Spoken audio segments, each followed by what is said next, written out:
Hello and good morning to all our viewers around the world. We're back here for day two of the North-South Classic. South pulled out for 274 yesterday. Opening the batting for North this morning is going to be Vikash Mohan and Camilo Karimbokas, as I welcome my fellow commentator Dylan Sharma. Welcome and good morning to you, Liam, and everyone else out there who is viewing. It's 274, a pretty decent score, but just felt like South left a bit of runs out there. A lot of wickets fell in quick succession. Was a quick procession at the last session yesterday. Would have been disappointing from the South team to finish in such a fashion. Wonder what the coaches might have been telling the South team after that display yesterday evening. Anderson Phillip first ball to Vikash Mohan, and he gets a run straight away. Yeah, I think the coaches would have felt like from the position that South were in, they really could have gotten to that like around 350. Would have been a good score. 274 is still not bad, and the South bowling lineup is pretty strong. Likes of Anderson Phillips, Sharon Lewis, obviously the captain Imran Khan and Brian Charles as well, the vice captain. Both have been integral parts of that Red Force 4-day squad over the past few years. So I think South would know that they do have a good bowling attack, but this wicket is pretty flat, so it's going to be tough. It's going to be a toil for the bowlers. Yes, of course, Anderson Phillip, who is bowling now, a wideish one, with the international experience, having played, I think it was 2 test matches already. Yeah, that experience is going to come into play this morning. As you see Camilo Karimbokas, he just faced his first delivery. Had a tough day in the field yesterday, but was hit around a couple times on that short leg position. But took that catch, that sharp catch of the bowling of Vikash Mohan to get that last wicket. I wonder if Karen Bukas would have been excited to open today, getting out to face the music right away after his display yesterday. Yeah, definitely, he's one of those characters. He's excited. He loves batting. Scored a bag of runs last season. Stylishly goes on the front foot and just pushed away to Jason Mohammed. Anderson Phillip, three slips on a gully. Backward point, cover point, mid off, short mid on. That's Imran Khan and a fine leg. So pretty aggressive field outside that off stump, outside that offside. Be interested to see if they're gonna use Sharon Lewis with the new ball, or if you see maybe Brian Charles. With the two right-handers out there, I doubt we'd see Brian starting. Anderson comes in with his fourth delivery. Pushed away nicely from Karen Bokas, and a good start for him, running between the wickets quite sharply. Gets his innings underway now as well, so both of them starting up their innings so far with runs.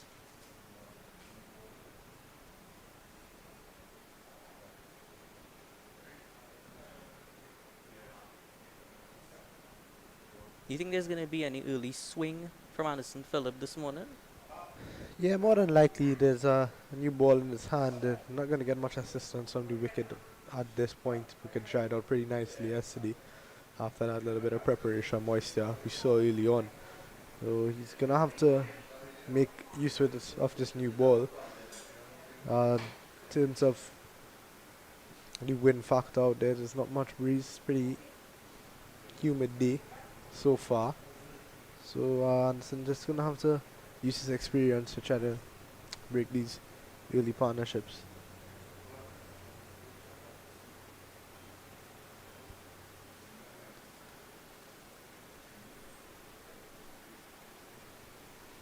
Let's take a look at that one once more.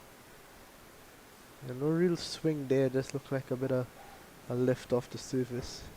It's pretty dry, hard for now. Anderson Phillip usually brings that natural inward movement.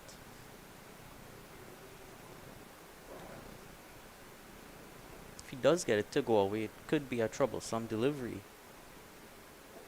Comes again. Right on Nicely spot defended. once more. You know, Vikash Mohan is saw a lot of him yesterday with the ball, which is something you're not accustomed to seeing. He's a really good batsman, good opening batsman. Made his first class debut for Trinidad and Tobago in the recently concluded Regional 4D, and he'll be looking to have another good season coming up. It's going to be Sharon Lewis from the northern end, left-hand fast bowler.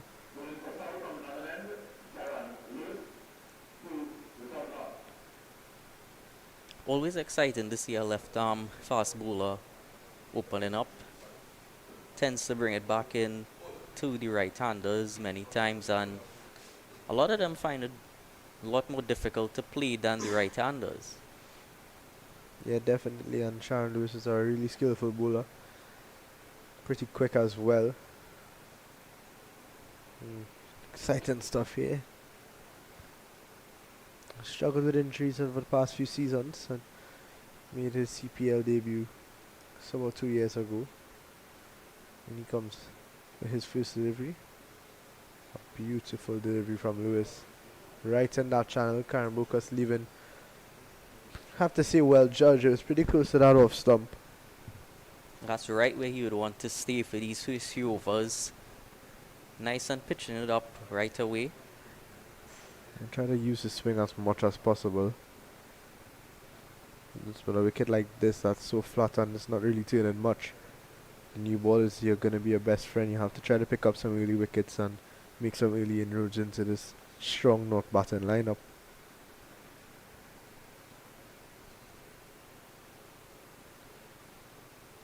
Good delivery once more from Lewis.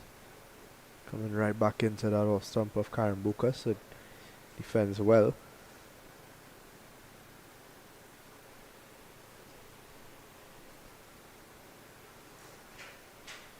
It's two on a gully again. Jade Gully and Brian Charles, the two guys that slip.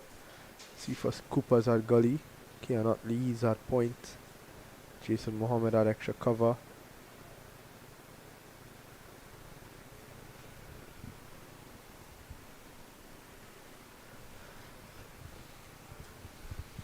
Damian Joachim is at mid-on. Here comes Sharon Lewis for his third good delivery again, right on spot.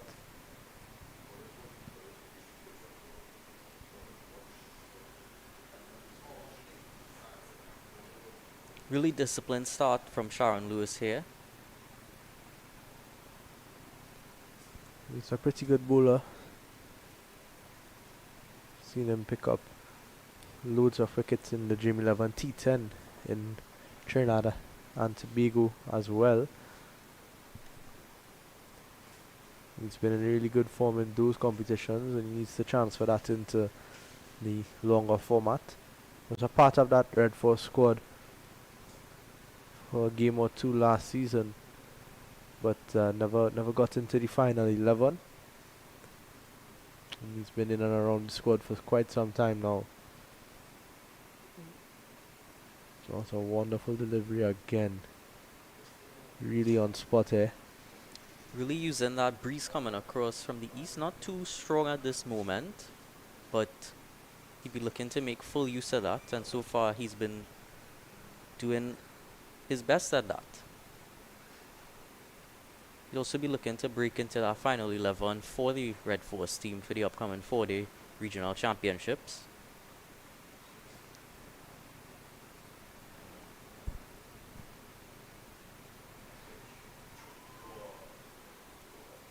Chance put down.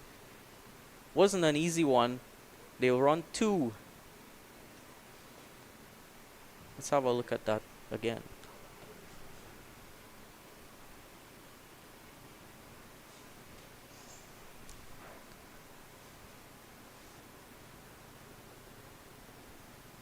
Lewis would be disappointed in that. Cephas Cooper usually a top fielder.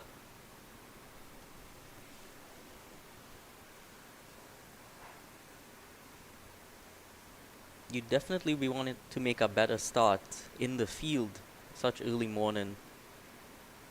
Make sure that You're right on point. Yeah, it sets the precedence of the day. Good delivery again from Lewis. Nicely driven, but no run. Yeah, top over from Sharon Lewis created some issues for Karen Bokas, who gets a chance early on.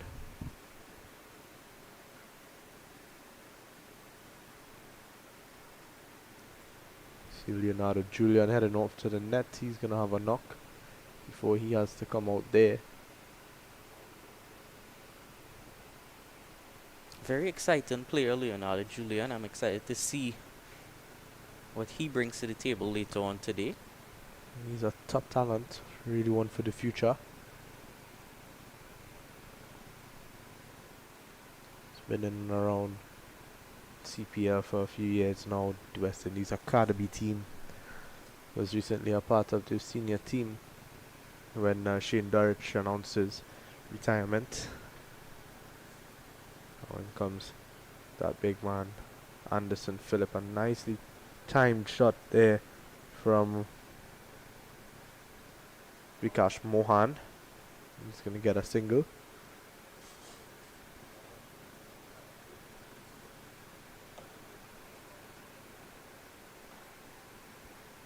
Played that ball nice and straight. Shows that he's seen the ball well so far.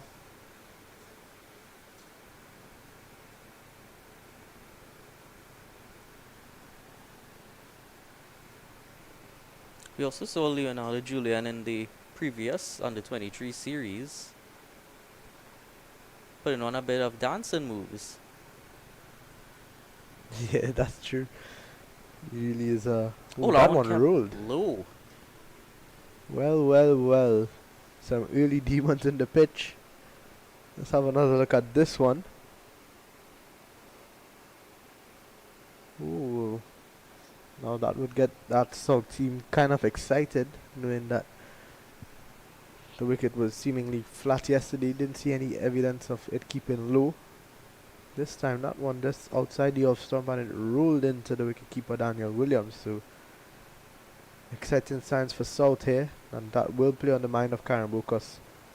Good take by the keeper as well. Wouldn't expect that so early on.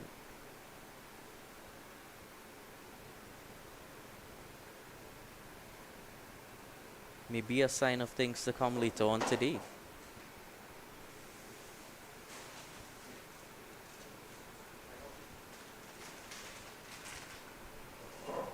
Now that delivery kept low, but I don't know if you saw it earlier this morning. David Warner was high in the sky in a helicopter landing on the field. Yeah, quite the showman, David Warner. Had a wonderful test career. Came back into that big bash, play for the Thunder this morning. Scored about 57. Not one of his finest knocks. Definitely not. It's quite slow. Not the way he usually goes about his business. Of course, that's a great parallel to today because we do have the airfield close by. We may get a few shots of some helicopters or planes passing by. Yeah, definitely. We usually see throughout the day a couple helicopters passing around the area. There's Anderson Phillip again. He's been disciplined, a disciplined start. He needs to make the batsman play a bit more, just like that one. A wonderful start again. And that's the line that he needs to live on. He needs to make Karen Bokas play as much as possible. So we have another look at this one. Just rising a bit on Karen Bokas. Not in complete control. You know, he's new to the scene in terms of these big occasions like the North South Classic. He's going to want to make a big impact. Scored back-to-back hundreds for Queen's Park last year in their 2-day competition. He's a big talent.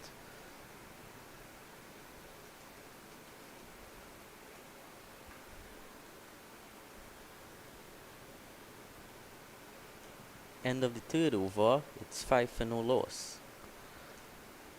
And also a good looking shot from Karen Bokas, just hit straight to Kamal Puran at mid-off.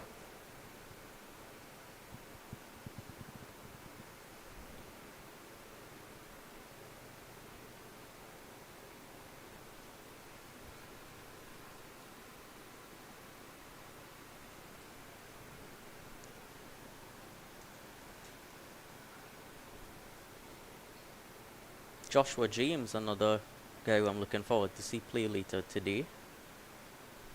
Joshua James is out of the playing 11 with an injury, I believe, but he uh, he is a really exciting player as well. He's struggled with injuries for the last few seasons as well, and that's something to be noted. But Joshua James is one of those players who can take a game away from you in the blink of an eye. He's really, really dangerous. Good bowling from Sharon Lewis. He'll understand the importance of this Vikash Mohan wicket. Once Vikash Mohan is out there, a big score is looming. He's one of those. He's one of those batsmen that just sticks around for quite some time and has the ability to turn it up at any point once he's settled. Quicker you could get that wicket, the better. There's 5 balls faced so far. Doesn't look badly.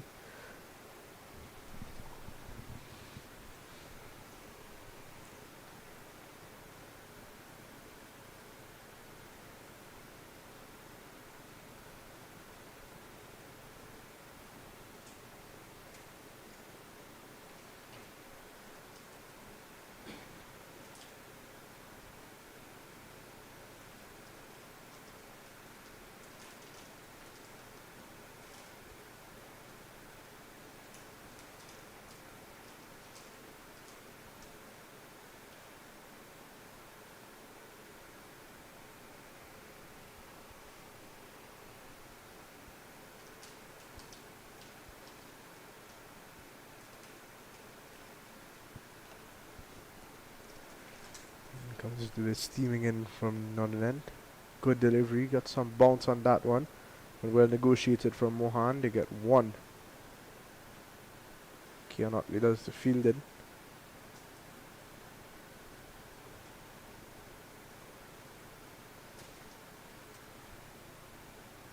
Good work from him.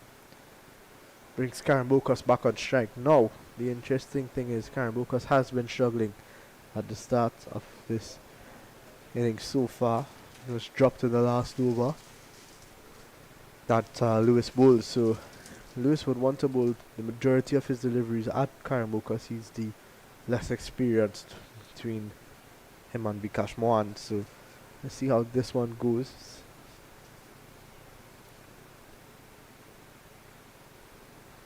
Good delivery again, and just guided almost through that slip and gully region, but good bowling from Sharon Lewis.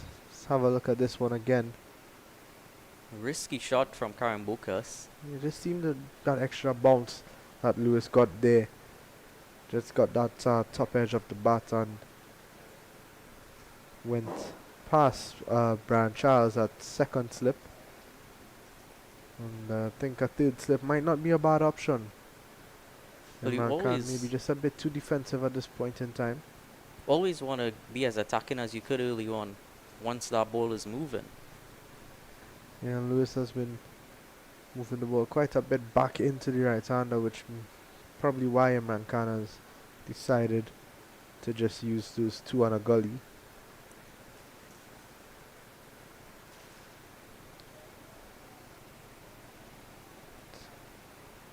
Better from Karen Bokas, but definitely has struggled. Lewis has gotten the better of him twice now. Unfortunately, not able to remove him just yet.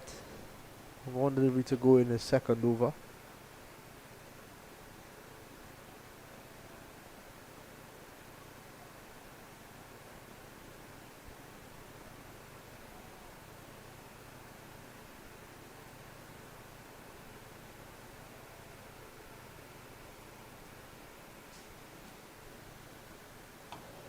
Now, Keanu Lee is going to move into gully. Cooper, he's gonna slide across a bit into third slip. I like this from Imran Khan and from Sharon Lewis. Just two on the offside, on the leg side, sorry. Now Lewis just needs to be disciplined with his lines, keep working the way he's been working so far. And he comes, runs into Boulder's final delivery. A good delivery to finish, hard length, and just push to Jason Mohammed at short extra cover. At the end of the fourth over, it's 10 for no loss. We'll take a short break.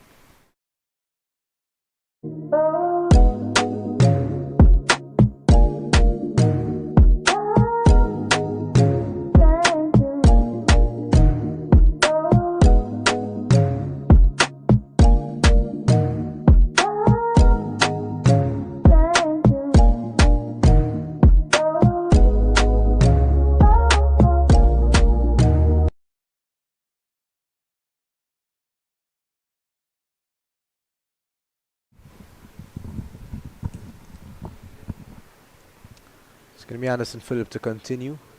2 overs, just conceding those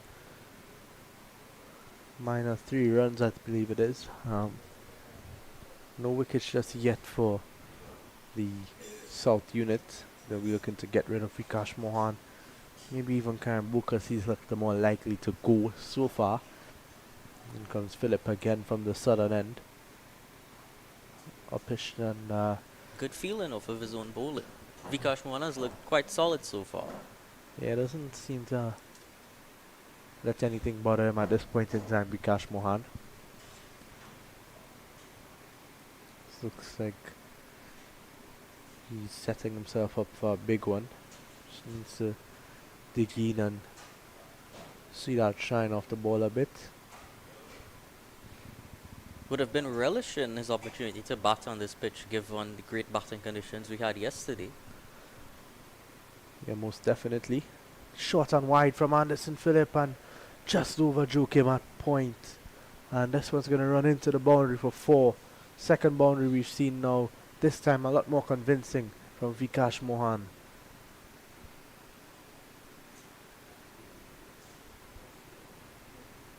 Just over the head of Damian Joachim.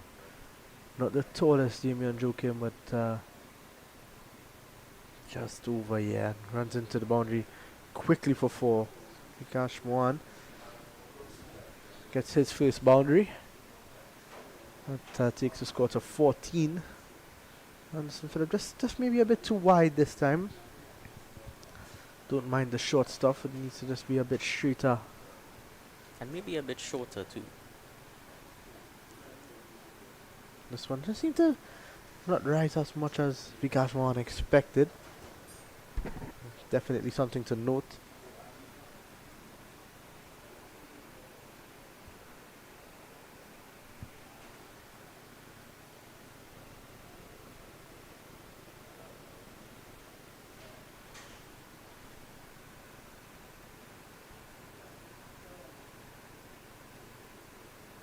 And he's back to 3 slips in this over as well. Yeah, a lot more aggressive. Good delivery again this time.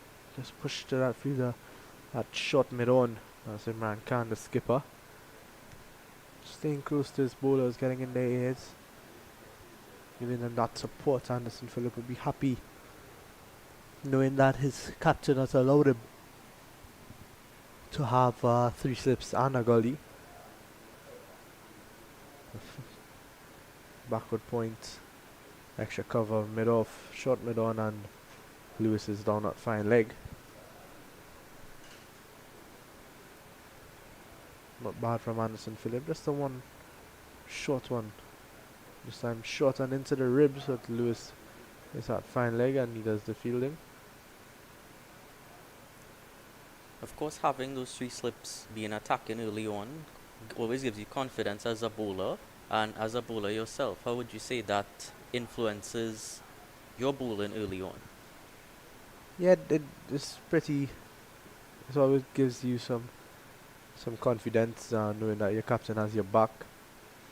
I think anytime you see 3 slips on a gully, you would expect the ball to be swinging around, and you see that once your captain gives you confidence, you tend to bowl better. You tend to have more a clear idea as well. This time, pure fair BW. Just seem to hit him outside the line of the off stump. Have a look at it.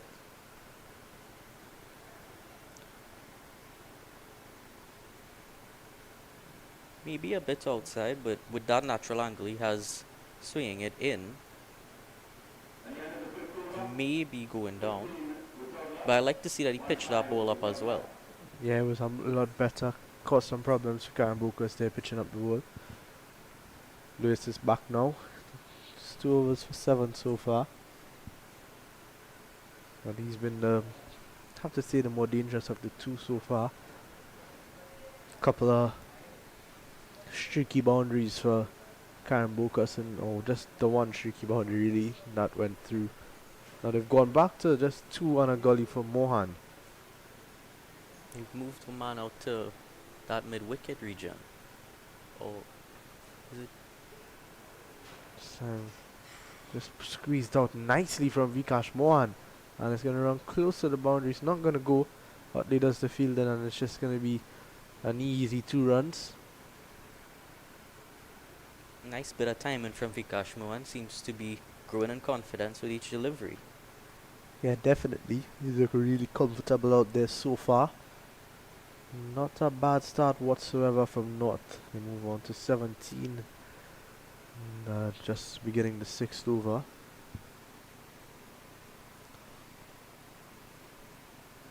Things just want to get Mohan on the other end for as long as possible. Bowl as many deliveries as you can to Karen Bookas. He's not looked great at the start of his innings. Mohan just pushing his bat out at this one, and goes to Utley at point for no run. Yeah, you definitely want to try to bowl a maiden over if you can, or at least try to not allow the batsman to rotate strike as often so you can execute whatever plans you have laid out for them. Yeah, it's about dot balls being consistent and forcing the batsman to try something different to try to score runs. That's the name of the game in 4-day cricket. And first class cricket in general.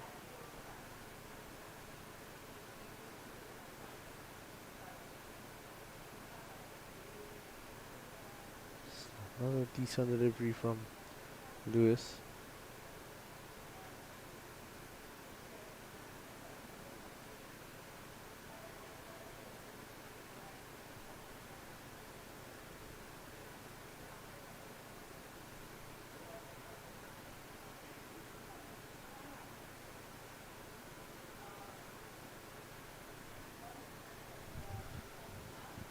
There's 3 deliveries left in the 6th over.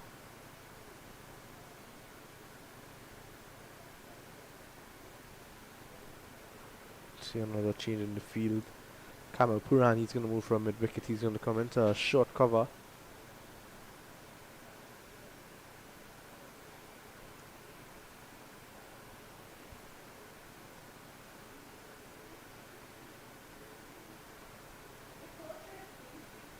Throughout this over, Mohan has looked to play the ball a lot more than leave it, so maybe that's to ensure that he doesn't get an easy single through the offside. Yeah, definitely.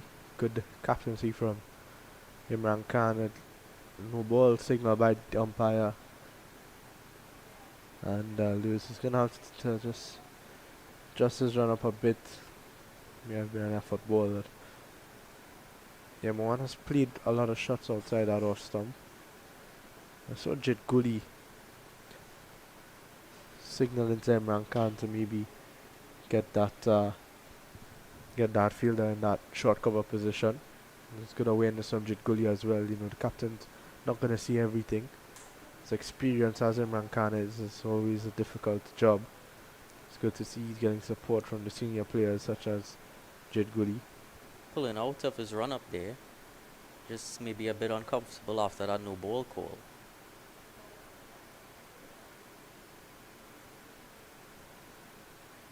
Jit Gully was unbeaten on 60 yesterday afternoon. Fortunately, was not able to carry on because there was no one left for him to bat with. He was fantastic, came out all guns blazing early on in his innings.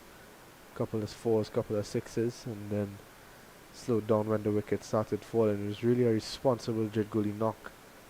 So it's good from Lewis, coming back into Mohan a bit. Yes, even though that was the lowest of the 350 scores that we had yesterday, it was one of the more commendable ones because of how wickets were falling at the other end. Yeah, he really played the game, read the game well. And his game awareness, jet gully, is really improved. He's one of those players who's been knocking on the selectors' doors for a long time now. He's been in and out of the squad. Played for West Indies under 19 in the World Cup that they won. Lewis is struggling here with this run.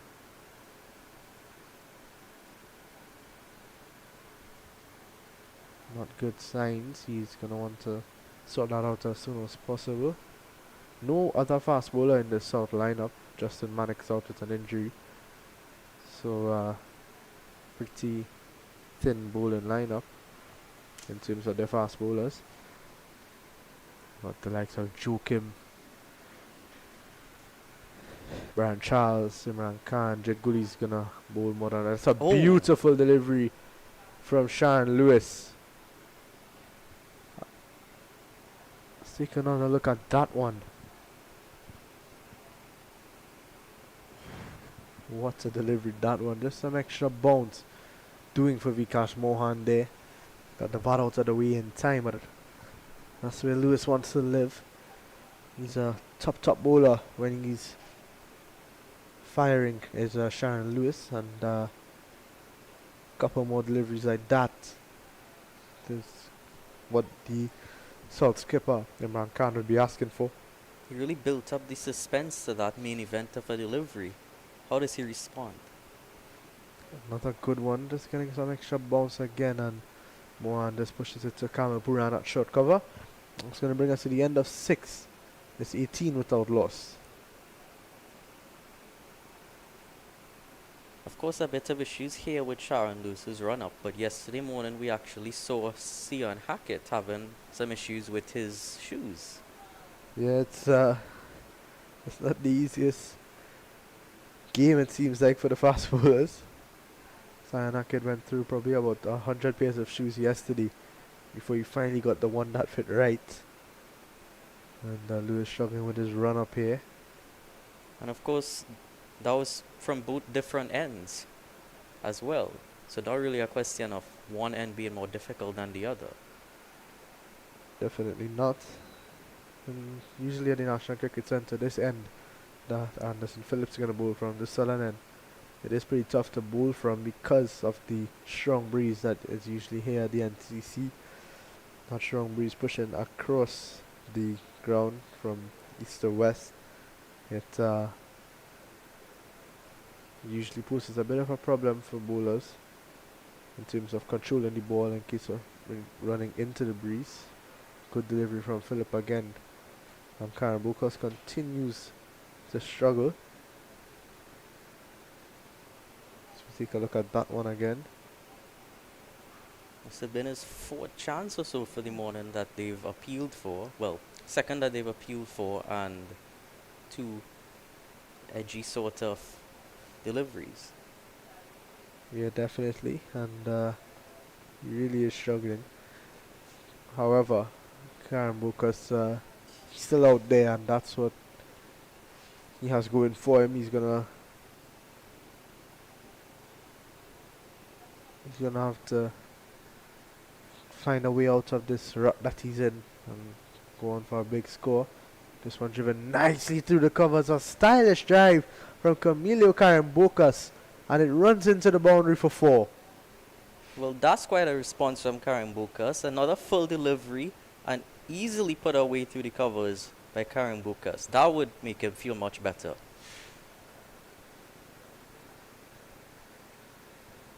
He's a very busy player, Karen Bokas.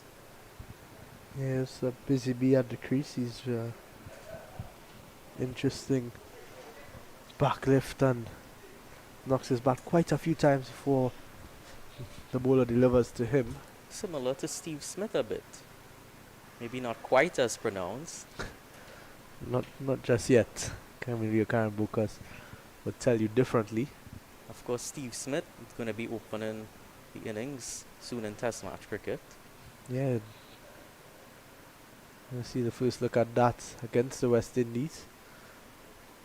The West Indies touring team has not done badly in that practice game that they played. Joshua De Silva out of Trinidad and Tobago got himself 100. He will be one of those guys who's going to come back home into the Red Force setup after this test series in Australia with welcome runs for him. Kavem Hodge was one of the unlucky ones. He fell on 99. Couple half centuries in the first innings. Justin Greaves, skipper Craig Brathwaite. The team looks good. Bowlers, Shamad Joseph is definitely one to look out for. As Philip runs into a decent delivery once again, just on top of that off stump line again. Karen Lucas on the back foot, punching it to Joachim at point. Kevin Sinclair had gotten 4 wickets throughout that match as well. He picked up 3 quick ones last Do you night. think they'll play the 2 spinners in the first match? It depends on how the wicket looks, and based on evidence in Australia, there's paradise for fast bowling, paradise for batting as well. So it's gonna be tough for the selectors to leave out either Sinclair or Moti. Both of them have been really good for the West Indies in recent times. Sinclair had a good 8-team series recently. Can't forget that match-winning knock that he played with the batter as well. Yeah, exactly, and definitely he shows that could be a handy little all-rounder. However, Moti also has a test 100, first class 100, sorry, for Guyana. So he's gonna be another one to look out for. But it's a good problem to have for Desmond Haynes and the other West Indian selectors. Much rather have a plethora of players to pick from than having to make up numbers. What they refer to as the headaches that you might want. Yeah, definitely. Sanderson Philip into Karen Bukas again. Just pushing it to Joachim, and they're gonna run a quick single. Joachim a bit slow to react there. And Karen Bukas gets to 12 now. And that convincing cover drive played in the last over.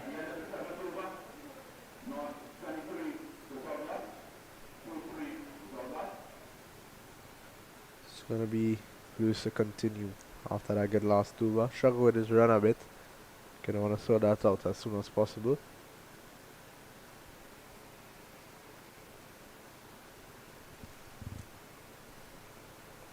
Karen Bukas looking a lot more comfortable ever since he hit that boundary.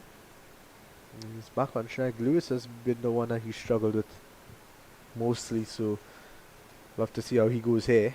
As you see 2 of the support members passing behind. That's Justin Manick made his first class debut for Trinidad and Tobago last year. He's out with an injury. And I had Kyle Kisundat. This one pulled away from Karen Bokas. In complete control this time. And it runs into the boundary for 4. Camilo Karen Bokas is getting into his work here.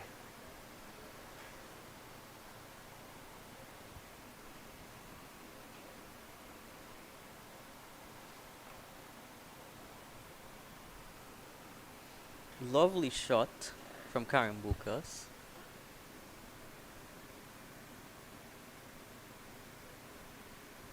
Not sure if Sharon Lewis meant to pitch that a bit shorter or if he just missed his length on that occasion, but it was easily played by Karen Bukas.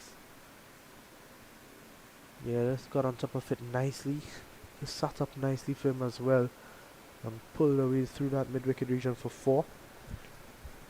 He's going to want to respond to that is Sharon Lewis. Fiery fast bowler. Shot outside the off stump this time and good carry into Daniel Williams.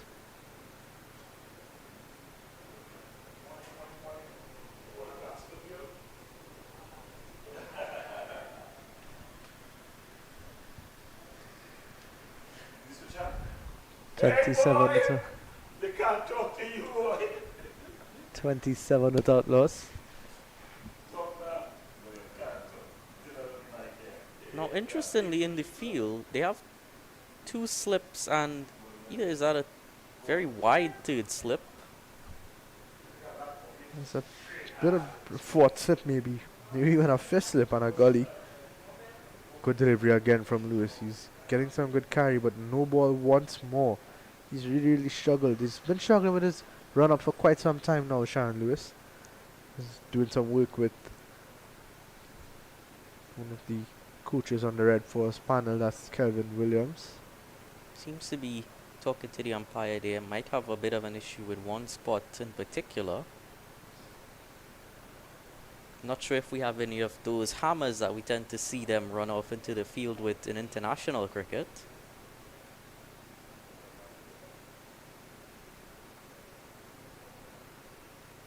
I don't think it's much of an issue of the ground. Maybe it's just more of an issue of his rhythm. His rhythm doesn't seem to be on point as it usually is. Struggled with this no ball issue for quite some time now. Good delivery. Top of that off some line. He has struggled with his run up, but every ball that he's delivered has been pretty much a wicket taking delivery. He's been good. He's been consistent. Just that one short one that stood up a bit and Karen Brokers punished it. So Narad kissing that player of the tournament in the recently concluded under 23 Cup. An unbeaten half century. An unbeaten century, in fact, against the Hummingbirds. Was a fine innings. Really was. It was chanceless until he got to about 95 and he was dropped once, and after that didn't give up any chances. Always want to make the most of your chances. They don't tend to go down in the record books. And Karen Bokas would be one of those guys who would try to live on that for at least this innings. He's 16 of 29. He's still out there, still fighting after being dropped early on. Couple of close LBW shots as well. He's going to want to cash in on all those chances and go big here.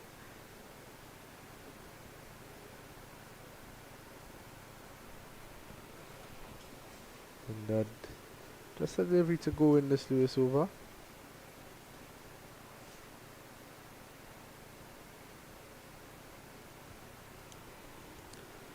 .28 without loss. A decent start from this North team. Mohan 10 of 19. Karambuka 16 of 30. Lewis, one delivery to go in his fourth over.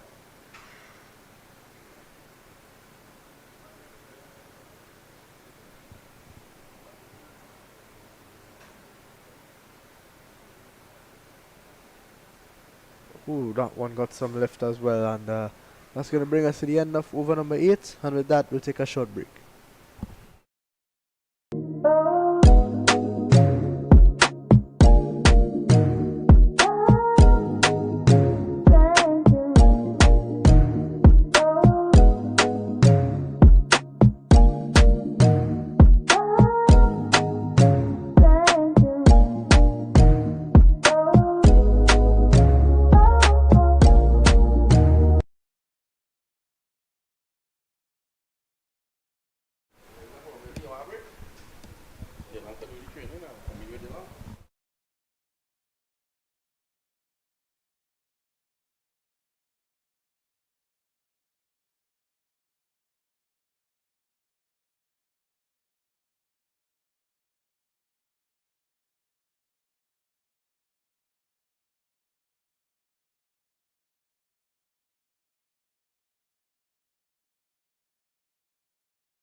Thanks Dylan and Liam for that first session this morning. 28 without loss. And I'm now joined by Visham Lalman. Good morning, Visham. How are you? Good morning and good morning to all the viewers. I'm fine, thank you. And looks as though we are set up for a good day of cricket on day 2 of the North South Classic. So at the moment, Vikash Mohan, who did well with the ball, got 4 wickets yesterday. He's the captain of this team. Did get a taste of regional cricket last year and would want to continue in that mode. He's one of those players, when you look at him, he seems to have time to play the ball. And anytime you see a player having time to play the ball, you know that that's a good attribute. Yeah, and especially as an opener as well. And a sign of good openers is, are those openers who tend to play the ball very late.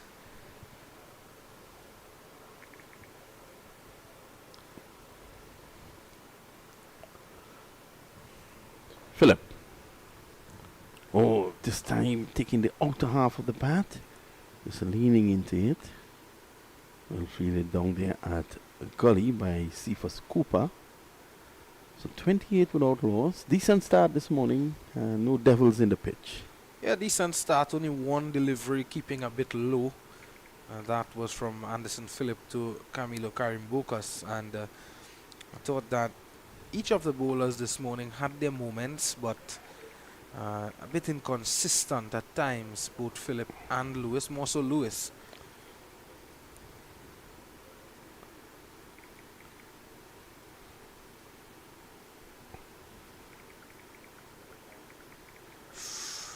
On taking the inside edge, almost going onto the stumps. And down to Lewis at fine leg. Mohan has to settle for 1. And as we speak about devils in the pitch, that one rising on Mohan, looking to leave it at the very last minute there, and in the end taking the inside edge. Camilo Karim-Bokas has looked really good this morning, despite the 2 LBW shouts against him, one taking the inside edge of the bat onto the pad.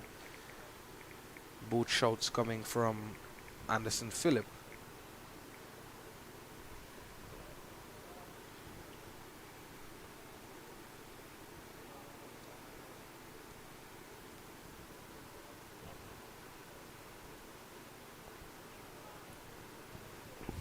Philip bounding in.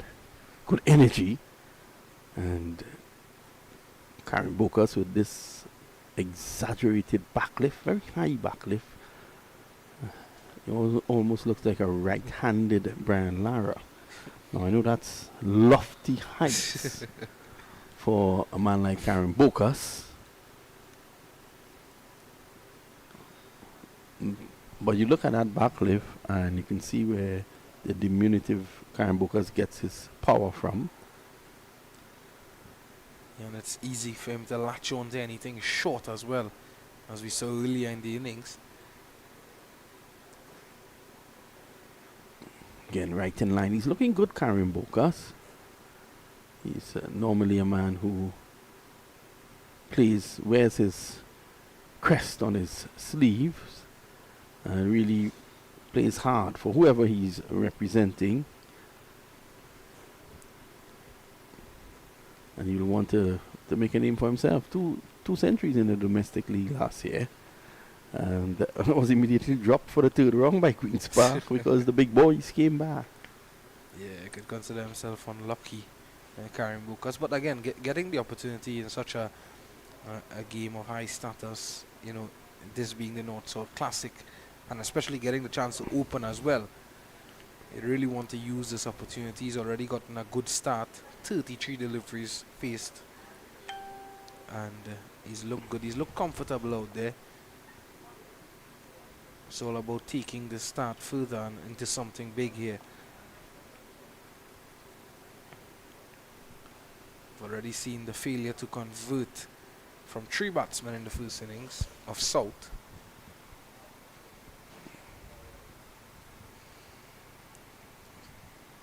Worked away. Shouldn't be getting 2 here. Just 1. Sharon Lewis has been good, but hasn't been able to get the breakthrough. Luck hasn't been on his side as well. Yeah, we saw a drop catch earlier as well from Cephas Cooper at gully. It was a tough one though. Yeah, it was difficult. It was difficult. It was climbing on the batsman. I think it was, yes, carrying Bukas and took the top edge. It was a quick delivery from Lewis.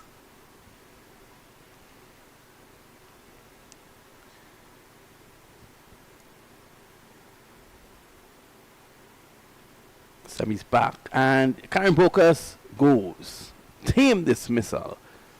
That one not coming on to him as he would have liked, and he was through the shot early. It struck the toe end of the bat. Let's have a look at it. Through the shot and just basically paddling it around the corner. A fine catch taken at a square leg, and he has to go. So Camilo Karim Bokas, his vigil comes to an end, and he has to leave and return to the confines of the pavilion. Really a good catch there by Kamil Puran, diving away to his right. And certainly Camilo Karim Bukas will be very disappointed with that, given the fact that he had a wonderful stand this morning, and it was a day that you would have wanted to stuck out there and bat through, especially on a track like this that's not really offering much, and for the bowlers that is, as we saw in the South innings yesterday early on. And unfortunately for him, he has to go.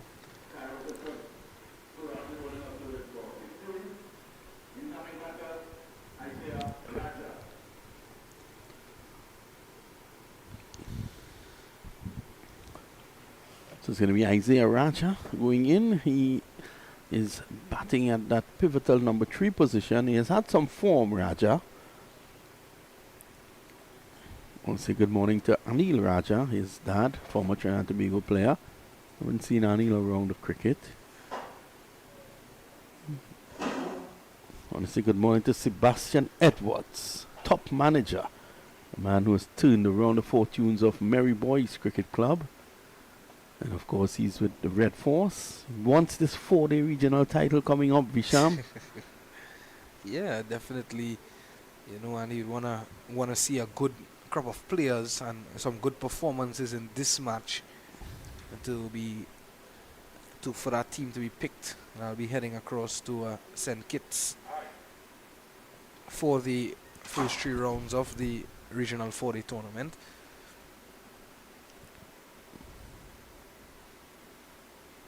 So the first 3 rounds, as you said, being played in St. Kitts and Jamaica.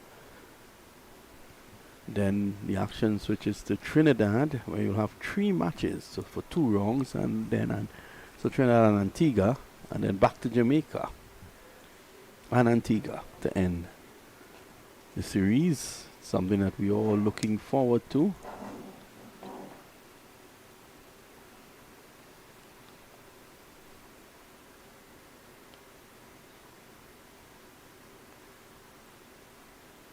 Lewis finally getting that breakthrough for the South team actually, and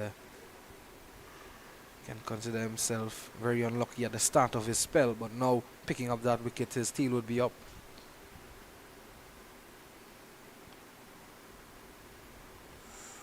Well, Raja allowed that one to go by. It came in with the angle. Good take there by Williams down the leg side. But I tell you something, that was pretty close. If we can have a look at that. It was an excellent delivery there.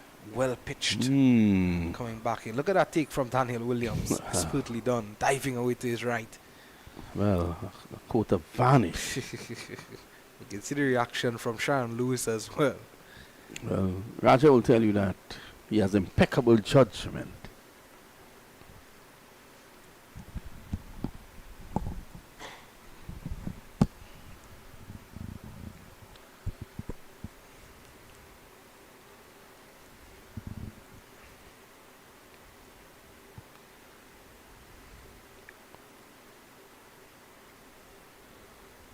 Looked as though that one seemed to have went away from the left-hander.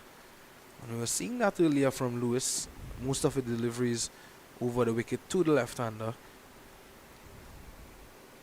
And just moving away because it was going into the right-handed Mohan and Camilo Karimbokas. So that one would have surprised Raja for sure, the previous delivery.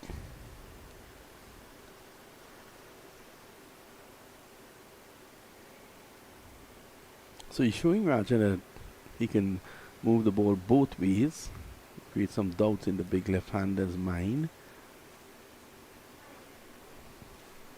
Good player, Raja. Not here for the pull shot. He's hopping on that back leg, looking to pull it just wide of mid-on. He's very aware that there's only mid-on in place on the onside and the backward square. So if he can just get the ball away anywhere in the region of the umpire, he will get runs. He will be able to get off the mark. So Lewis is asking him to play across the line, and it was unfortunate that the one delivery could have gotten onto the onside. He got it straight to the fielder, Imran Khan. Don't want to be too short here, Sharon Lewis. So it's a good tactic, good ploy. It's the end of a good over from Lewis. It's 30 for 1 at North. Remember, they're coming up against 274 posted by South. Yeah, the first wicket to go, of course, Camilo Karimbokas for 16. And he was caught off the bowling of Sharon Lewis in that last over by Kamil Puran, backward of square leg. Vikash Mohan, the captain, is there. He would have opened the innings with Karimbokas.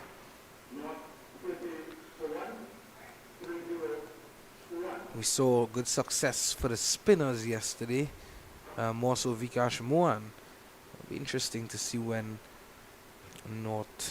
South actually would bring on their spinners, the likes of Brian Charles and Imran Khan, Damian Joachim as well.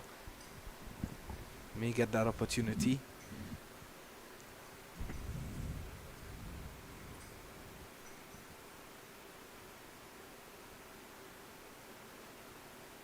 Oh, beauty. It's pushing at it, beaten. Yeah, it's a good delivery from Philip, just moving away a bit from the right-handed Mohan. And Mohan would know what Anderson Phillip is capable of. Here's a look at that delivery again. It deserves another look. Getting some bounce as well. Good carry through to Daniel Williams.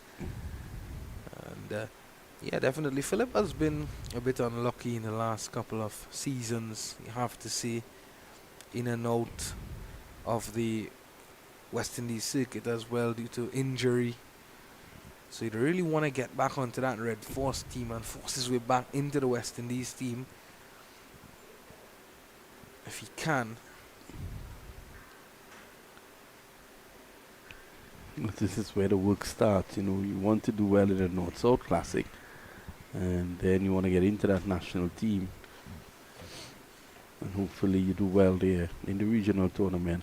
You go into the West Indies team. Now, the regional tournament coming up, I think you look at the policy of the regional selectors, and it gives a lot of, what should I say, optimism to regional cricketers. It brings the 4-day tournament into a greater perspective now and more interest, because now you look at the team that the West Indies have sent to Australia, and you realize that the selectors are actually rewarding men for performance in the regional tournament. So you can easily get into a West Indies team if you have a good regional tournament. Yeah, definitely. The likes of Keon Otley, and I was quite impressed as well to see Teddy Bishop getting an opportunity for the one-day international series against Australia. Then you had Hakeem Jordan, who performed well for Barbados last year. He's there as well in the test team.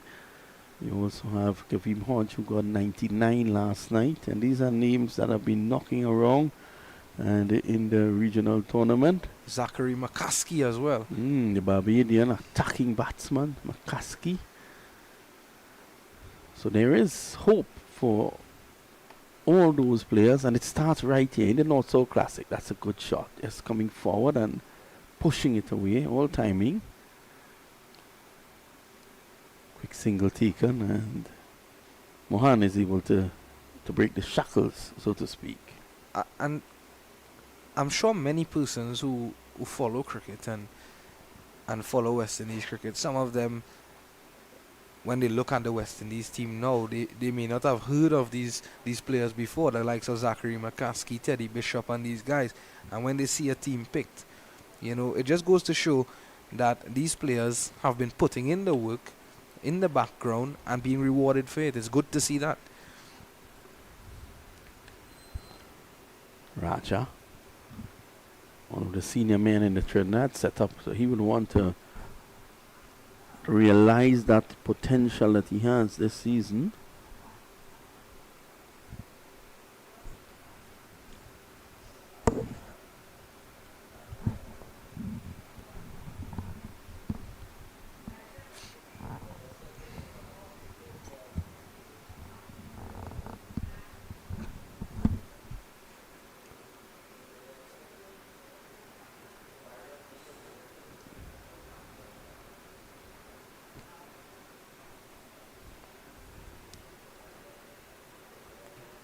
So that Philip would have been the better of the two this morning in terms of the fast bowlers between him and Lewis. Lewis had some problems with his run-up, delivering 2 no balls as well. It's good to see him trying a different approach here now. Philip, he's looked to come around the wicket and angle the ball into the left-hander. Someone who does that really well. Kimar Roach does that really well. And a Stuart Broad as well.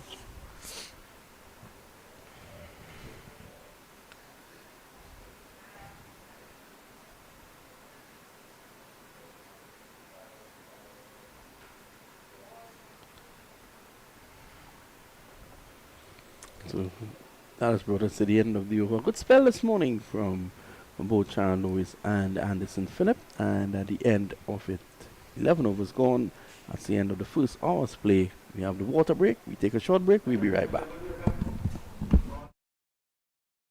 Like many others trying to save on Carnival, Gabby thought she should go for 50% off makeup. What about the other side? Well, Daisy 50% off offer. So you know. No makeup artist we don't know. What we do know is the savviest savings for Carnival are at KFC. Get a Chap Chap box, 1-piece chicken, 1 regular fries, and a biscuit for only $25.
Welcome back to the action here at the National Cricket Centre in Balmain, Vancouver, after the first hour's play and the completion of the drinks break. And the score at the moment, North, in an attempt to get towards and beyond 274 set by South. They are 31 for 1. Alongside me now, Liam Mamchad. Good morning again, Liam. Good morning, Visham, and this is an interesting passage of play. Not seen this too often, but Kamil Puran is going to take up the attack from the northern end. Just saw him in slight spells in the Dream 11 T10, and he seems to want to address the selectors as an all-rounder. Then he comes to bowl his first delivery to Vikash Mohan, and driven down the ground first ball. Sharon Lewis could have done a bit better there, and Vikash Mohan's going to pick up 2 easy runs. Yeah, well, Lewis ran around that one. I thought that he could have stopped it and limit them to just 1. But yeah, different approach here from South, something that I don't think that North would have expected.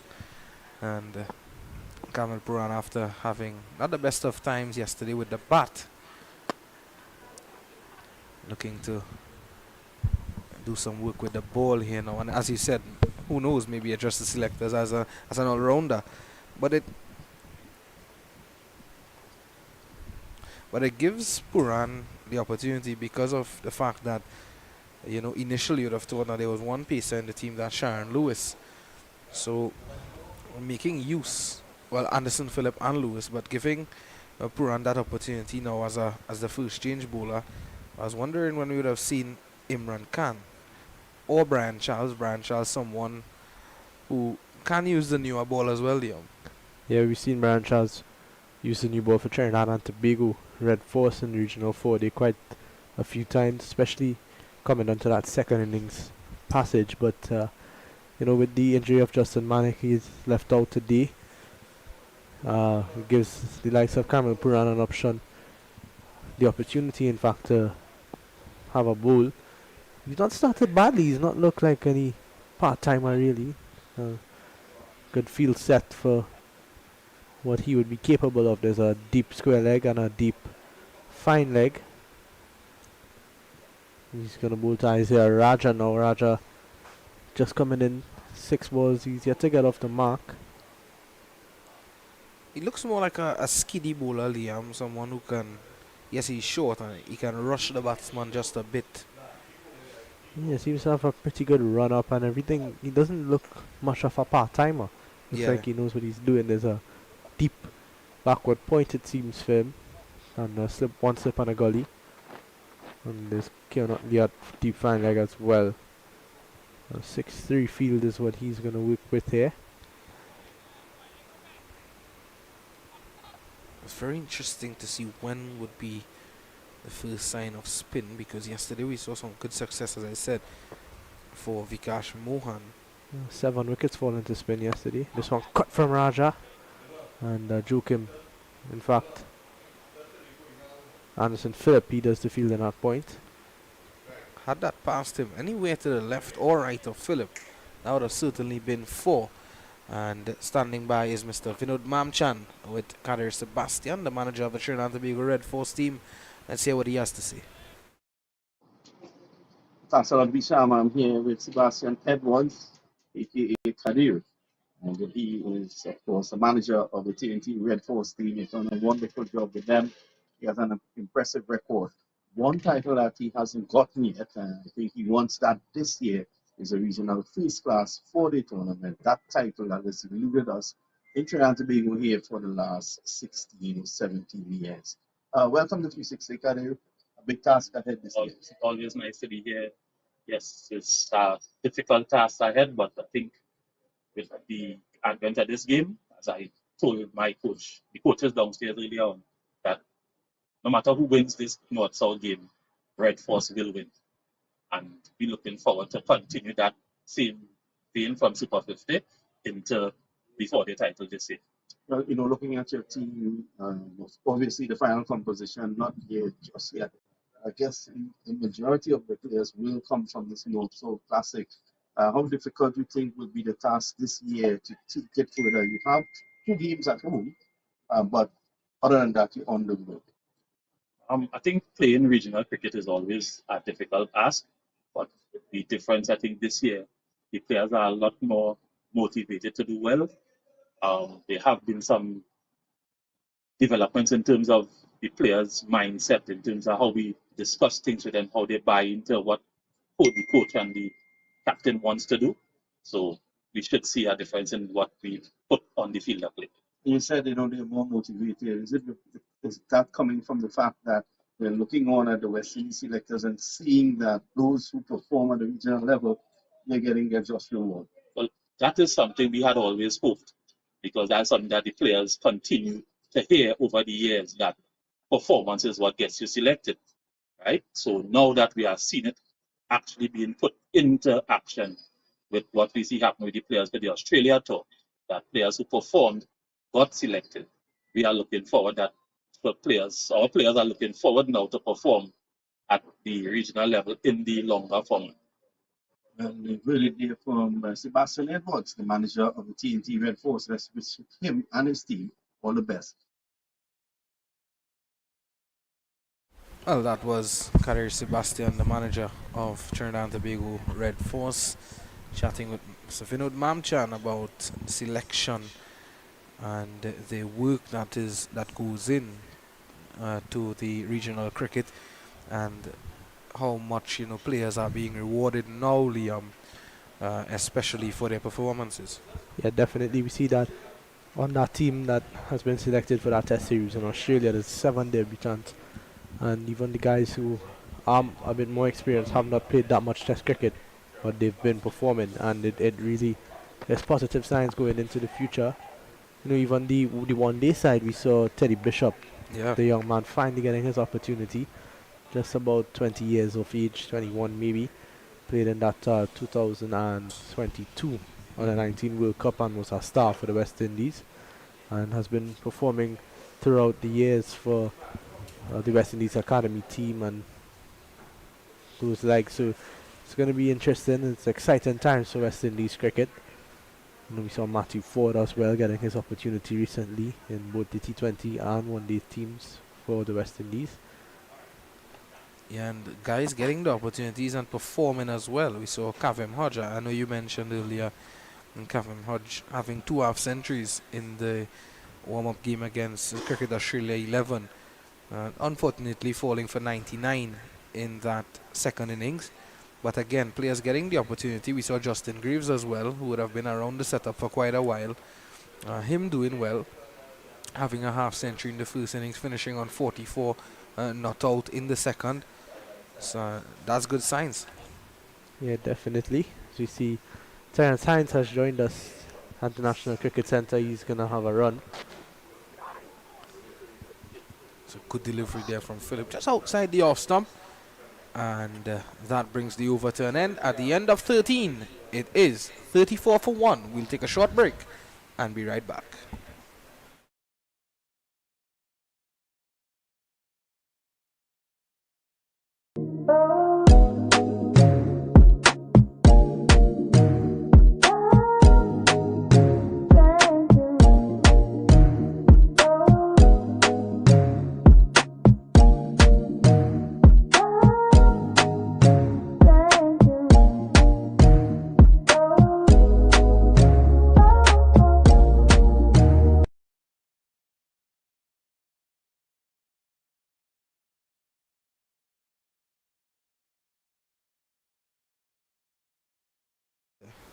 So Kamal Puran is going to continue.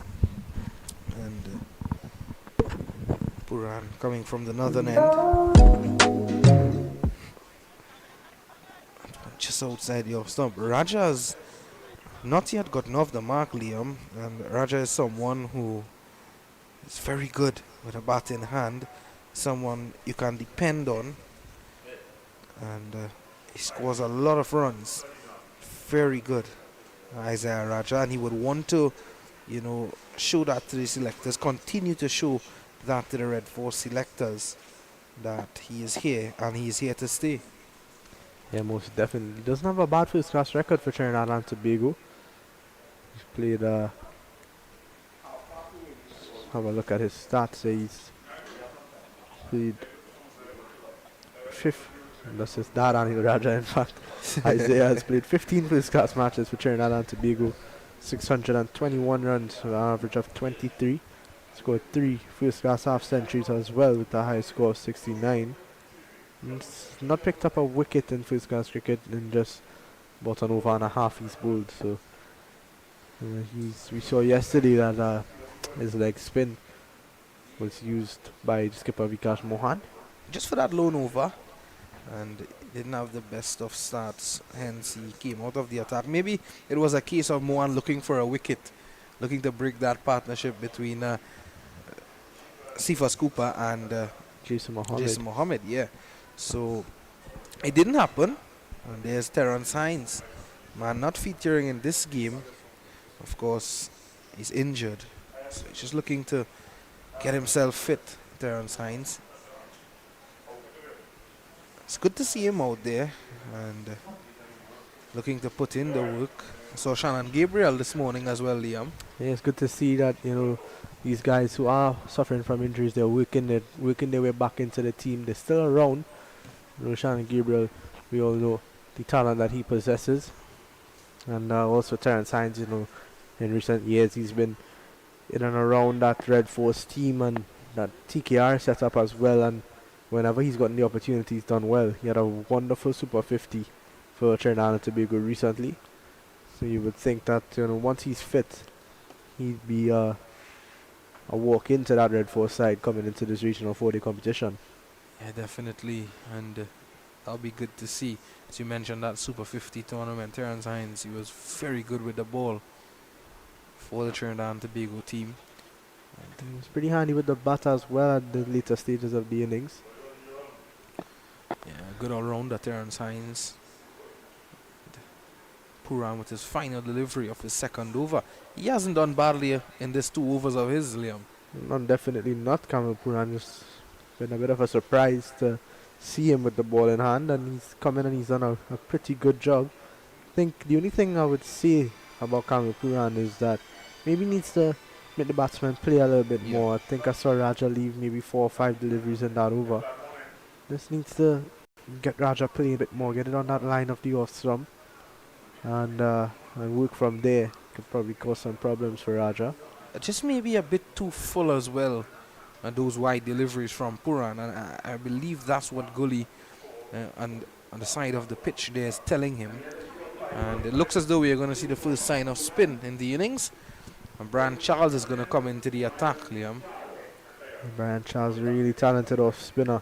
He's someone I would class as an unlucky cricketer, Brian Charles. He's been top of his game for the past few seasons with the ball in hand for Trinidad and Tobago, and just hasn't gotten the opportunity to play for the West Indies just yet. You know, he's one of the leading wicket takers in regional 4-day cricket for Trinidad and Tobago in recent times, and he's been on those West Indies academy teams, those touring teams, A teams, and just hasn't been able to get into that final squad. Yeah, and immediately we see a short leg fielder in the form of Cephas Cooper, the slip fielder Njit Guli. Yeah, and you mentioned Brian Charles being one of the top wicket takers in regional cricket for the last couple of years, couple of seasons. Here he is. It's a good start from him. And immediately you can hear the voices of all the fielders around getting into the game. 119 first class wickets in 37 matches for Brian Charles. This one is into the air, and he could be out here, just out of the reach of that fielder at mid-on. That was running back and looking to take on Brian Charles early. Good bit of work from Keon Utley there to pull that one back. So we have another look at it. Just was getting out of his reach, and Utley stretching that right hand out and pulling it back in to save 2 runs for his team. Mohan a bit over ambitious, and we saw that yesterday from the man doing the fielding, Keon Utley. Good work from him. You can see it again. Excellent. Good work from our cameraman, Gordon Pay. And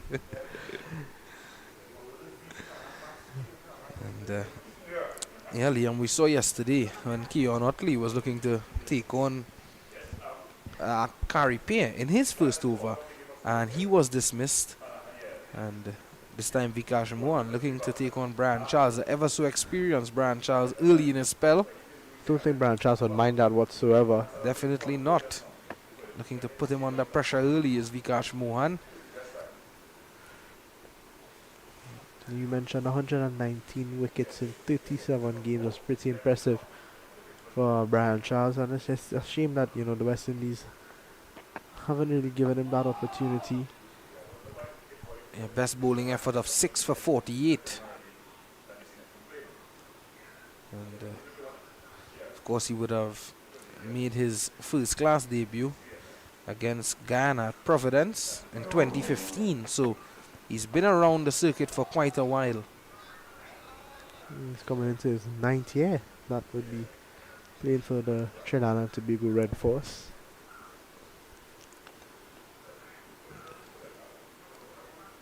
See Terrence Hines, he continues to work hard running these laps around the field. This one just pushed back to Charles and dot ball to finish. So at the end of the 15th over, it's 36 for 1. He has been a good start for Brian Charles, and as you would expect from someone of his experience, his caliber, Liam, right on the money straight away. And that looks to be Joshua James coming in today, making his way around the field as well. Saw him doing some work yesterday in the nets. Joshua Working James. this morning as well. Do the nets outside there with Shannon Gabriel. Just looking to ease himself back into full fitness to Joshua James. Haven't seen him bowl in any sort of cricket for quite some time now, still recovering from that back injury, so ruled him out of the CPL, and he's been around with the West Indies academy team and has not been playing active cricket, so he's just looking to work himself back up to full fitness. That's Kamil Puran. This one cut away from Raja and beach stroke him at that backward point boundary, and it runs in for 4. Yeah, well, again, as you mentioned earlier, too wide from Puran. This time Raja throwing his hands at it. It was there to be hit, and up and over the infield, and it went away for 4 in a flash. A good looking shot. That would certainly build the confidence of Isaiah Raja, and it also gets him going. Yeah, he finally gets off the mark, takes 15 deliveries, but Raja is a no nonsense kind of player. He's gonna put away the bad balls, but he's also a stingy batsman. He doesn't want to give away his wicket for anything. He's very, very disciplined. This one driven up in the air and beats, looks like Jason Mohammed at cover. Kamil Puran a bit better, still a bit too full maybe. It's an important partnership given the fact that there is Isaiah Raja out there.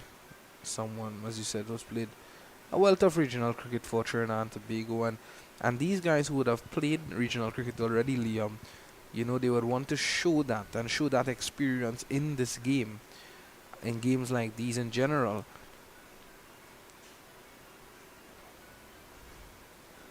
See Jit just signaling to Kamil Puran.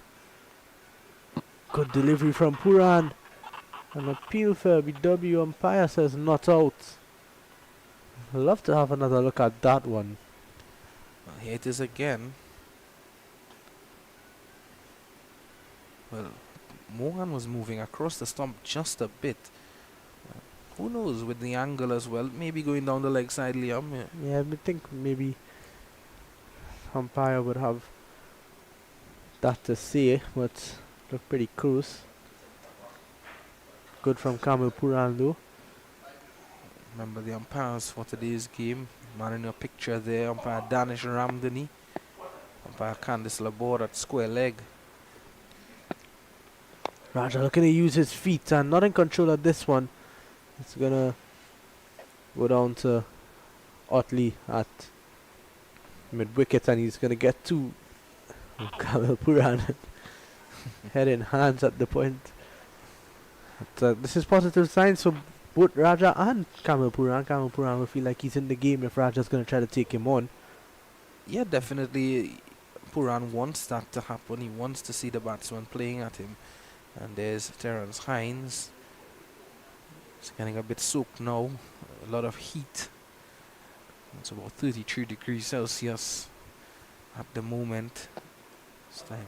That's better from Puran, better from Raja as well. And it's good signs as well, as he said. It shows that Raja is looking to play positively. And he's not afraid. And given the format of the game that he's playing, he's still not afraid to, you know, play positively and look to take on the bowling when the ball is presented. Yeah, and I think that's a mistake that a lot of players at this level make. It's not about survival, it's about scoring runs still. But it's about being smart about it, and I think Raja's one of those players who, you know, plays cricket with a lot of brain. The top player when he's in form, Isaiah Raja. In a bit of form as well, Queen's Park. I've been playing some practice games. Raja scored 100 recently, not too long ago. So he's in a bit of form. He's gonna want to take that into the next. Well, you mentioned that important point, Liam, where you said that it's not always about survival, it's about scoring runs. And I thought that Jid Gully did that very well at the start of his innings yesterday. He got going in a very aggressive manner. The ball was there to be hit, and he put it away. It's Brian Charles again. Good delivery. Yeah, I think Jid Gully really showed his skill yesterday, and his thinking. His thinking was on point yesterday. You know, he came out, and it's about understanding your game, and we all know Jid Gully is a player that plays shots. As that was a nice shot from Vikash Mohan as it runs into the boundary for 4 now, and really good awareness from Mohan. Nobody behind, fine leg there, so it's gonna run into the boundary easily. Yeah, a bit cheeky there from Vikash Mohan. Yeah, as I was saying, Jid Gully really played his role well, and it's about understanding your game. We know that Jid is an aggressor. He likes to go after the bowling, so he started off by going hard, and then, you know, understood that 2 wickets fell quickly around him. He needed to be the one to, you know, settle the game a bit. Yeah, and many times you see batsmen not being able to adapt, and it's good to see someone like Ajit Gully showing that seniority and setting the example and saying, hey, this is how you adapt to the situation. There's Mohan again looking to lap that one away down to fine leg, and he could earn himself another boundary. Yes, he does. So 2 invaluable boundaries here in a Vikash Mohan innings of 21. Another lovely shot there, Liam. Yeah, he's just showing that his touch game is on point at this point in time, and he's manipulating the field well. You know, Brian Charles is one of the best bowlers and involved in this game. So if you could, you know, score off him, makes it a bit easier with everyone else. He moves to 25 now. It's Vikash Mohan. He's looked solid all morning. He doesn't look like anything has troubled him. He's looked in complete control. And that boundary as well, bringing up the 50 for North. Going along nicely here. Brian Charles needs to look to pick up a wicket. Mohan going to use his feet this time and defends nicely.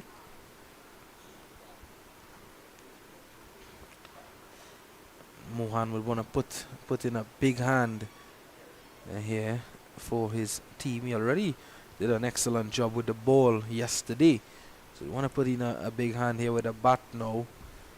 And of course he would have already been selected by Trinidad and Tobago Red Force in the last regional season. This time looking to drive. I don't think that ball was there to be playing that shot there, Liam, as we come to the end of the 17th over. It's 52 for the loss of 1. We'll be back with more. Like many others trying to save on Carnival, Gabby thought she should go for 50% off makeup. What about the other side? Well, Daisy 50% off offer. So, you know. No makeup artist we don't know. What we do know is the savviest savings for Carnival are at KFC. Get a Jab Jab box, 1-piece chicken, 1 regular fries, and a biscuit for only $25.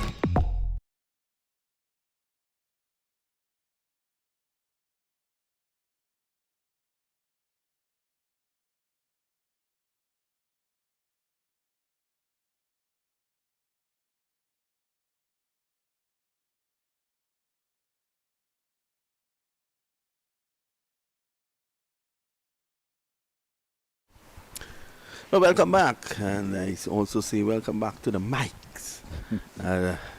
Former North Zone player, former national youth footballer, and East cameraman at Cricket 360 is now also started as a commentator. This is a lovely shot through the offside, and that screams into the boundary for 4. That, I'm sure, is going to make Visham Lalman's sport shorts on the weekend. That's a brilliant shot, wasn't it? As I say, welcome to Gordon Pair. Yeah, welcome to everyone. And what a welcome there by Isaiah Raja. That one pitched up in the slot, and it was driven brilliantly through the covers. And that's Fielded by Terence Hines. Yeah, Terence Hines. He's been doing some physiotherapy and getting in on the action. So the North team, they continue along, 56 for 1 after just 17 overs. So they're going along quite well. Yeah, the part-timer Kamil Puran taking up the attack from the northern end. So it's 56 for 1 at the moment.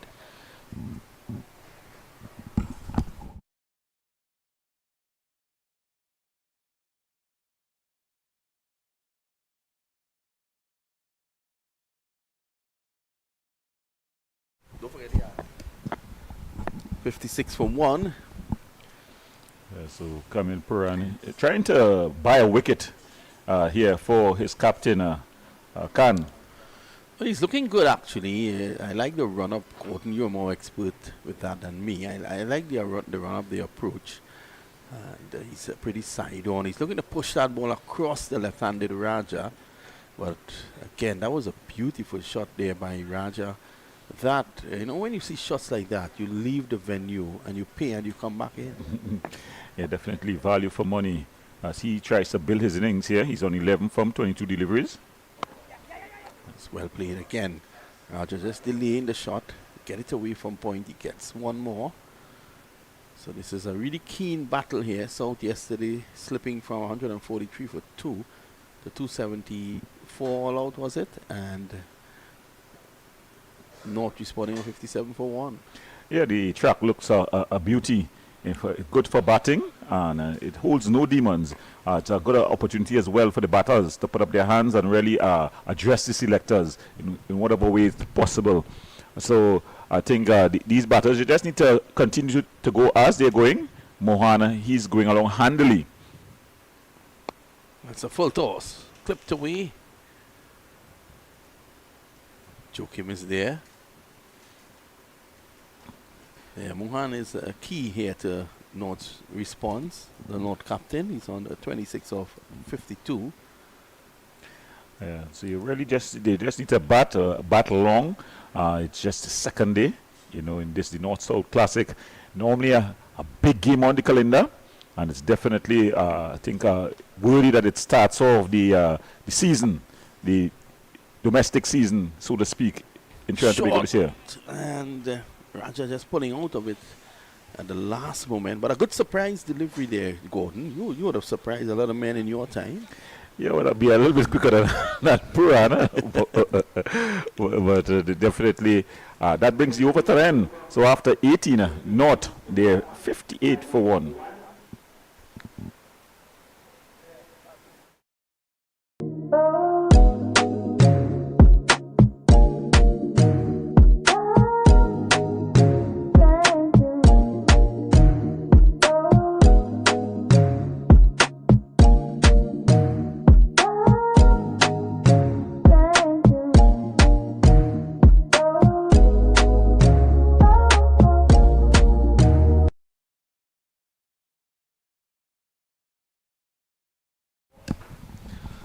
So we're back, and which means Gordon Pay. It's going to be Brian Charles to take up the attack from the southern end. Brian Charles, another of those Red Force players, will be looking to continue with the national team. Well played by Mohan, just going right back. He's in the depth of his crease. And he was able to maneuver the angle. He comes back for 2.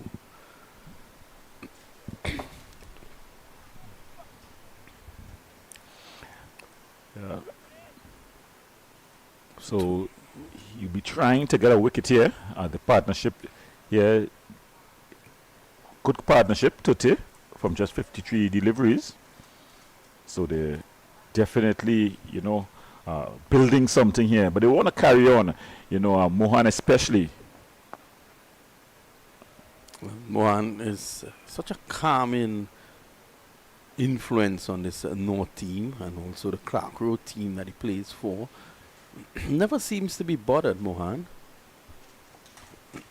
And he'll definitely be pushing for a place in the Red Force team this season. No Darren Bravo thus far. Yeah, well, he was chosen for this clash initially and then he pulled out. And one hopes that he comes back in to lead the team. I always thought that Darren Bravo, looking at him in regional cricket, I always thought he was a good captain. Yeah. And, he will want to come back and address the selectors yet again. He has taken a short break from the game, so he'll want to come back and just bat and bat and bat. Raja pushes forward, he's all caught behind. And he's stuck in his forward defensive prod. But he keeps his head down, so he definitely would have gotten a touch. Probably a bit of glove. Let's have a look at it here. Just the outside edge. Outside edge. Beautiful delivery. Pitch, spun. Well, Raja has to go. Let's look at that again. Just the faintest of edges.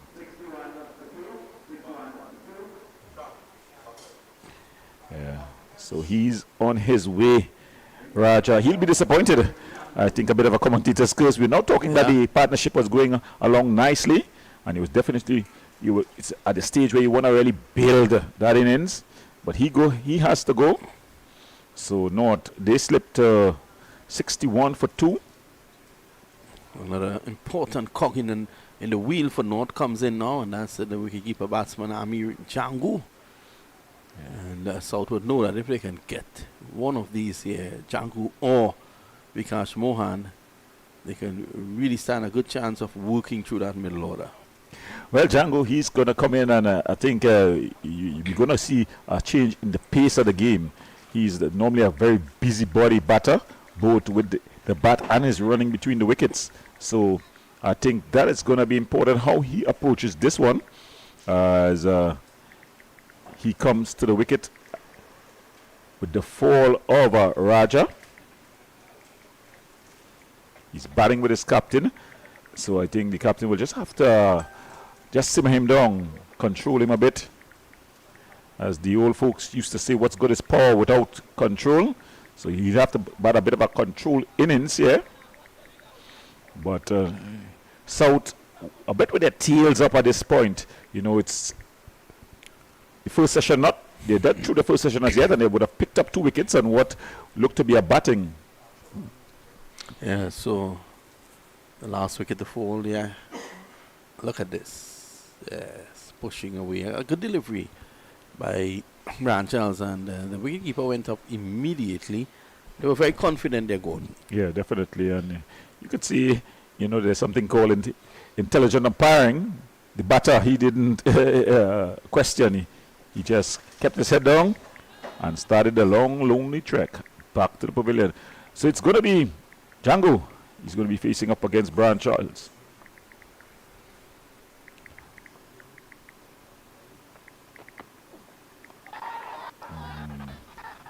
He's just forward and just pushing it out into that point region.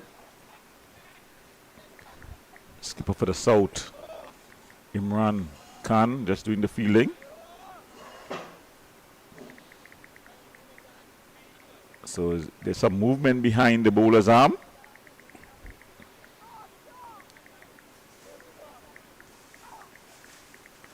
door. So they're saying to pull the umpire's door. The umpire's door needs to be pulled in. Django just put off by it. And I think the keeper for the South team just making some fielding adjustments.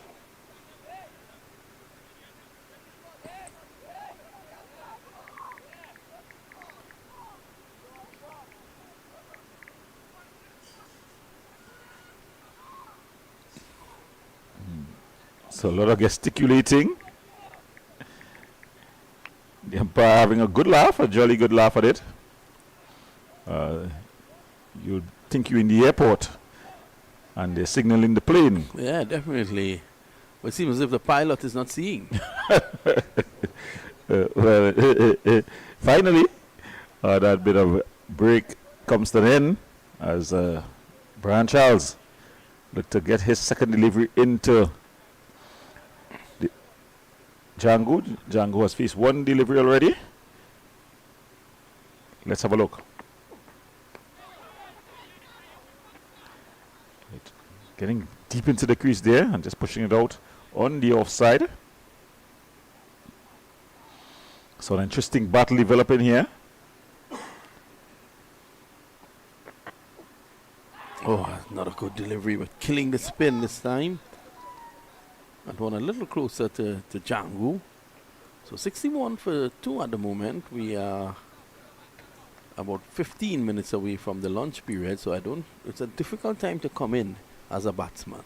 Yeah, definitely. It's not the best time to come in, but you got to bat through that 15 minutes. It's also important here for the North Zone team that they don't lose any wickets at this point. They want to get to lunch without losing a wicket. Mohan, as we see the captain of the South Zone northern end, the velodrome end or the Autobowling end, according to what you want to describe it as. Or it could be the aquatic center end as well. Yeah. There's a hive of sporting activities in this area.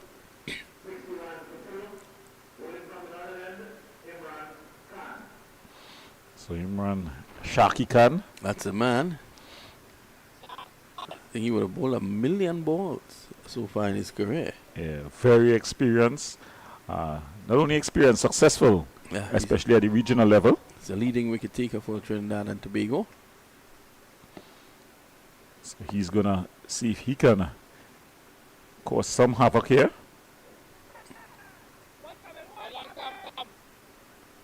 Takes a little bit of time to settle, Imran. Nice flowing drive there. Just to get his stats here. He's taken 450 first-class wickets. That's 450 more than you and I. Yes, most definitely. The figures speaks for themselves. Yeah. List day cricket as well. And look at that average, 22.98. He's taken his best ball in an innings is 7 for 47, and best ball in a match 11 for 122. Very, very impressive. Imagine that. 25 times he has taken 5 wickets or more in an innings, 30 times 4 wickets or more, and 6 times, he has taken more than 10 wickets in a match. In list day cricket, he has 71 wickets at an average of 25.67, equal rate of 4.68, which is impressive. Yeah. And in T20s, 31 wickets in 39 matches, an average of 20.22, a best of 3 for 7, econ rate of 6.3. You will take that any day and twice on a Sunday. Yeah, definitely. Impressive from the skipper. And he's also no slouch with the bat. He scored 3,622 first-class runs with a high score of 125. An average of 21.18, 115 50s. He could be classed as an all-rounder. And of course, in list day, a best of 74. And T20s, 60 not out. Yeah, Not bad at all. Yeah, no mug with the bat. Imran Khan, early in his career, he used to bat pretty high up the order. As the numbers, the matches went on, he started to bat a little lower down the order. But of course, his ability, unquestionable. He's now going to try to contest.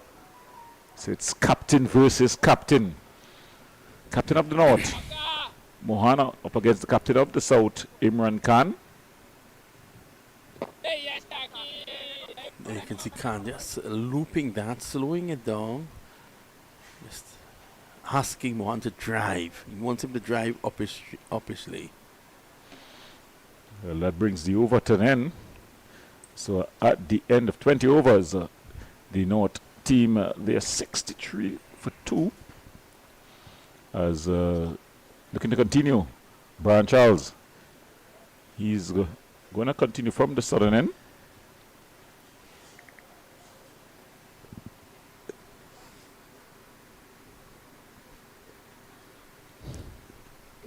Once a very good morning to a very good friend of mine, the man called Nevin Gonzalo Stewart from Roxborough.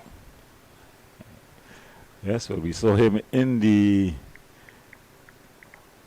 Chief Secretary T10 Cup, and he was quite impressive still able to hit a long ball and bowl a heavy ball as well. Yeah, he's a fit man. I will never forget when Nevin Stewart took an under-19 team and won the Big O T10 about 2 years ago down in Roxborough. Everyone thought he was a madman at the draft when he picked only youngsters. He then scored a ton load of runs almost in every match. I think the game he failed in, I think he got 30. And he led the team to the title, also bowled very well. But what was more important and what I think was really bigger was the fact that on the day of the finals, his mom, who's a wonderful cooked for the 360 crew, courtesy Nevin. Well, on cue, we see the lunch just entering the door here. So I think he's probably hearing us. The food gods are hearing us and has brought lunch. I think David, when we arrived, so David and I always have these little conversations. I think he corrected me. I had said something on air about the national dish in Tobago, and he corrected me. I think I had said the wrong thing. I think it was not crab. I think I had said crab and dumpling, but it was crab and something else. He said, you know what? I'll correct that. I'll bring it for you guys. So said, so done. He did bring it for us, and we had a wonderful time up in Roxborough. I always like that area, that Roxborough area. I have a lot of fun memories up there with Nevin Stewart, Sid Gray, and these guys. Yes, but back to action in Central Cuba, to be exact. The North team, they're batting at 64 for 2 after 21. Django patient on 2. Mohan, he's on 30. Imran Khan bowling a very good first over though. As looking to continue, we see Imran Khan. He's got the ball in hand. He's going to be bowling to Django. The field a bit spread at this stage. That till if you're looking to force it down the ground.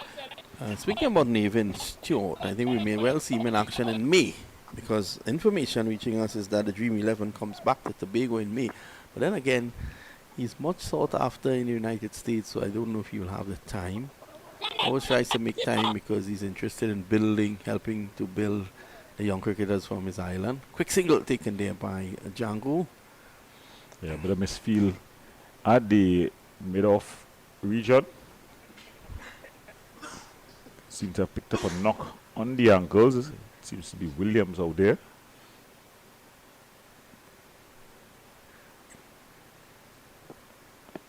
So it's going to be Mohani building an innings. Fricks one of the legs.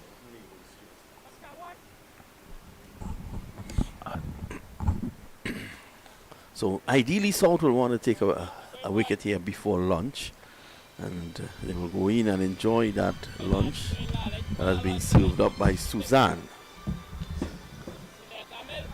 it's going to be Imran Khan. The ball to the left-handed Amir Jangu. Tossed up, full pitch. He'll be angry with himself that he wasn't able to dispatch that into the gap. Speaking of Nathan Stewart, he's in first-class cricket. He's taken 7 wickets. Hasn't gotten much. Didn't get much opportunities. Just the 4 matches. Best ball of 2 for 74. T20s though, that is where he made his name. 13 wickets, a best of 3 for 22. And also 33 not out. He featured for Trinidad and Tobago in Champions League. I don't know if Champions League will be back soon.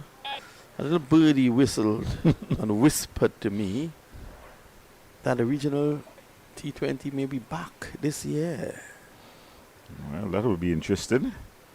So while we ponder the regional T20 in the North-South Classic, North, they're 66 for 2.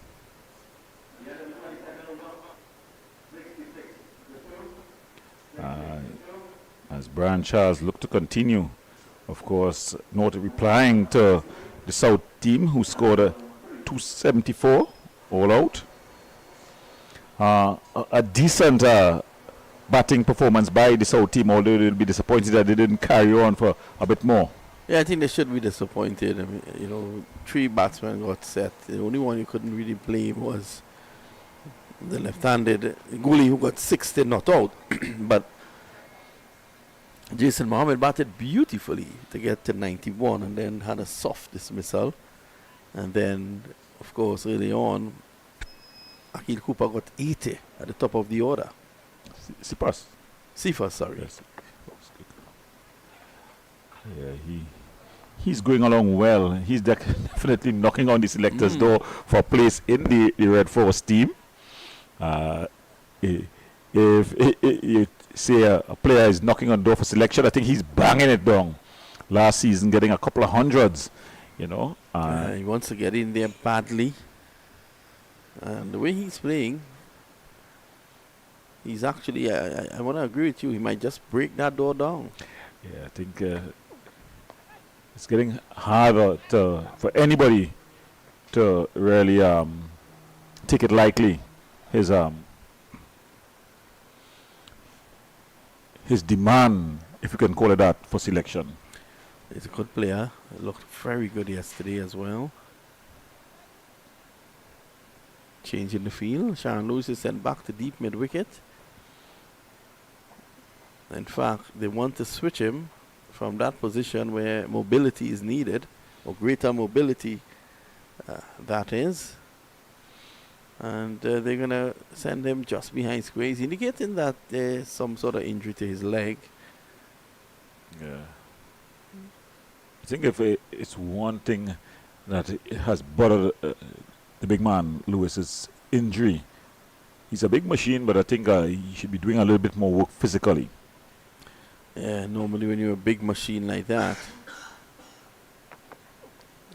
you tend to be a bit injury prone. That's an excellent delivery there from the off-spinner Charles. That one actually was drifting away from Mohan. Mohan was very close friends with Amir Jangu.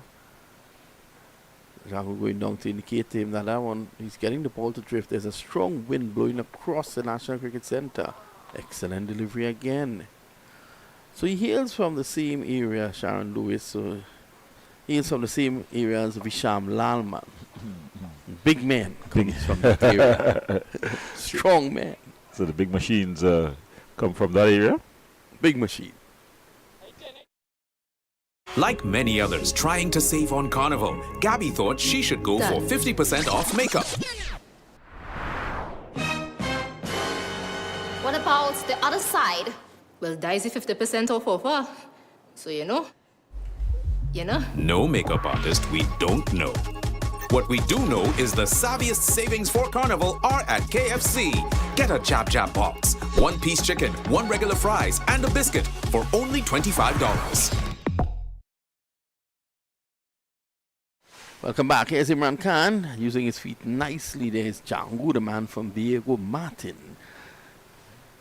Very close to Gordon pair, and they get one. Yes, the beautiful borough of Diego Martin. Yes, just last year. So soon to be a city, Gordon? Yeah, well, hopefully, of course, we have a mayor now. Miss Glasgow, good morning to her. Her worship, I should say, her worship, the mayor, Kila Glasgow. Well, Gerard Tobago Basso has just messaged me and he said, please indicate and mention that Nathan Stewart did take his team to the finals of the season 1 of the Dream 11. So a lot of information coming.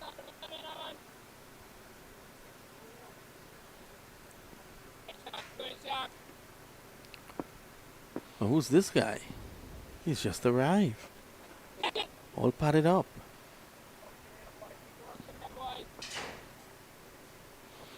Is it that once you pass the National Cricket Centre, you can walk in if you have a bat?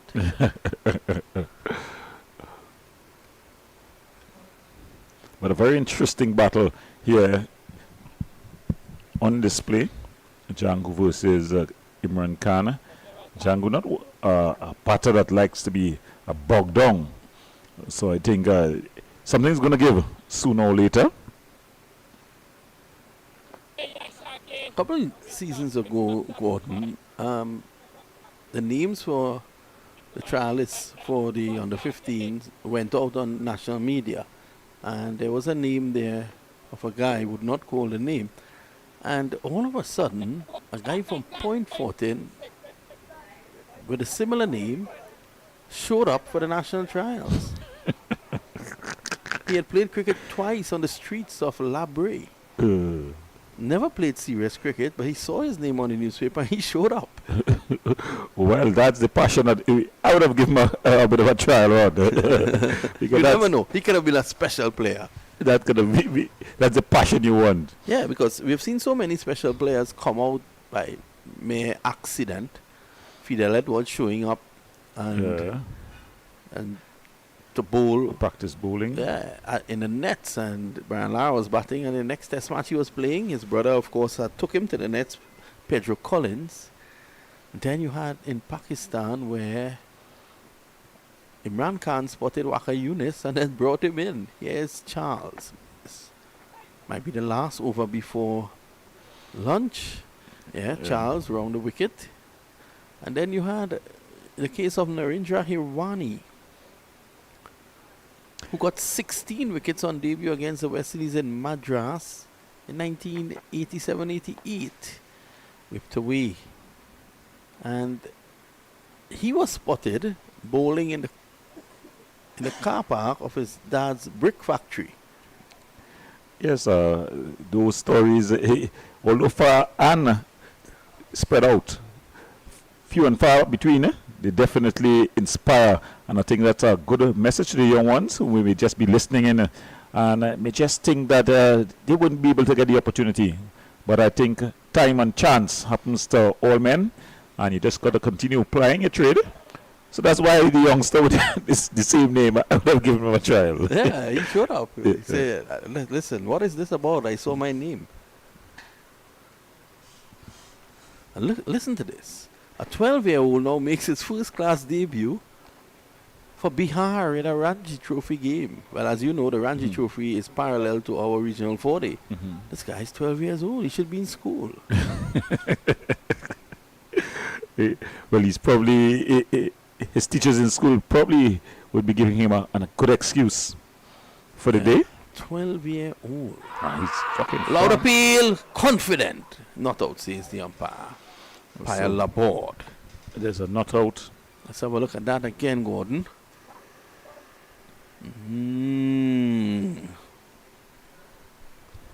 Pretty close, I dare say, but umpire Laborde is in the right position to make a judgment, to make a call. And she says, not out. Well. Let's have a look at that again if we can.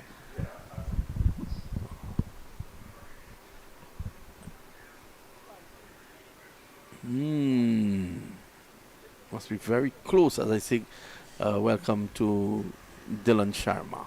Doesn't get much closer than that. Well, it's the end of the over and it's lunch on day 2 of the prestigious North-South Classic here at the National Cricket Centre. South batting first, made 274 all out yesterday. Not in response, they're well in this game. They're 71 for 2. A last comment from Dylan Sharma before we hit the lunch table. Not too dissimilar from yesterday's start. 2 wickets to begin with, and then a good partnership. Of course, in this case, the partnership would have occurred a bit earlier, but good session of cricket. Good fight between bat and ball. Few chances, and all in all, so far, a good day's play on the second day of the Ttcb North-South Classic.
Like many others trying to save on Carnival,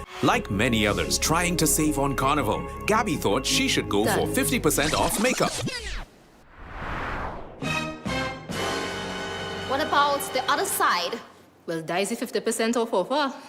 So you know. No makeup artist we don't know.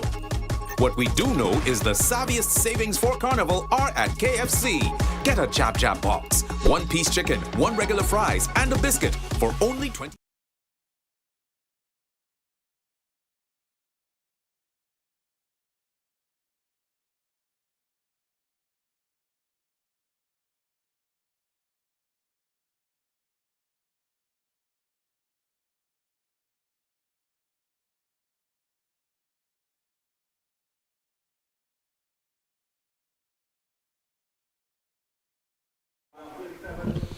Welcome back to action here in the North Zone Classic.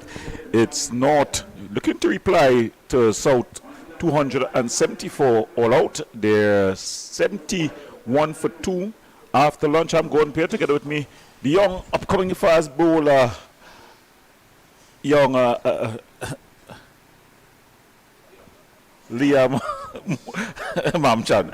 Good afternoon, Liam. Good afternoon, Gordon. And Django is going to come back out here with the skipper Vikash Mohan.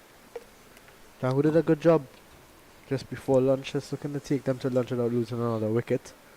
And now he's going to look to rebuild, settle in, and start scoring. Yeah, it was a tricky period, for Django, just coming in about 15 minutes or so before the lunchtime break. And I think he just needed to reconsolidate it. The team had lost 2 wickets, and they were just about 60 plus. So he would have needed to come in there and pay a patient knock. Very much against his nature, but I think it was a very important period for the North team as they look to really build. Of course, the wicket is playing well. This afternoon, just before coming on air, you told me that you think the spinners are going to come into play as it dries up a bit. Yeah, I think the session after lunch, a lot of captains usually employ 1 fast bowler, 1 spinner. But I think the way things going and with this pitch pretty dry so far, I think this session might be dominated by the likes of Imran Khan, Brian Charles, and we may see Damian Joachim used in this session as well. Well, it's the skipper, Imran Khan, who starts things after lunch, gets things going. You can see a man there just at the sleep mid-on position. Good start again after lunch from Imran Khan, continuing where he left off. So a pretty attacking field set by Imran Khan. Is it definitely for a spinner? Yeah, definitely, and he's giving the ball some air. This one driven nicely from Vikash Mohan, but Kamil Purang gets across, and they're just going to get 1. Yeah, so that field still has a slip. On the ground there. Jason Mohammed. Yeah, Jason Mohammed. The veteran of this team, one of the veterans. Very experienced Jason Mohammed. He got 91 in South's first innings. Yeah, very important 91. He would be disappointed that he didn't go on to get the milestone of the century. Yeah, as was Cephas Cooper, going to run out on 80. He was looking really, really good. Janku first up after lunch. He started a dot ball. Long forward. Yeah, the South team, they were going quite handily, and they would have expected to get over 300 plus runs. Yeah, and wickets fall. They had wickets fall in bulks, and that's sort of a recipe for disaster. I think 274 they would be happy with, but they would know that they probably left 70 to 80 runs out there, especially the way that Jet Gully was going. And when the wickets started falling around him, he couldn't be his usual aggressive self, and didn't end up having the support from his teammates as Sharon Lewis, he got out and left Jet Gully stranded on 60 not out. Well, after the first over after lunch, it's the North team 72 for 2 in reply to that 274 by the South team. While we talk about the North-South Classic, of course, that's a big match on the local calendar. The West Indies, they had a practice match, a warm-up match, and Joshua De Silva, getting a century. A good start for the wicketkeeper batter. Yeah, most definitely, and he's going to be an important part of this Trinidad and Tobago team. Once he returns from Australia, he's definitely going to be one of the guys to fall in. He's been out of form with the bat as of recent for the West Indies, so it's good to see him back in the runs. We all know the talent that he possesses. Does have a Test 100 to his name. And Lewis just letting that one go through for a single. Should have been a bit sharper there. Yeah, not the fastest of players over the ground, but you'd expect him to do a whole lot better. Utley. Yeah, cannot leave. He's going to be heading to Australia soon as well for that one-day series. He's been included within recent times in the West Indies setup. So he's one of the go-to guys here. You'll have to think with the absence of Brandon King in that one-day squad, Utley may be getting his opportunity. So in that England series, he didn't get to play a game. But he's still included, still part of the squad. And we'll be hoping to get going in Australia. As an active player, sometimes when you'll continue after this delivery, how do you keep yourself G'd up, when you're included in the squad, but you're not into the playing 11? Yeah, it's hard. It's hard for a lot of players. But I think it's always about staying ready. Never know when you get your opportunity, and when you do get that opportunity, you have to make it count. Because opportunities, they're few and far between. So as soon as you get that chance, you need to make the best of it. Give yourself a good showing and try to win games for your team. But it's Charles continuing here. And there you see the man just lurking there. That is a silly point position. Just under the eye line. It's one of those positions that when you have a spin operating, especially an off-spinner to the left-hander, it's one of those tricky positions. Goes out to the other side now with a short leg. Goes out to a short leg, yeah. This one driven straight to Jason Mohammed at short cover. Looks like Jason Mohammed was taking a bit of a hit to his hand. Yeah, he was definitely struck when Mohan, with the powerful off drive, and you see the physio just running on. So probably a bit of banning would take place as the two batters meet mid-pitch. What do you think would be the conversation like there at this point in time? Yeah, I think, in the session after lunch, the breaks in cricket bring wickets. We all know that. We see national team head coach and head selector David Furlong, as well as Gibran Mohammed, one of the selectors, as doing Ryan Dial. The selectors are out and about. They're having a look at this one. Yeah, it's an opportunity for all the players to make a claim there, as we see the physio now just jogging off. You would have done the work on Jason Mohammed. And it's Imran Khan who's going to continue.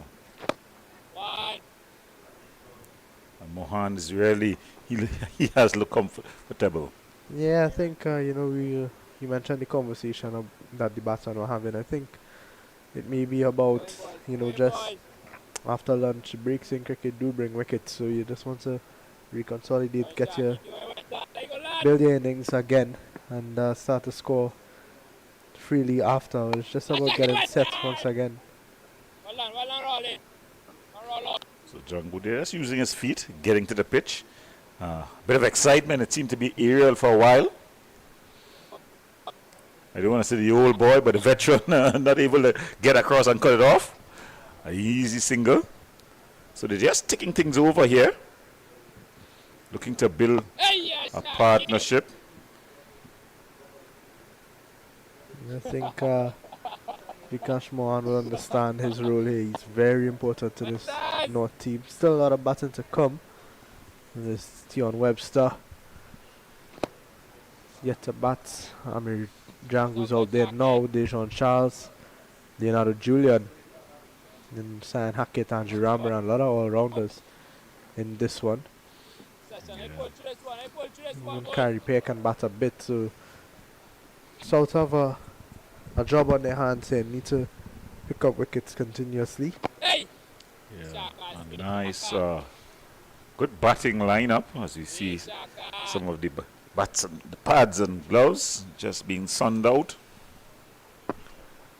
Amir Django, he had a good couple of first-class seasons for Trinidad and Tobago in recent times.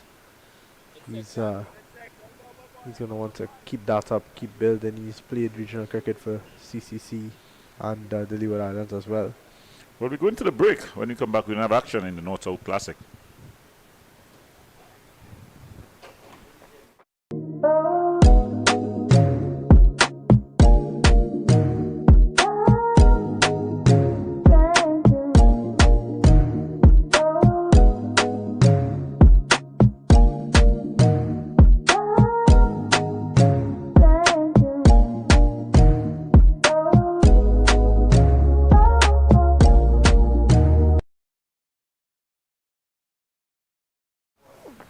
Welcome back as the action continues. It's Brian Charles batting, the Comfort Inn.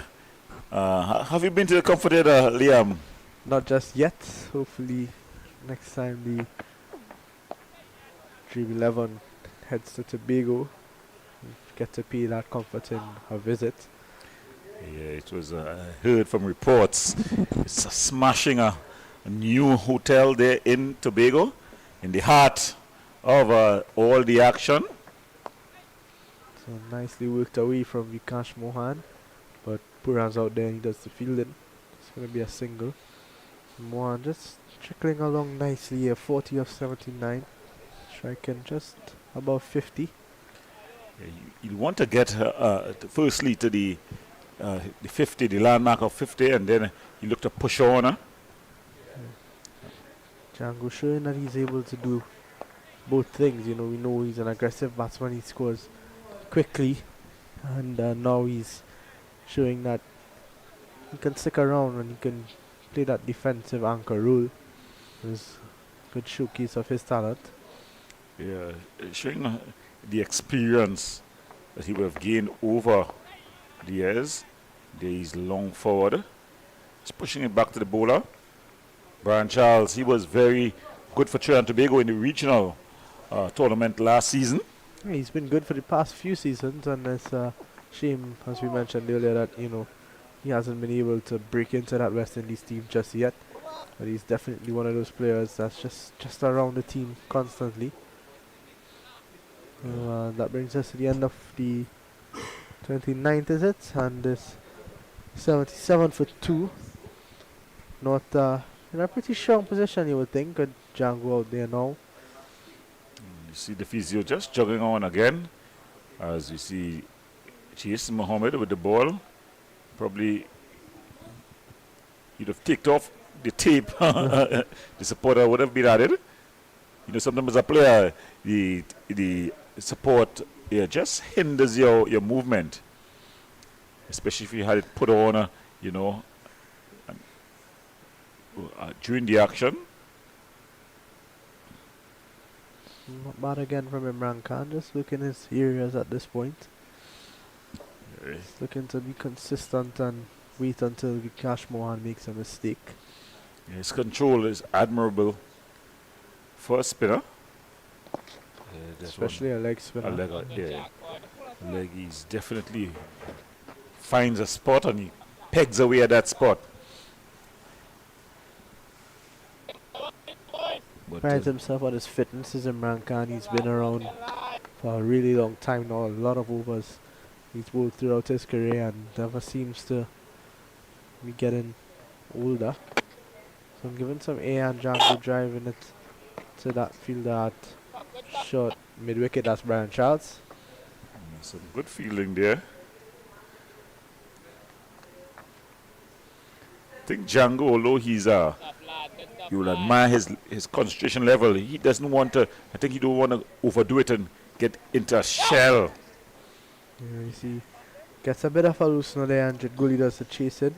I'm gonna get 2 runs easily. Yeah, you don't want to get into that shell. And there you see he's just on 7 from 40 deliveries. Yeah, slow start. That's one thing we've seen with Amir Django is his ability to catch up. He's a powerful left-hander. Yeah, he definitely can go through the gears pretty quickly.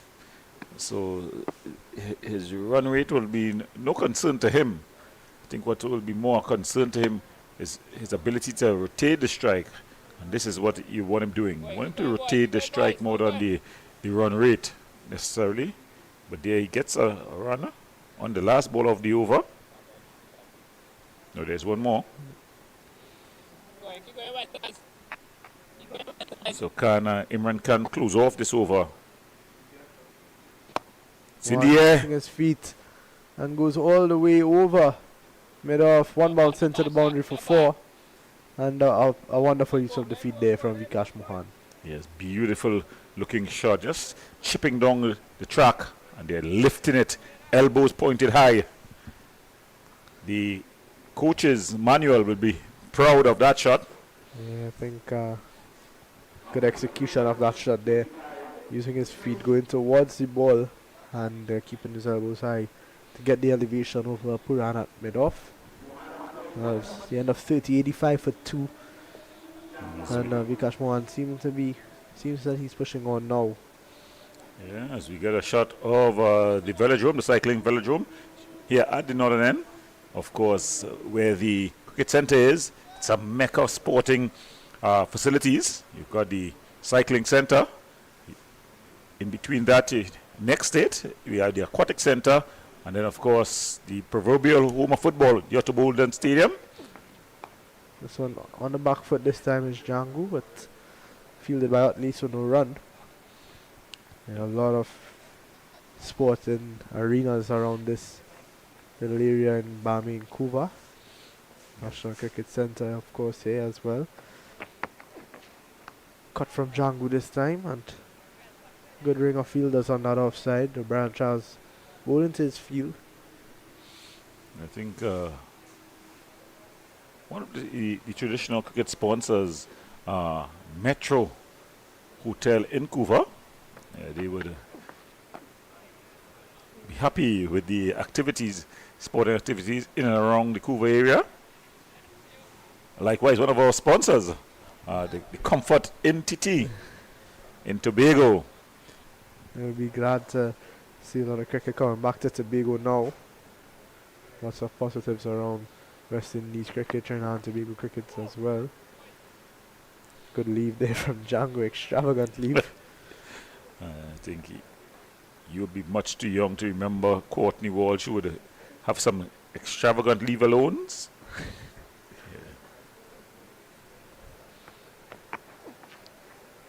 Well left from Django, he's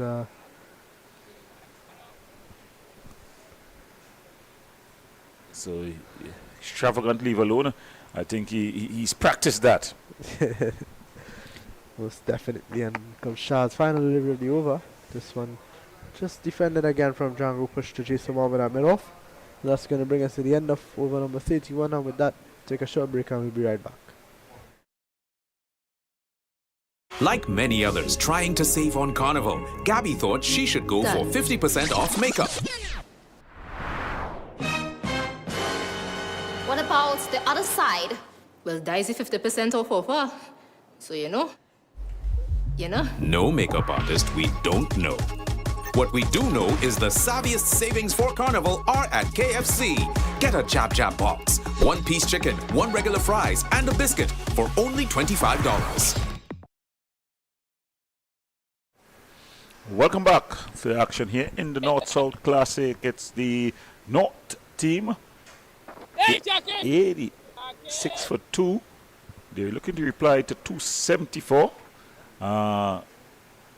Liam, the Jab Jab box, carnival around the corner. Are you going to enjoy the Jab Jab KFC box? I think I might just have to. It's pretty good, pretty enticing. Good delivery again from Imran Khan.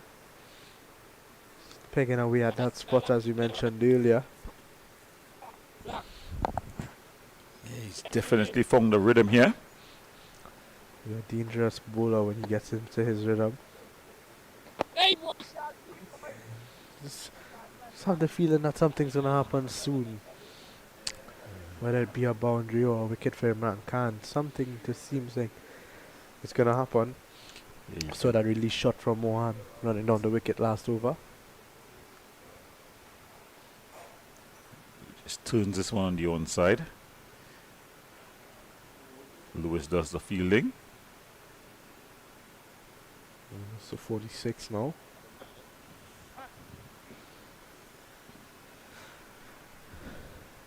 Trailed by a further 187 runs.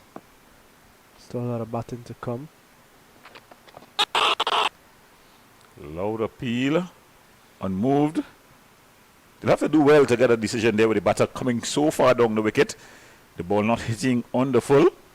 Take a look at this one again. Yeah. I think it was a pitch outside the leg as well. Yeah, it seemed so, at least from this angle. What's the wrong one? Good bowling from Imran Khan. Django just looking to make something happen now.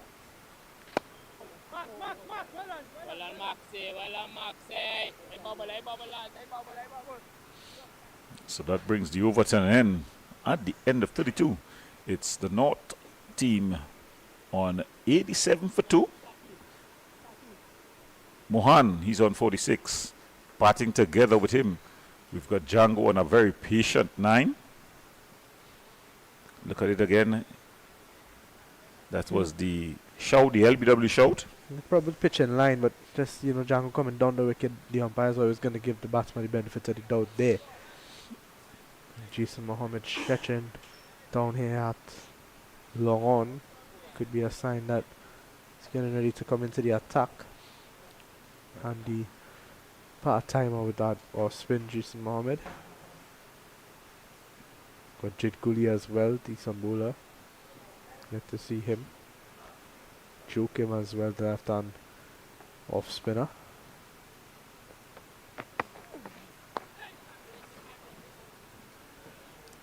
Very deep in the crease there. Giving himself some time to see what the ball was doing. Seems to be reading Brian Charles off the pitch. Well bowled again.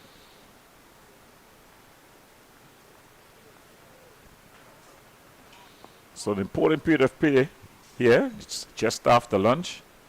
And both teams trying to get the advantage here. As the game really is on a knife edge. Hangs in the balance. 2 quick wickets. And it could be advantage south. And another 30 runs with these two together. And the North will be on top of things. We saw it happen quite a lot yesterday. With South being on top of the game when Cooper and Jason Mohammed were there together. And even when Jed Gully came into bat. And then, 2 or 3 quick wickets fell. And all of a sudden you just felt like North had the edge. Yeah. Something that the old school has always taught us. Take your score and add 2 wickets to it. And you would get a feel for where you really are. If you had a 30 runs to the score without losing a wicket. So very, very close one here. Getting off the back foot and punching into the gap. Beautifully timed. Kamil Puran's going to give chase. Not going to go for 4. But signs of confidence now from Amir Django. He's been out there for quite some time. Moves on to 11. 49 deliveries. But he's just getting his groove now, Amir Django. Came in, as you mentioned earlier, at a tough time. 15 minutes just before lunch. It was time to come into bat.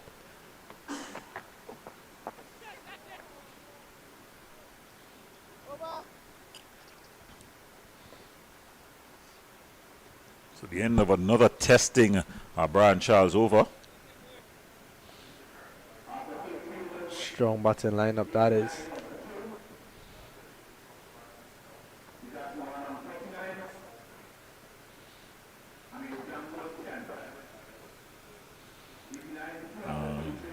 Beautiful day down here in Vancouver. The sun is out in all its glory.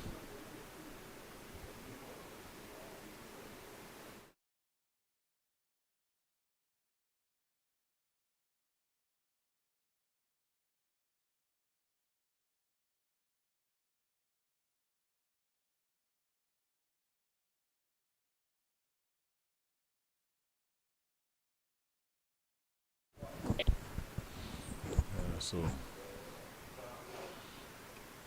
the battle continuing here. Teams locked in an absorbing battle. Mohan approaching the 50 mark.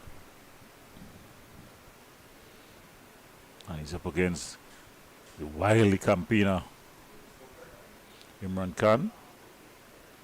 And I think that's going to bring up his 50. Yeah, it does. So Mohan gets his 50 of 93 balls, 4 fours. Yeah, big 50 from the skipper, real captain's knock. It's out there since the start of it this morning. Had some testing periods with Sharon Lewis and Anderson Philip early on, and weathered the storm and has put on a. He's put on a solid partnership. I think it's the third time he's put on a 30-run partnership. You want to push this partnership though a lot further. See first Cooper in the game there at short leg. So there we see 50 runs, confirmation of that 50 of 94 balls, 4 fours. Using his feet, Django driving and just beating that fielder at short extra cover, and it's going to run into the boundary for 4. Signs of positivity from Andrew Django. Yeah. Using his feet well, getting to the pitch. Nice flowing cover drive. Damian Joachim just couldn't get his hand to that one. Well placed from Django. Moves on to 14 now.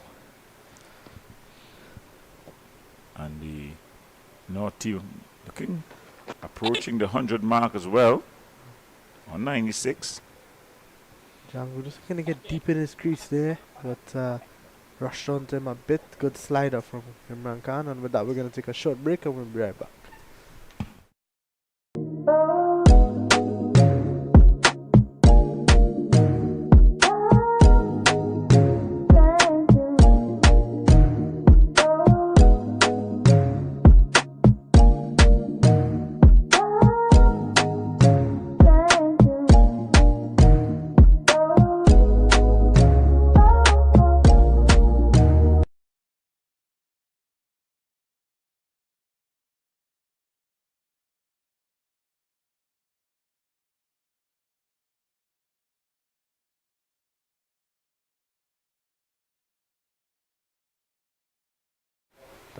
And we're back here.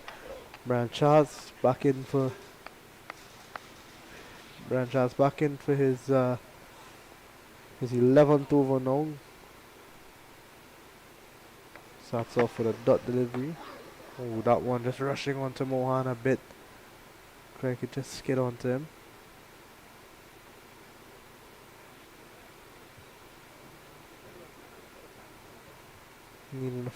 Need of a wicket here. So just guided past that free slip, and Vikash Mohan and Django, they're gonna come back for 2. Good understanding between both of them, good friends. So that one takes Mohan to 52.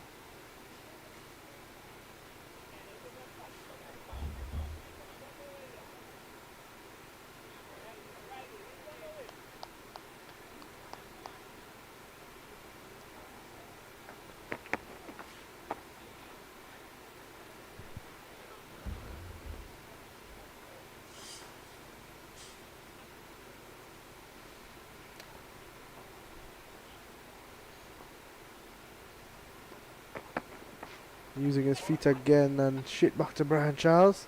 He was a shy at the keeper, but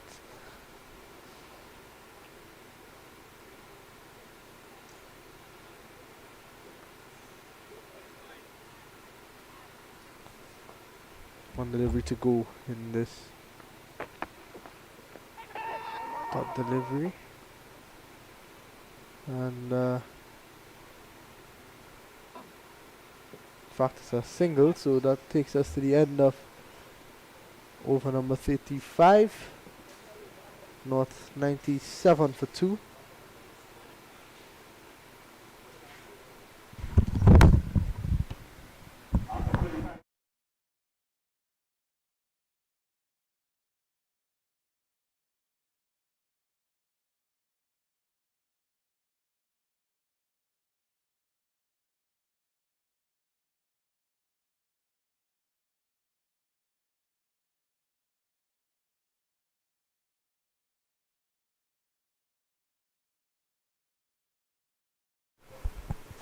Welcome back here at National Cricket Centre.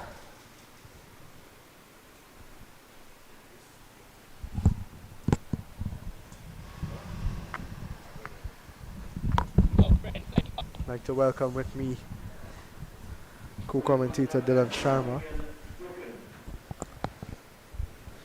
It's going to be Damian Joachim, the boy from the south.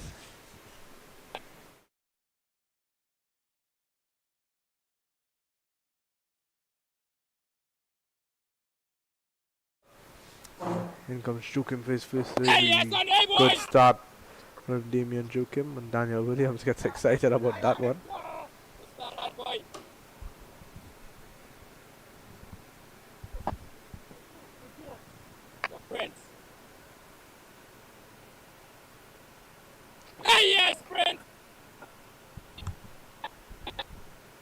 Damian Joachim is part of that Hummingbirds on the 23 team, and that recently concluded on the 23 competition. Didn't have the best of tournaments with the ball, you know what he's capable of. And that just wasn't up to scratch in that one, but was really, really dangerous with the bat, as he usually is.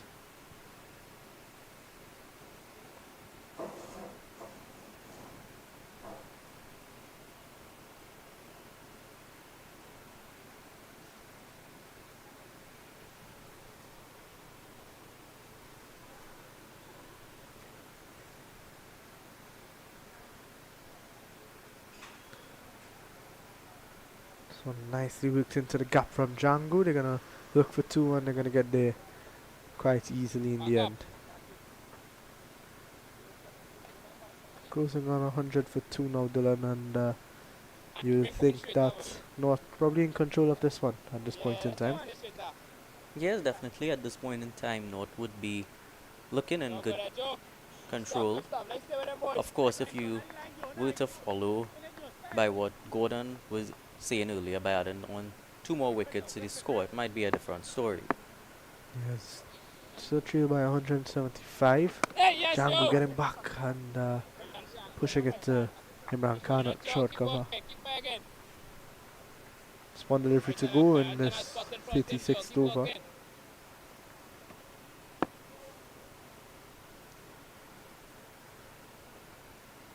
Django looking to go peeling off the outside edge. Imran Khan is going to give chase, but it should run into the boundary now, and it does. So Django moves to 20.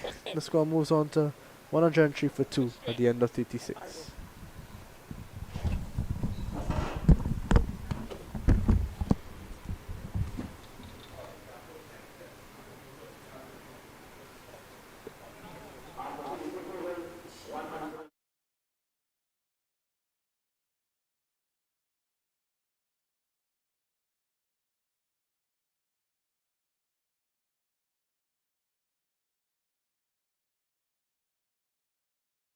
Well, welcome back. 103 for the loss of 2.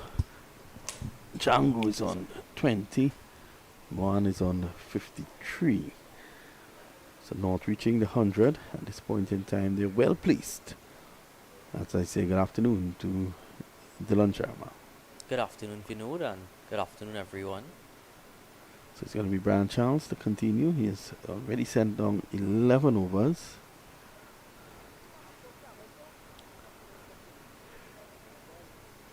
Bohalas really look good. Unfussed, unflustered. It's a nice calming influence at the top of the order. Very solid inning so far, has impressed me. Well, that one kicks up a bit. Awkwardly keeps it out.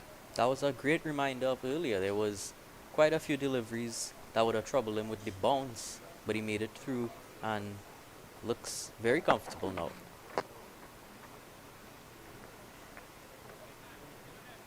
So one more.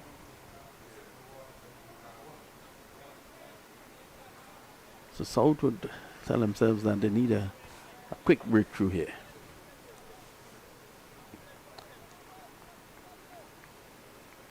I'm a bit surprised Imran Khan brought himself out to the attack so early from the other end. Jaguar still be careful here, making room to force that through the offside. The mere fact that there's a ring of fielders close to him, he'll want to pass that offside field, and he's probably telling himself 3 runs on the offside.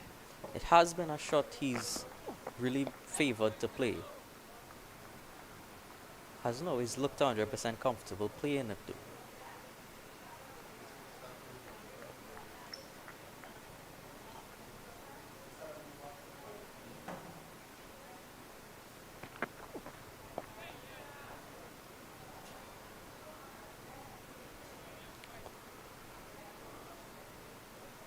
So, lovely day for cricket here at the National Cricket Centre. No threat of rain. Yesterday we had a full day's play.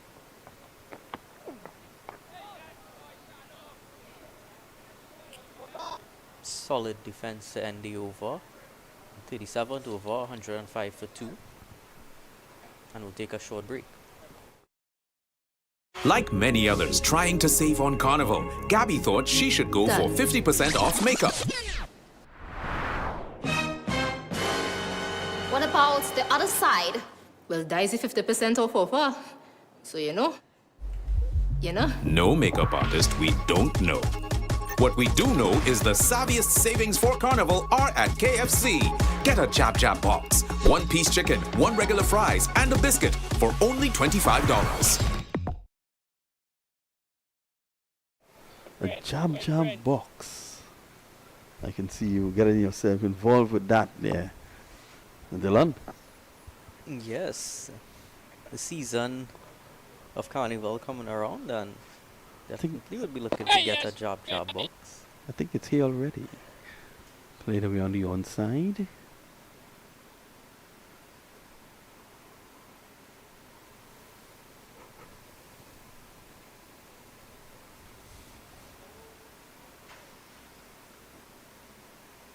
Good delivery arm ball.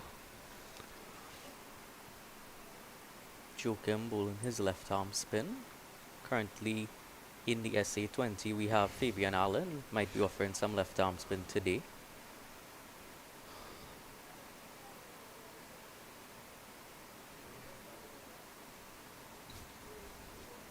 Joachim had the distinction of taking 10 wickets in the domestic league this season.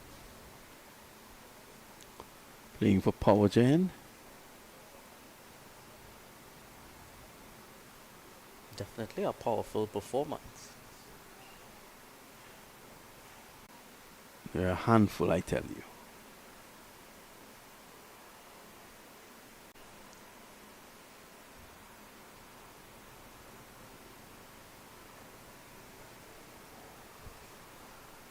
Spark cutting.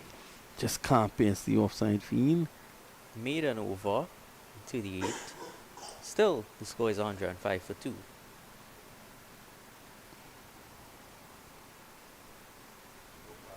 And it looks like if it's going to be a drinks break. So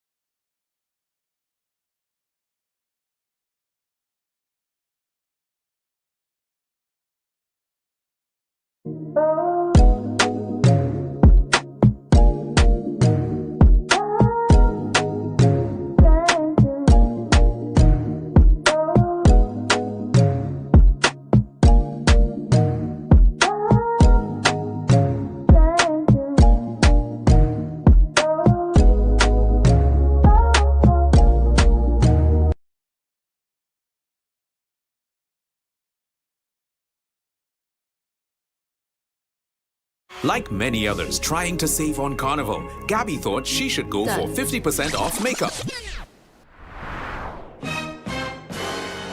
What about the other side? Well, Daisy 50% off offer. So you know. No makeup artist we don't know. What we do know is the savviest savings for Carnival are at KFC. Get a Jab Jab box, 1-piece chicken, 1 regular fries, and a biscuit for only $25.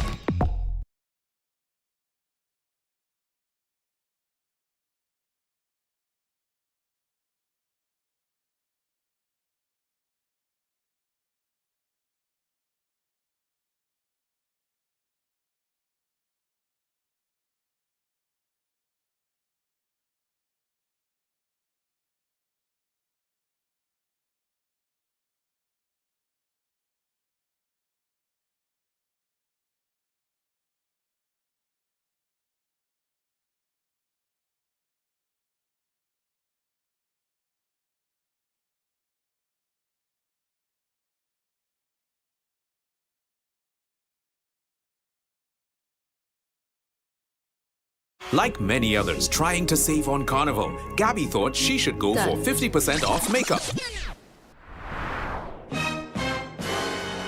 What about the other side? Well, Like many others trying to save on Carnival, Gabby thought she should go for 50% off makeup. What about the other side? Well, Daisy 50% off offer. So you know. No makeup artist we don't know. What we do know is the savviest savings for Carnival are at KFC. Get a Jab Jab box, 1-piece chicken, 1 regular fries, and a biscuit for only $25.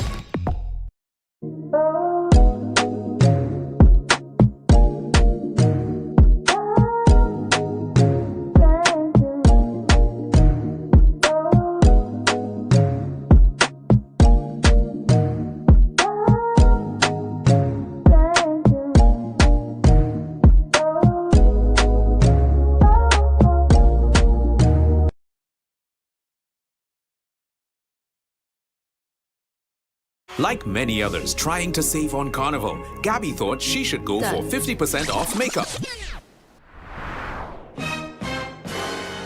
What about the other side? Well, Daisy 50% off offer. So you know. No makeup artist we don't know. What we do know is the savviest savings for Carnival are at KFC. Get a Jab Jab box, 1-piece chicken, 1 regular fries, and a biscuit for only $25.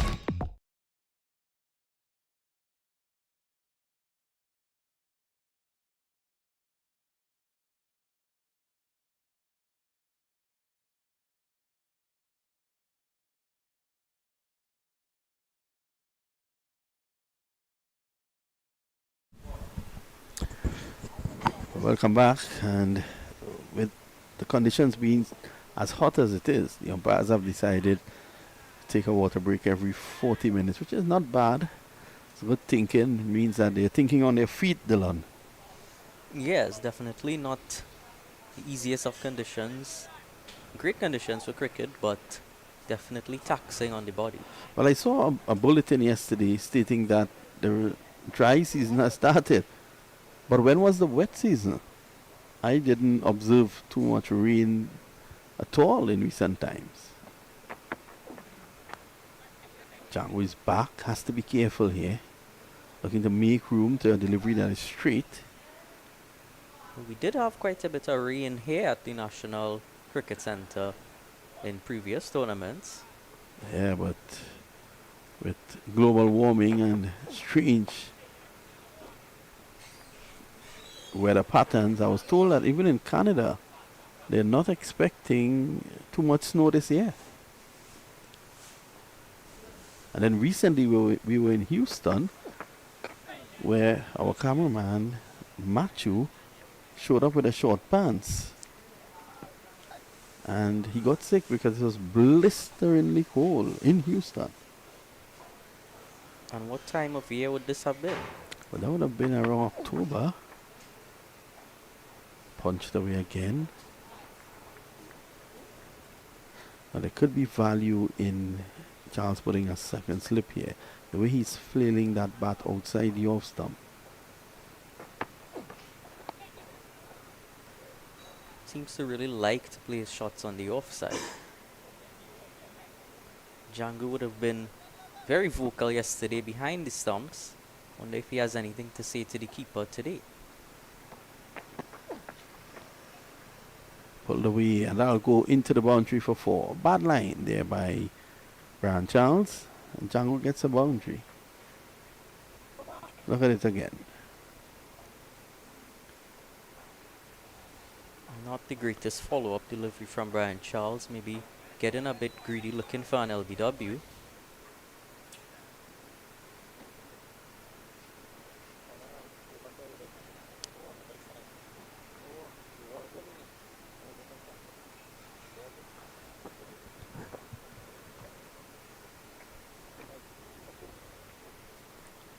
So as we spoke earlier on of the weather, thankfully there is no threat of rain coming our way. You can see Vinod Mirage, coach of the North team. He's coming into the administrative center.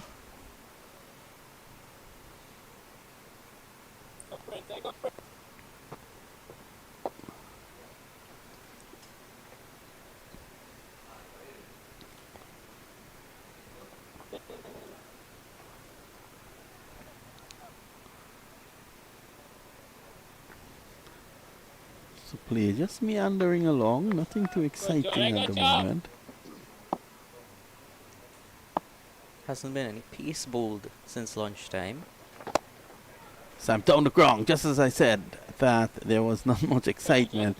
There is Mohan getting a delivery close to him and just clearing the arms and hitting it down the ground. It was a lovely shot, straight hit. No one down there to really catch it. 113 now for 2.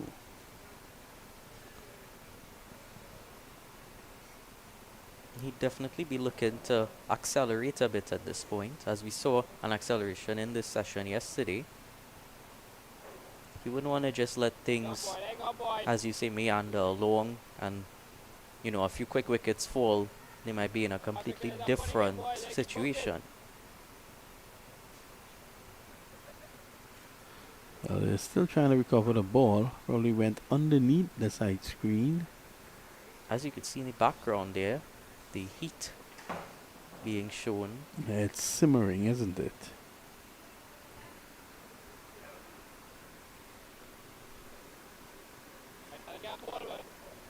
It's Camille Puran down there looking to render some assistance in re-obtaining that ball. Seems like they found it. The third umpire, a man with plenty balls, was going out there to probably loan them one.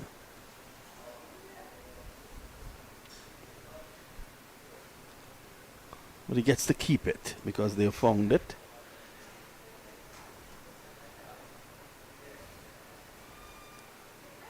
May be required later.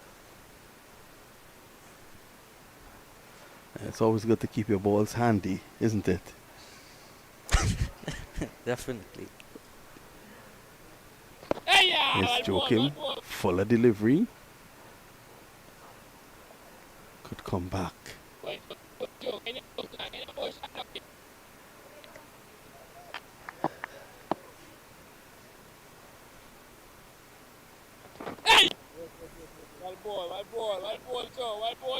Playing him as late as possible. Always seem to have that little extra time to play Vikash Mohan.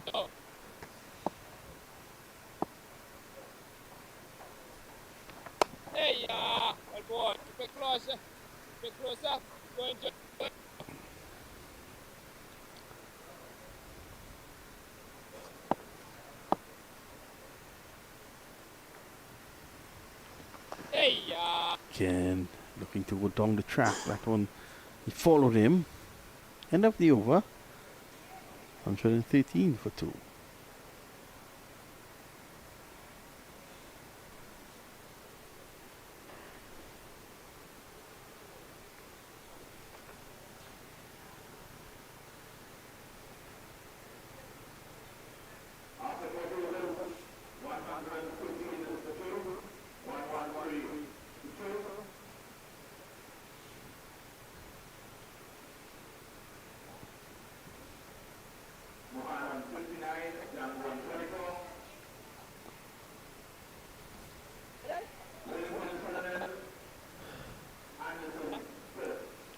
It's going to be Anderson Phillip back into the attack for the first time since lunch. Bowled beautifully in the first session. Only went at 2 runs per over. He'd want to capitalize upon that, continue applying some pressure, and maybe get the reward of 1 or 2 wickets, or maybe more.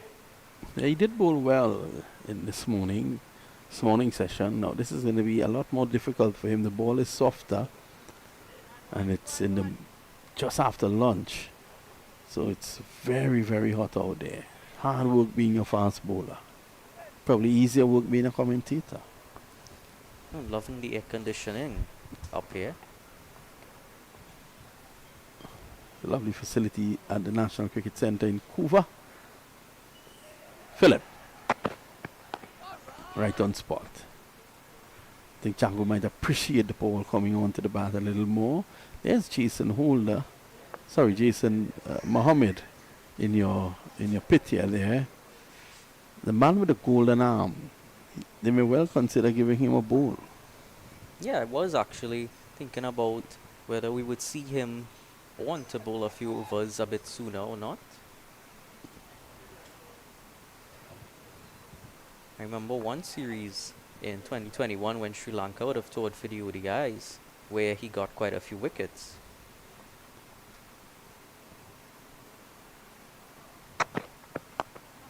Driving nicely. Gets a single.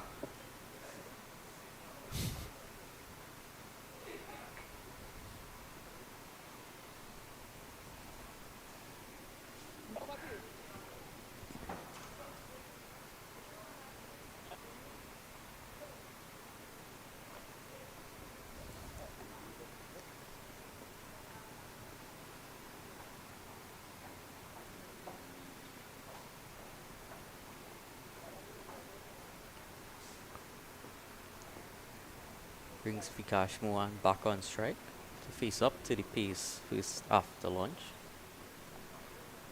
There's 2 slips in. Driving beautifully through the offside. That will thread its way into the boundary for 4. That's a beautiful shot.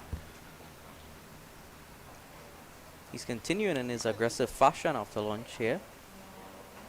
That's a lovely looking shot indeed. For those youngsters looking on, that's the way you play the cover drive. He actually played it right underneath his nose. Allowed it to come on and just came forward and played it beautifully for 4. Textbook shot, just put it on repeat at home and practice for all those youngsters out there. It's looked beautiful today, Vikash. So he's back and cutting well. That's 4. So losing the plot a bit here, Phillip. He's really under pressure here in his first over back.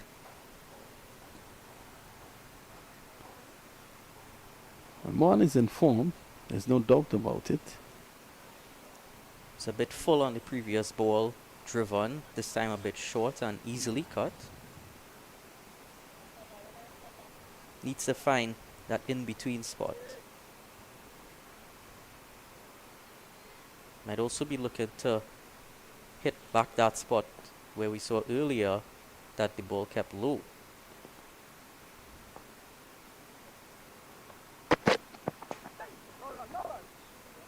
There is a suspicious area just outside the off stump. Some of the balls are keeping low and some are building height.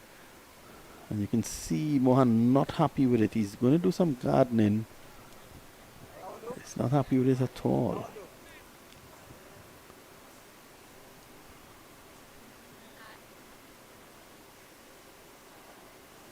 Umpire Laborde.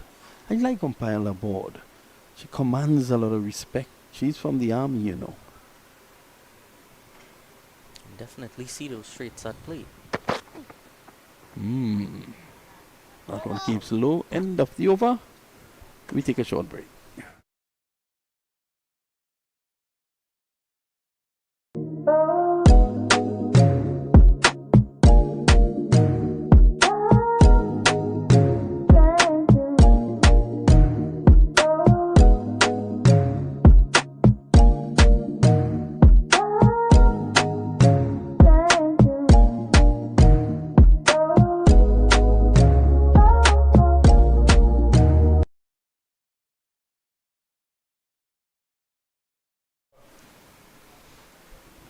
Welcome back.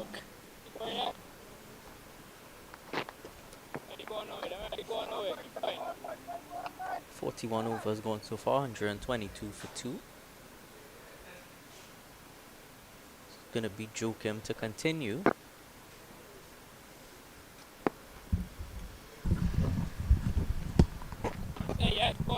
Not tempted to play at that.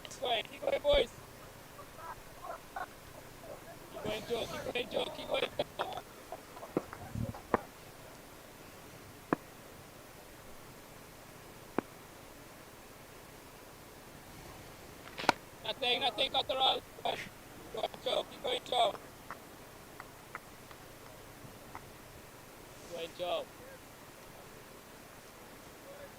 Keep going, Joe. Keep going, Joe. Keep going, Joe.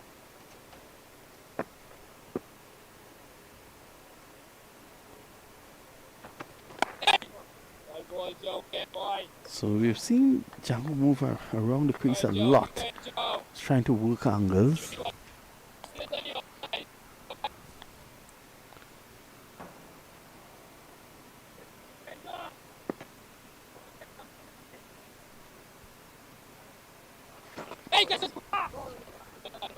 Well, how close was that?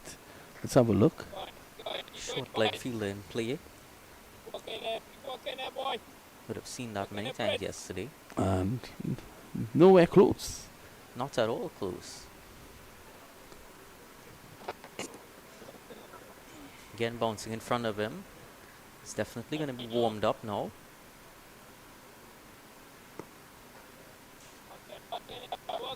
Always need to be in full concentration when you're in that short leg position.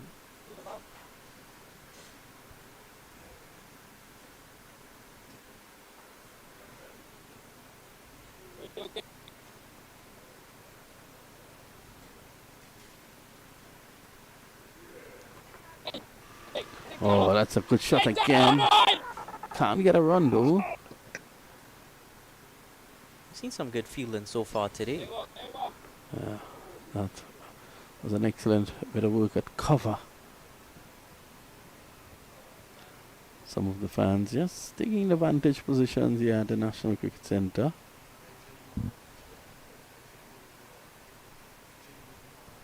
Oh, I was told that is the mum of Jid Cooley.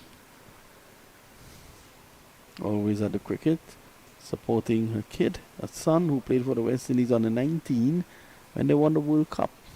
Did you remember that? Yeah, back in 2016, of course, there would have been that controversy with Kemo Paul and the man-keating incident. West Indies were about to lose that game against Zimbabwe, of all countries. Had he not performed that, is it a ritual now? Well, my view on it is it's completely within the laws of the game, so I see nothing wrong with it.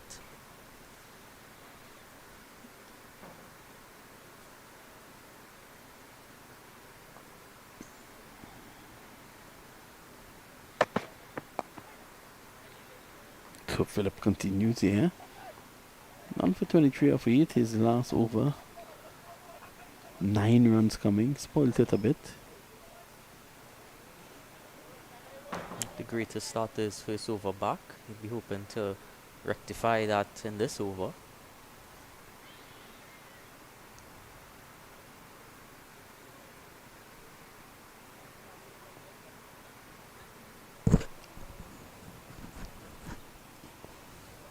Anderson Phillip is a hard worker. If you know anything about him, you would know that he's a very hard worker. He would not shy away from this challenge here.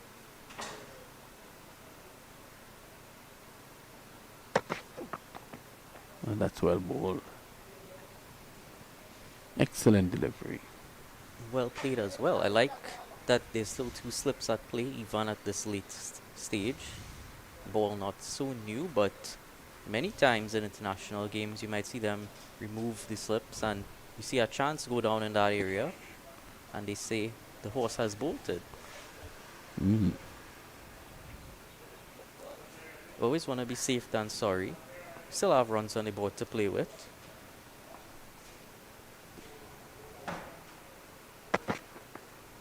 So keeping a bit low but watchful. Has been very watchful, Jangu. May or may not be playing on his mind that he might want to score a bit quicker. Loads of time in this match. So I think what Jangu wants to do here is to get a good score to address the national selectors.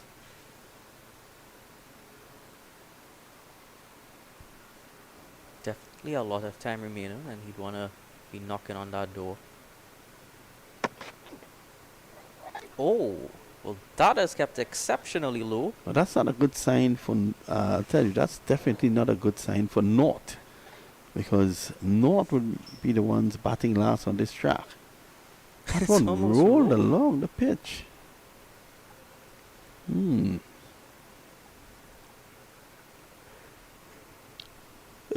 Bishop Alban did the pitch report yesterday. I don't know if he went out there this morning. I don't know if cracks are appearing on the track now. Tomorrow morning before the third day's play, we shall have a look at the track. Do we have any keys to put in the cracks? I think Bisham's vehicle starts remotely. So you may have to lend him your keys.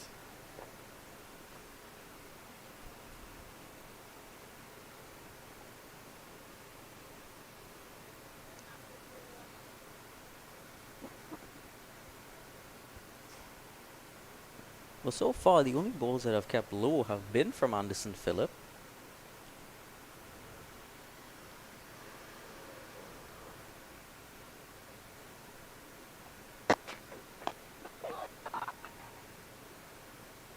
This is well bowled here from Phillip. Brings the over to an end, 123 for 2.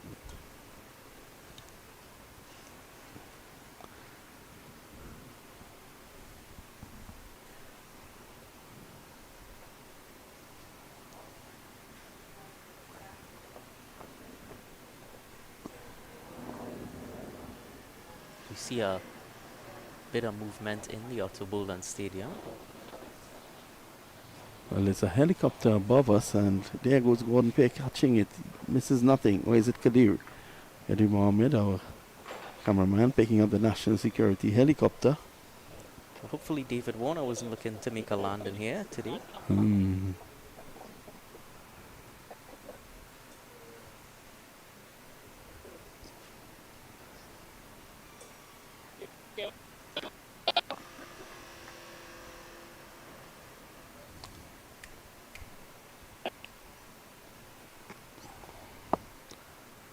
So let's choke him with the arm ball. So you could hear the wicketkeeper really like that delivery. Would want him to stay right there.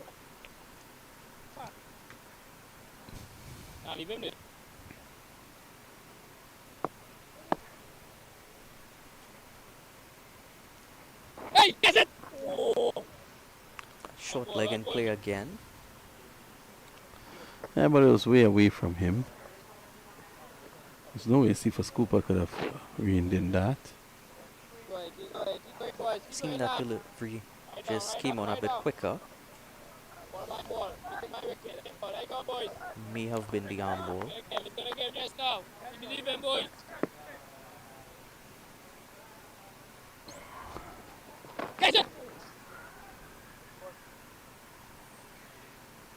So what Django and Mohan is doing, the experience would have taught them that. They are allowing the ball to come onto them and playing it very late. They're not pushing out to bring forward short leg into the equation. They're allowing the ball to come in and just breaking the wrist, getting it away for the single. As you saw that previous ball where they ran that single, the ball stopped before it even got to the fielder.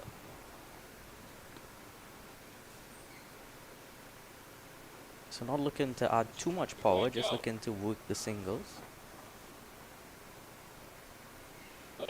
And that's a good batting temperament to be building.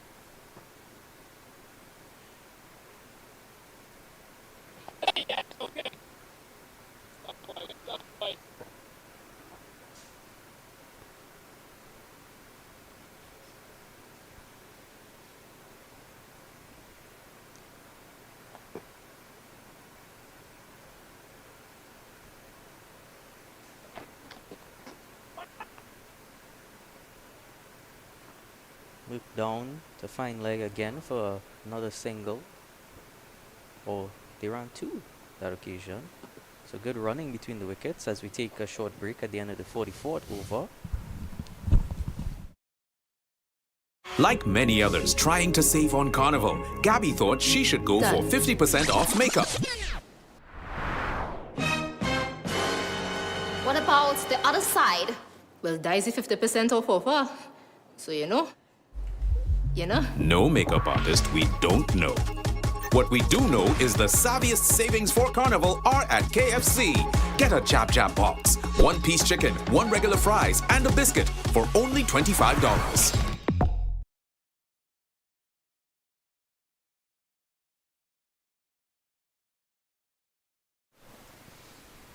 Welcome back. 128 for 2 the score for North right now. Anderson Phillip to continue into his 10th over of the day so far.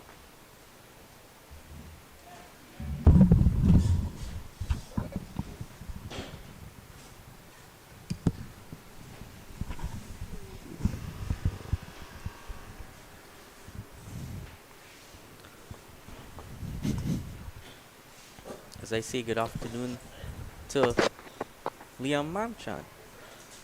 Afternoon, Dylan. Anderson Phillip back into his work here. Gone along pretty well, Dylan. So in this previous over, one outside that off stump. Rolling once again. So just some demons waking up in the pitch.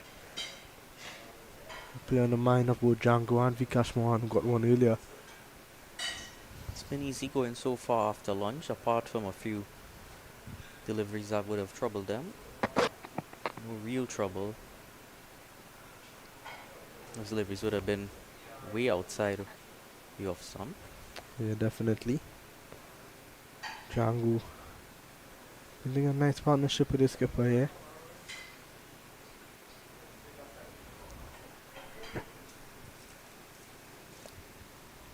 $128 for 2. North in a really good position.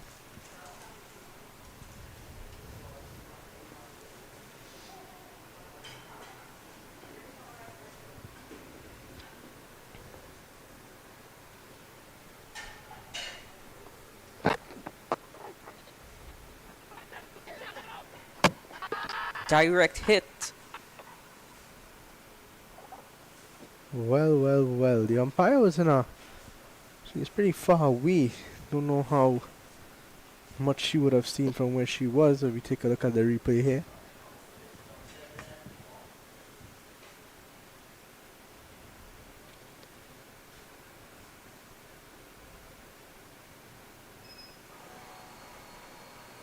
No, seem to be in safely. Good But fielding and awareness from Brian Charles. he's a top fielder, Brian Charles. They've been running those singles really well, so he's keeping them honest, ensuring that they don't err with the judgment of taking those singles.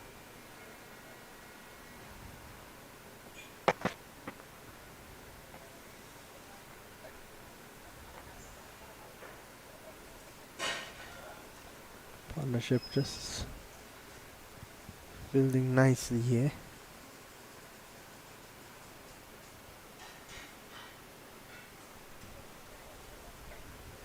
Cruising in on 100 there. It's about 68 runs. Django's look good, he's look solid. Struggled to score, but he's not looked troubled by anything really. So a nice push into Otley at cover point, and there's no run.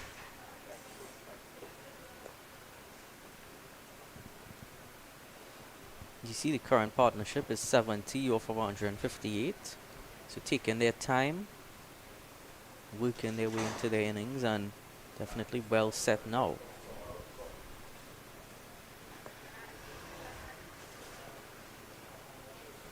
Just one delivery to go in over number 45.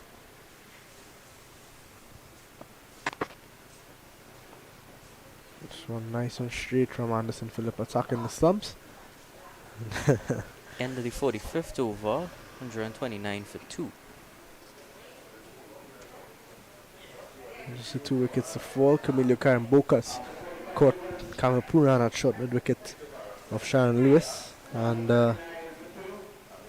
Brian Charles got that big wicket of Isaiah Raja. It was a beautiful delivery ball to get that wicket. Yes, indeed. 68 runs this partnership.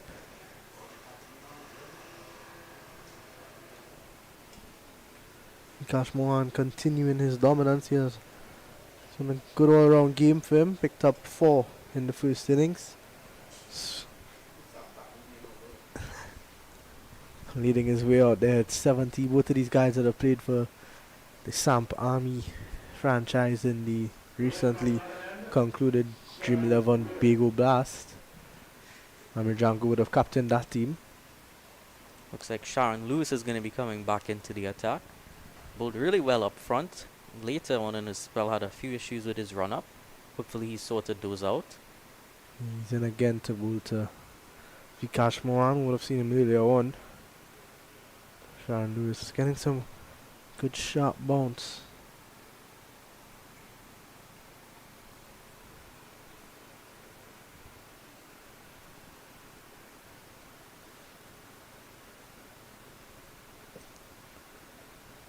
A lot of batting to come.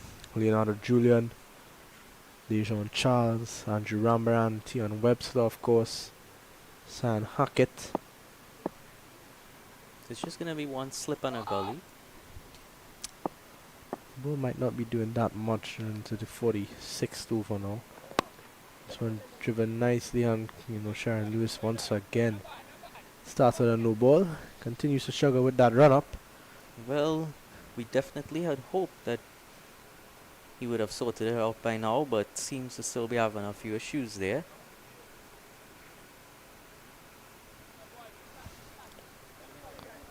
Maybe an issue of where his jump starts in his action. Maybe jumping a bit too close to the umpire, which is forcing him to go over. Have you ever had any issues with your run-up? Yeah, in recent times, maybe in that 2022 season, I had a couple issues. Funnily enough, it was during the North-South. We had the 50 over North-South. And I think I bowled 5 or 6 no balls in 150 over game. So worked with Kelvin Williams, one of the senior coaches around the national setup, and he helped me quite a lot. Yes, definitely difficult for Sharon Lewis here because wouldn't have really gotten time throughout that break to work on it, or really at any point until this spell. Usually it'd be much simpler to work on, well, between the days play, I guess, or usually on your off season. Yeah, it's an issue to work with. And this one Pulled away nicely from Vikash Mohan. Only gets a single though. Good work out in the deep. brings Janko into strike for the first time facing up against Sharon Lewis in this encounter. 29 of 85, Janko. A bit slow, but doing a good job for his team. Bowling has been good.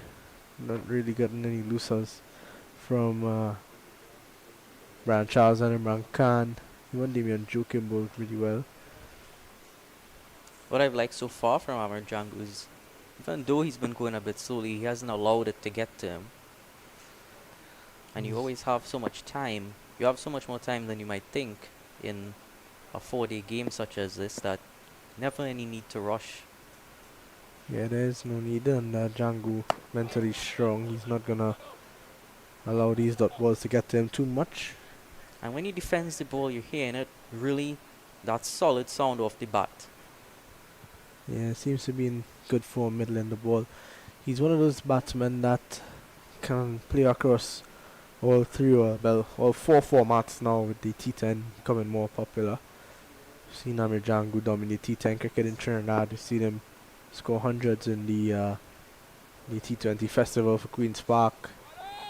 One day international cricket, we all know what he's capable of, and now he's showing his class, his ability to bat long in 4-day cricket. You know, as a wicket keeper as well, he kept 80 plus overs yesterday. This one cut and cut through the slip fielder. Jit Gully not reacting at all. Gonna run away and it stops right in front of the boundary. Well, well, well.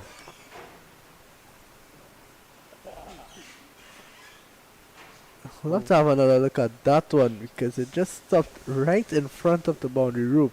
that's the second ball this session so far that has stopped. Well, the previous one would have stopped short of the fielder. This one short of the boundary rope. Really unfortunate for Django here. That's Jit Gully getting the opportunity to retrieve it. Yesterday I would have heard Visham Lalman waxing lyrical about the outfield. Wonder if he still feels the same. Usually is pretty quick. Not sure what's causing that. Maybe the bit of sand that's around the ground. Yeah, there wouldn't have been any rain or moisture of note between yesterday and today. Exactly. So interesting. Of course, the nights and early mornings have been a bit colder in recent days by about 2 degrees or so. Have you noticed that? Usually, you know, in bed by 9 p.m. Been on my best behavior for the past few months. Not a night owl like myself. Not in recent times, no. It's going to be Lewis to continue. Final delivery of his sixth over. Nice and straight, making Django play. And just defend it, so it's going to End be of the end the of over number 46, and we'll take a short break.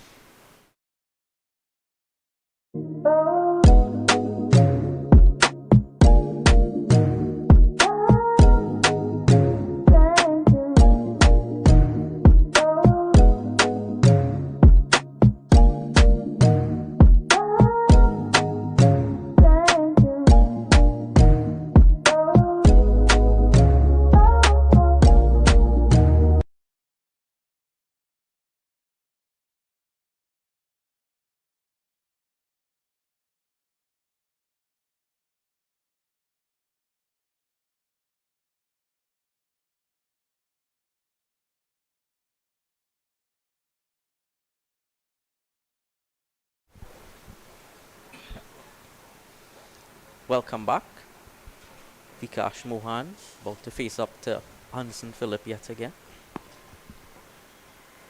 Into the fourth over of his spell. And that one kept low again. Yeah, as you see, coming into the later parts of the evening, some demons are weakening in the pitch. And now give Anderson Phillip and Sharon Lewis as well some encouragement. What we've seen though is that on this end of the pitch is where we see more of the the ball keeping low, some rising. We've never really seen any evidence of that sort from the end that Lewis is bowling from.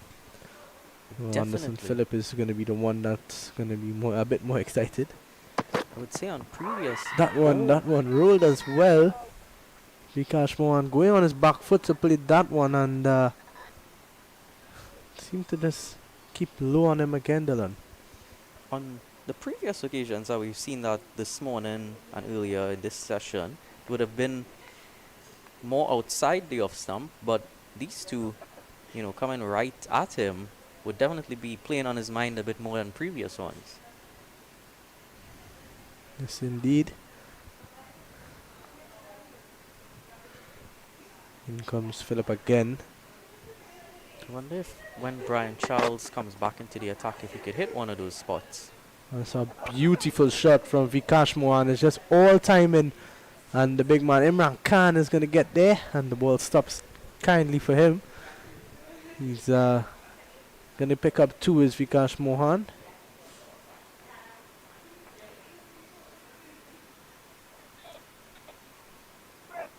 It seems to be a force field at the boundary rope there. The ball doesn't want to go past it. Yeah, not a lot of power in these shots either. It's just about timing. Django and Mohan at this point in time. Mohan really looking good here. 73 of 134. He's showing real patience. and he's been able to put away the bad balls. He's used some innovation as well. Now, earlier on he was hit on the side of his foot in this over from Anderson. And seems to be some run repairs, physio going on, as well as the drinks. So we'll take a break.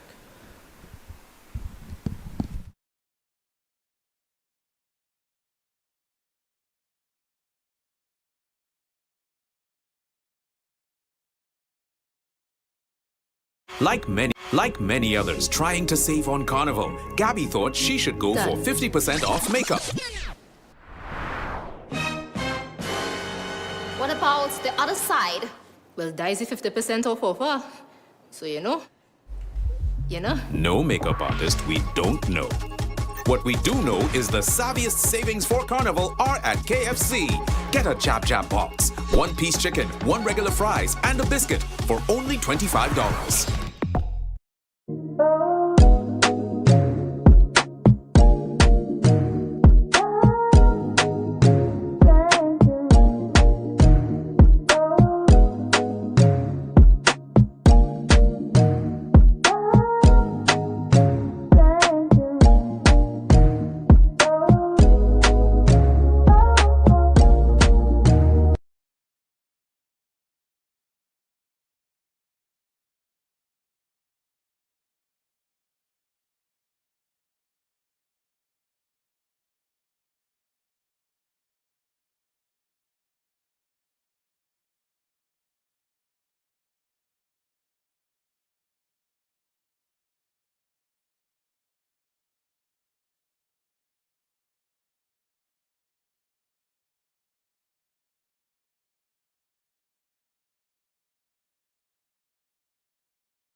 Welcome back here to the National Cricket Centre.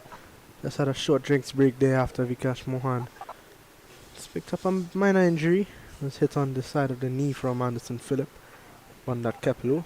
So I welcome Kadiri's back here with us in the commentary box after a tough stint in the sun out there with the cameras. Yeah, good afternoon, Liam. Good afternoon, viewers. Yeah, it's a lot cooler than where I was a bit early on. 135 for 2 Mohan. Well set here. 73 from 134.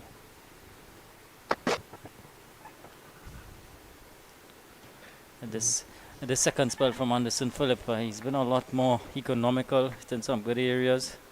Older ball now.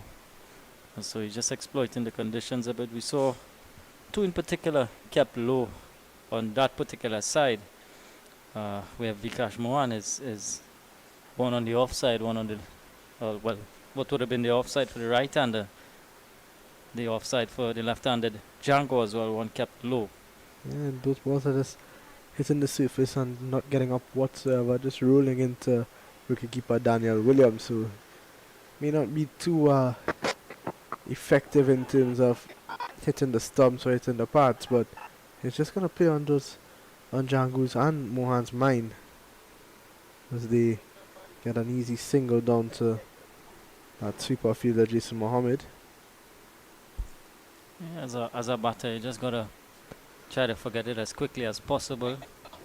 You know, to be fair to the surface, it's been pretty even. It's not been, you know, what we've been accustomed to. You know, balls keeping low. I'm sure it's gonna deteriorate through the course of this 4 days. Evidence of that already is with those two balls that we saw earlier, and seems to just be getting a bit dustier out there. Django is going to play on the mind of Django, that one that kept out low outside the off stump.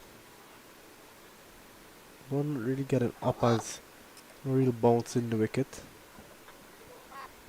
Pretty simple for batting, and Django, 31 of 90 now, has not looked troubled at all. Yeah, certainly he's looked good for his 31 from 90 deliveries. He spent quite some time out there. He'll be looking to get a big one here. So too Vikash Mohan, captain of this North team. Probably be eyeing up 100 here, 74.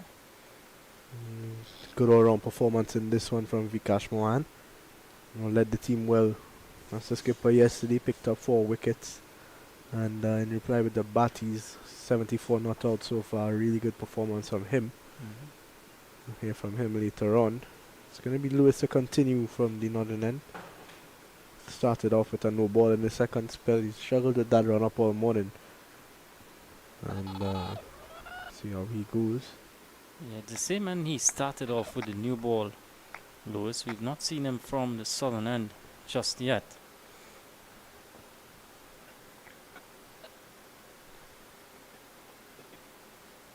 Southey would really want to pick up a wicket just before the tea break.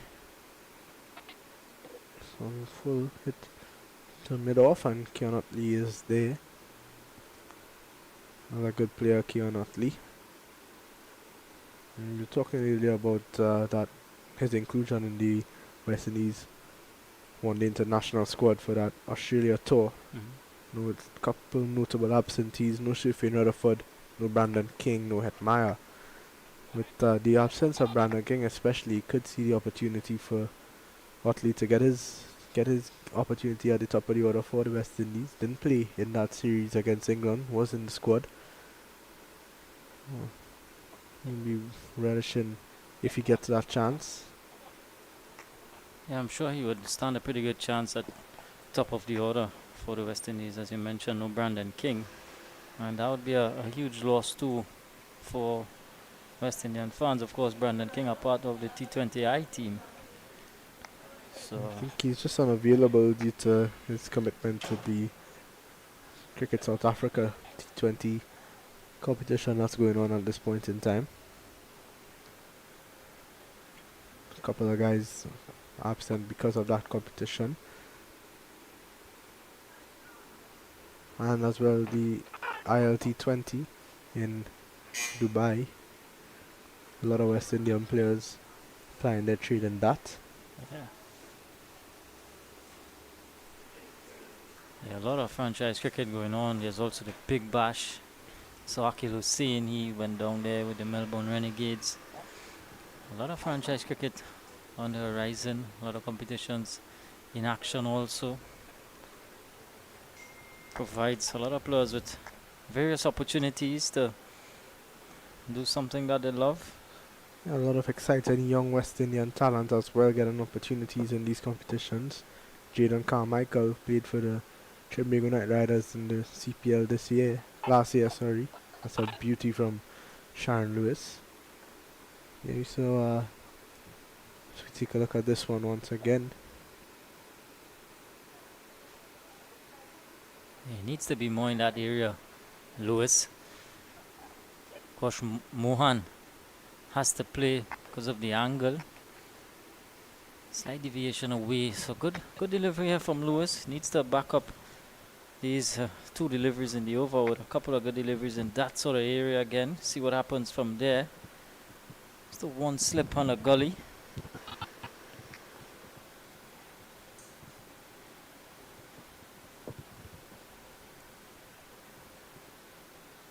What do you think the South team needs to do here to pick up a wicket before the tea interval? Well, Django and Mohan have looked really comfortable out there and nothing seems to be troubling them. So it's a tough ask, but you know, Imran Khan, he's an experienced guy, he's tried, he's rotated his bowlers, I think it's just about bowling to plans, probably trying something a bit different, not just, the regular plan. We get a short leg in there and have Lewis hammer the ball into the ribs. Sometimes a plan like that maybe might help because at this point in time it's just too easy out there. Lewis could probably try to come around the wicket too and attack the stumps. Yorker leg delivery, short balls, get that short leg in there. I think a short leg would be a good option. You gotta tinker with the field when the surface is not that responsive for fast bowling. I think you probably try a new bowler as well. Jed Goody hasn't rounded his arm just yet. He's a pretty good bowler, Jason Mohammed. The man with the golden arm, Jason Mohammed, picks up wickets anytime you give him the ball. He's not been introduced to this game yet with that off spin. Yeah, at the moment it's pretty easy going for the North batters. This innings sort of mirroring the one of when South batted. They lost 2 quick wickets, and then that partnership between Jason Mohammed and Cephas Cooper. A really good partnership, and then a procession of wickets throughout the back end. And there you go. He may have heard you, Liam. There he is, into the attack, Jason Mohammed. Man with the golden arm, Jason Mohammed. He picks up wickets, and every time he's been given the ball, he picks up wickets, and he's gonna be the man to try to break this partnership.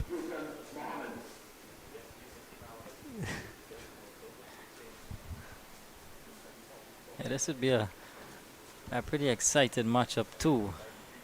The off spinner against Django. Mid off and mid on inside the circle. I think Django could probably use this as an opportunity to, take on the part-timer, so to speak. Jason Mohammed would not agree with me that he's a part-timer, but Django could see this as an opportunity to take him on and score some runs, and I think that's where Imran Khan might feel like he could pick up a wicket here. Yeah, definitely. Definitely. See how Mohammed starts.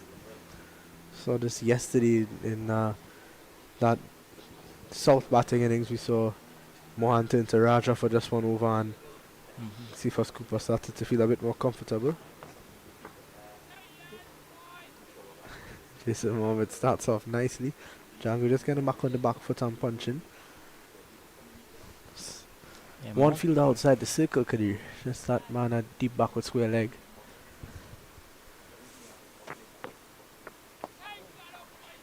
Yeah, he does make things happen with Jason Mohammed. Very, very slow through the air. He's looking to entice you into playing a big shot, a false stroke. But there is a slip in place. We're looking to use his feet. That's probably the best approach when you're playing a slow bowler like Jason Mohammed. Be interesting to see what sort of spin he gets here. Mohammed, not a huge turn of the ball by any means. There's some footmarks to work with. Good delivery from Jason Mohammed. Right on spot for these first 4 deliveries.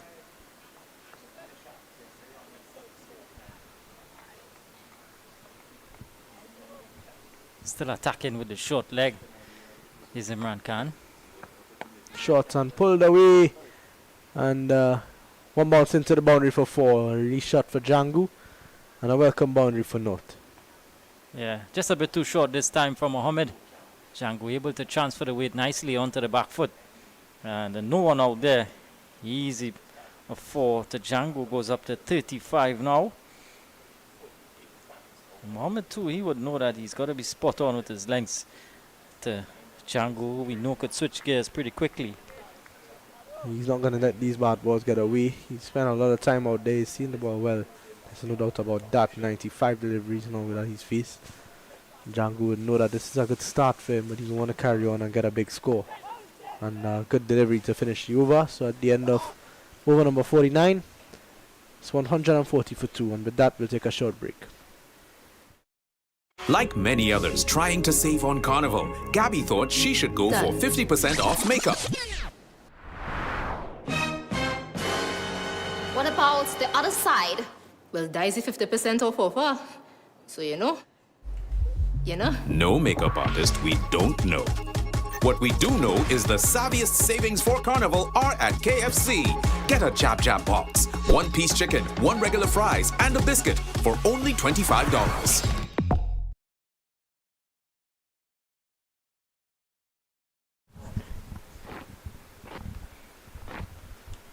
So 140 for 2 after 49 overs. Lewis is going to continue.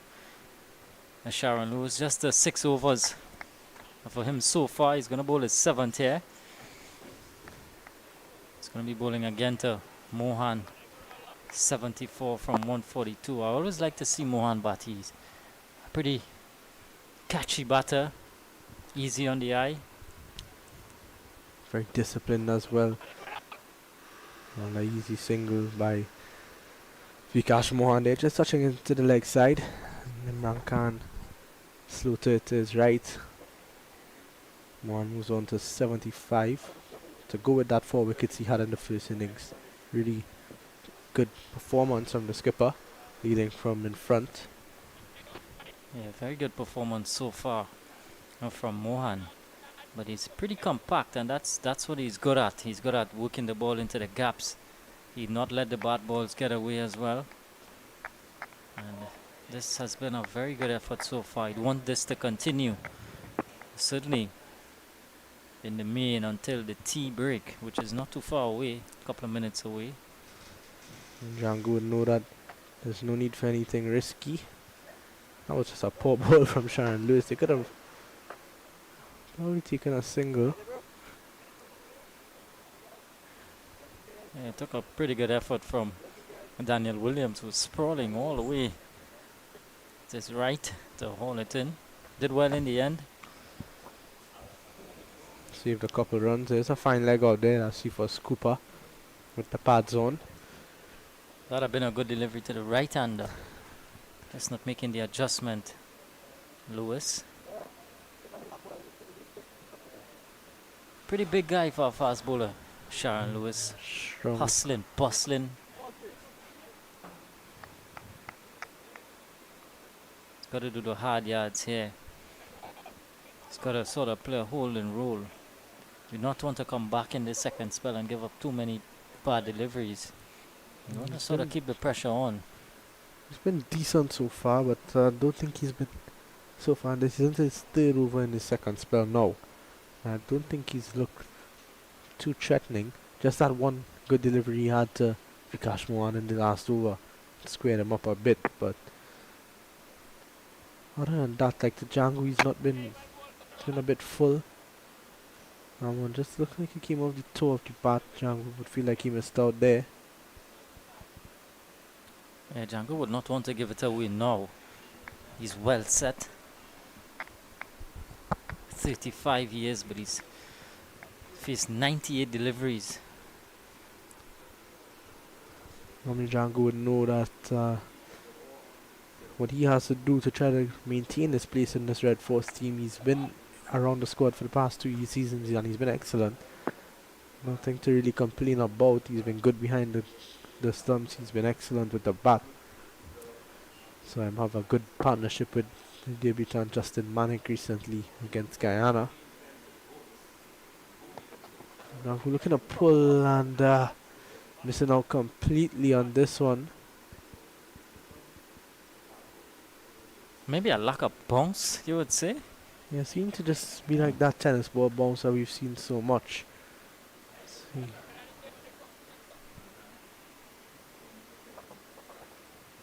With a spongy bounce on the surface, Django not able to make contact. Here's another look at it. It just didn't get up as much as he would have wanted. But I think, just about 15 minutes before tea, Django doesn't want to give away his hand there. He's done all the hard work. And he'll hate to get out before at least getting to 70, 80 runs. He's been batting really well.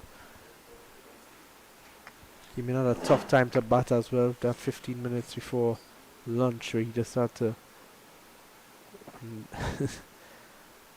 no real pace on that one from Lewis. Called one for the over. Look at this. Sailed way over the head of Django. I think the umpire missed the check there. It might have been a wide, but Django didn't even move. Interesting. One delivery to go in the Sean Lewis over. Django 35 of 100 now. Really putting some good time out there in the middle. Yeah, he's done all the hard work. And he'd want to kick on, carry on. Gotten a start.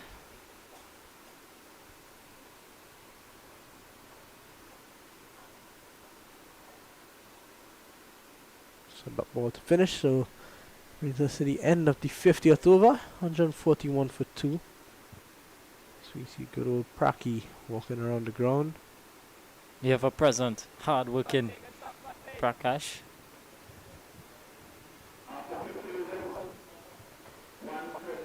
Maybe he's now gonna have his lunch.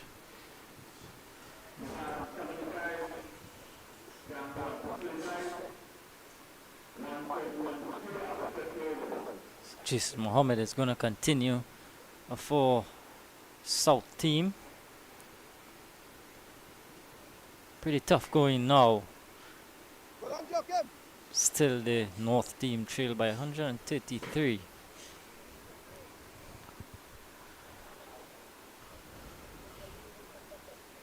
Conditions continue to be wonderful here at the National Cricket Centre. Day 2 of this 4-day Clash North-South Classic.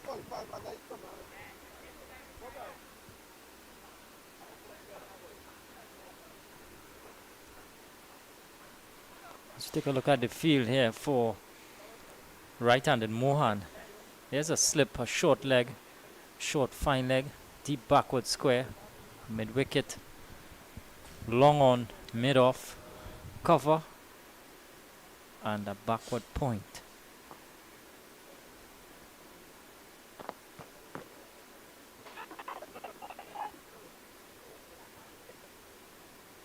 Mohan is pretty good at using his feet too against the spinners. See if he takes that chance.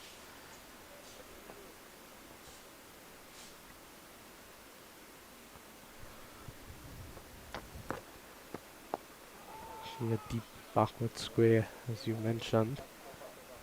Yes, the moment may just look to target that middle and leg line. Not getting much turn. Joachim now moving into more of a straighter square leg position.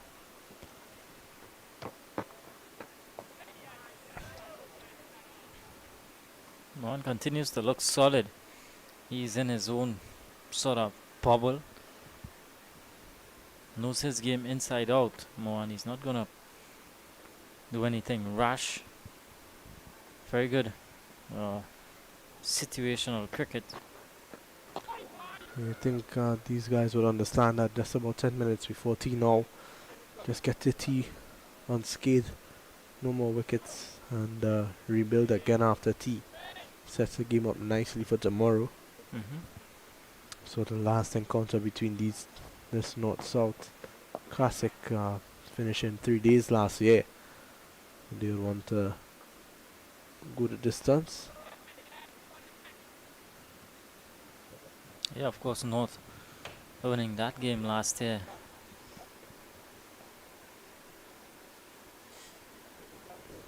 North with a dominant performance 1 year back.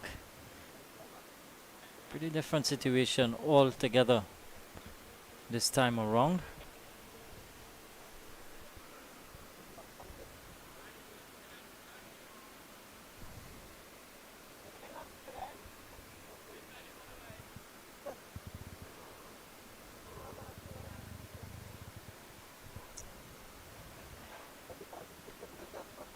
Slight delay here. So no the aircrafts passing across. Yeah, that's actually Gordon Pay. Had a meeting at 2:30. Hopefully he gets there on time. I'm sure he would. He may probably reach earlier than 2:30. So 51 done, 141 for 2. We take a short break.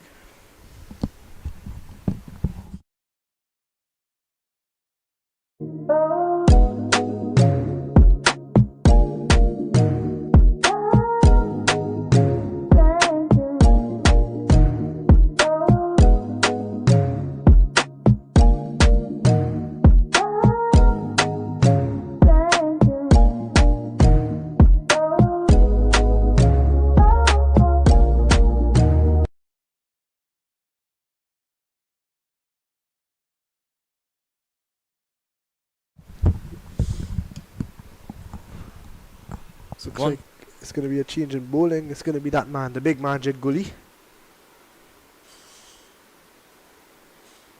So spin from both ends now. Just the 3 overs for Lewis.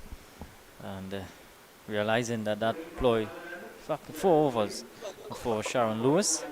He's now been replaced by Jed Gooley. So spin from both ends here. And of course, Gooley is a pretty decent off spinner.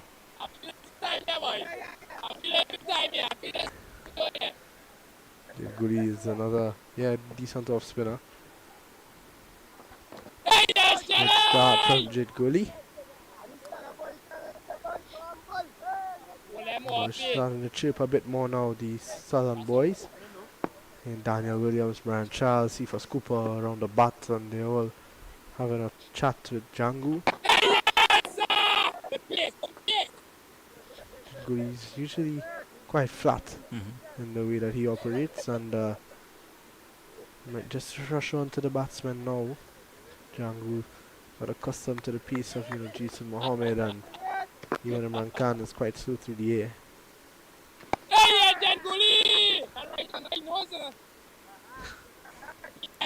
Django continues to be solid. It's not taking much of a risk at this stage. Yes, Tee right no around need the for corner. it. Exactly, yeah, no need for it. And I got a quick single here. Lewis on his heels a bit at mid-off. Cooley's not happy. All's well that ends well. It's going to be more to face up to Jed Gully. It's about 8 minutes to tea. Jed Gully into his first over. Good decision to me from skipper Imran Khan to just try to get someone to break this partnership right before the break. You see Gully's in and bowls. Mohan comfortably flicks it into the leg side. Gets the single. Yeah, Vikash Mohan's so good at manipulating the field. Runs coming very easily for him. Keep going, lad. Keep going, boys. Able to get off strike.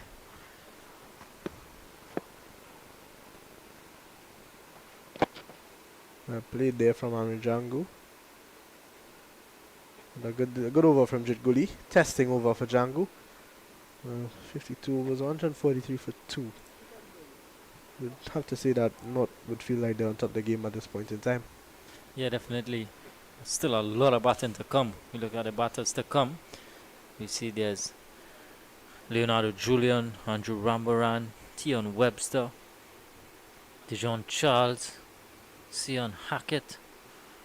Still a lot of batting to come. Liam, but the South team, they'd want to start making inroads into this batting lineup sooner rather than later. We've got two you would consider part-timers operating from either end now, Jason Mohammed and Jade Gully. And you know, sometimes those part-timers do tend to pick up wickets. And a good effort there from Cephas Cooper. Maybe just landing short of Cooper.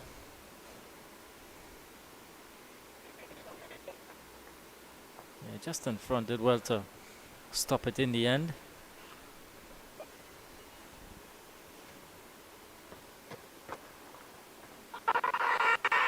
Loud appeal here.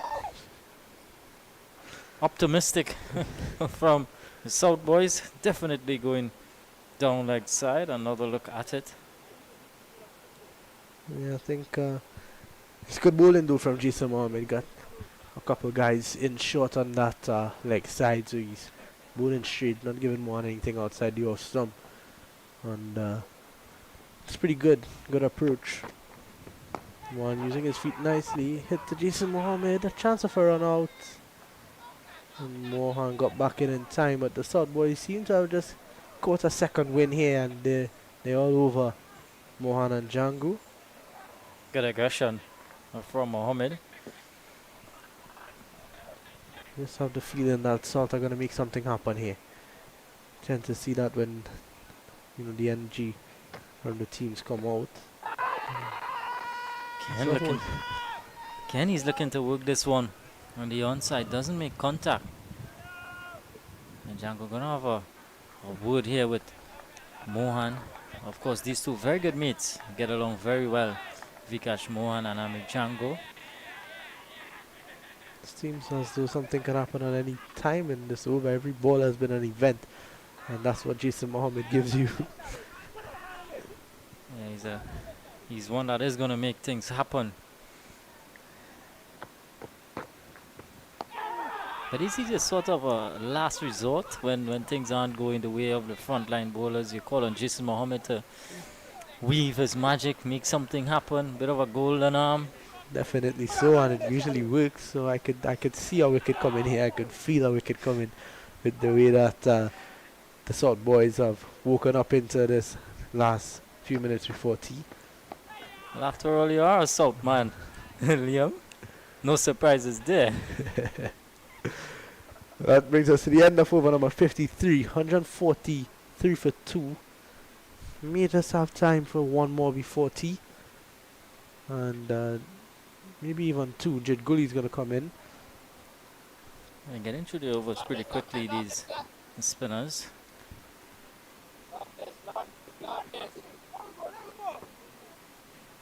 Understand when he's using that old tactic. Getting a drink, but sent back by Vikash Mohan and Amir Django. I think the umpires were letting him know, T, it's right around the corner, you wait right there.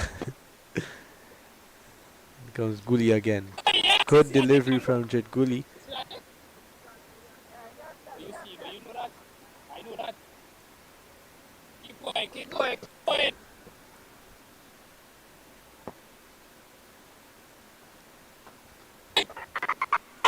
Oh, loud appeal here.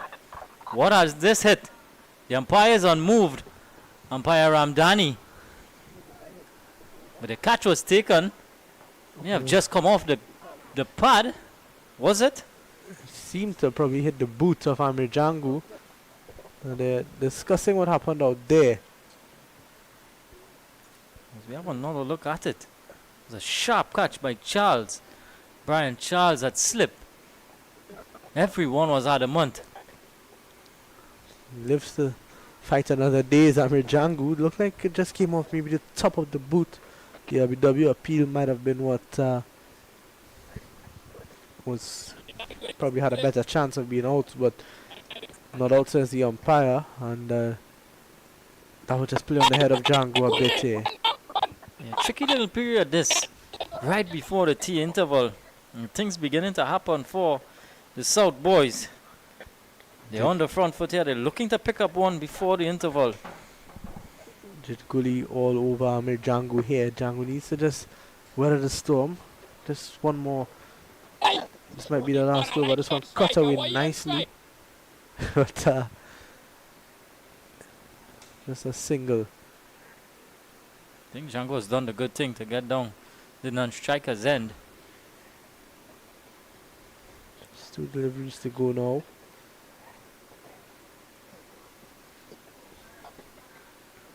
Jed Gully usually operates round the wicket to right-hand bowlers as well. So you see on leg side dominant field. There's 2 guys on the offside at this point in time.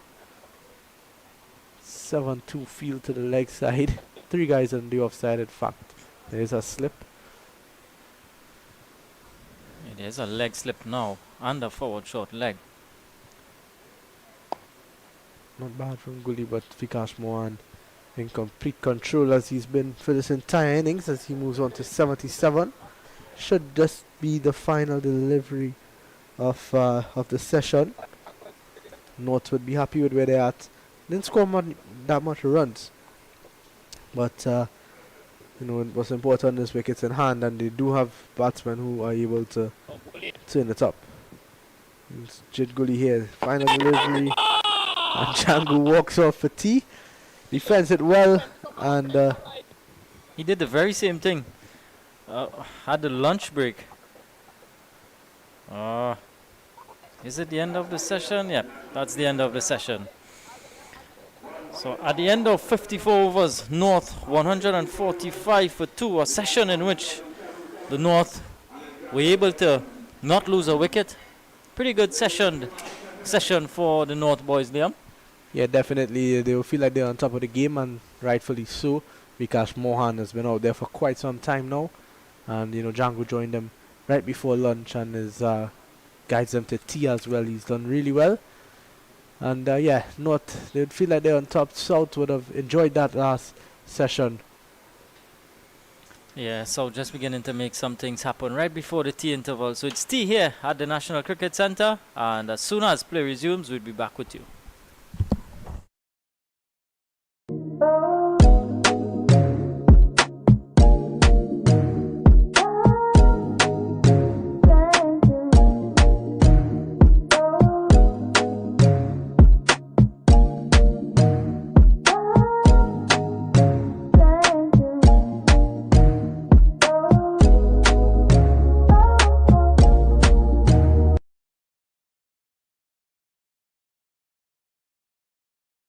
Like many others trying to save on Carnival, Gabby thought she should go for 50% off makeup. What about the other side? Well, Daisy 50% off offer. So you know. No makeup artist we don't know. What we do know is the savviest savings for Carnival are at KFC. Get a Jab Jab box, 1-piece chicken, 1 regular fries, and a biscuit for only $25.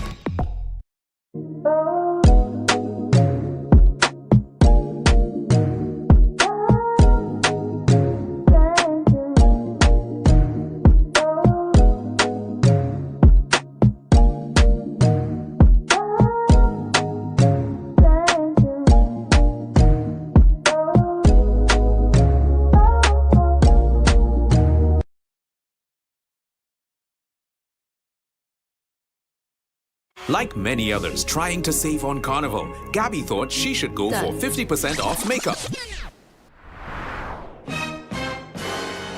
What about the other side?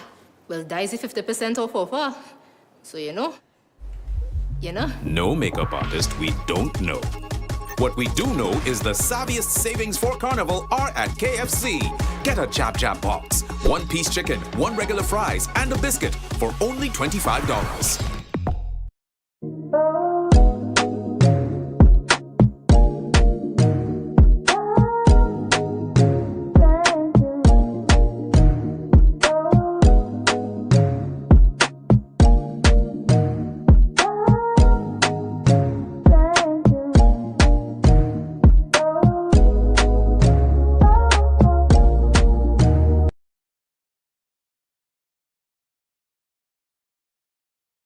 Like many others trying to save on Carnival, Gabby thought she should go for 50% off makeup. What about the other side? Well, Daisy 50% off offer. So you know? You know? No makeup artist we don't know. What we do know is the savviest savings for Carnival are at KFC. Get a Chap Chap box, 1-piece chicken, 1 regular fries, and a biscuit for only $25.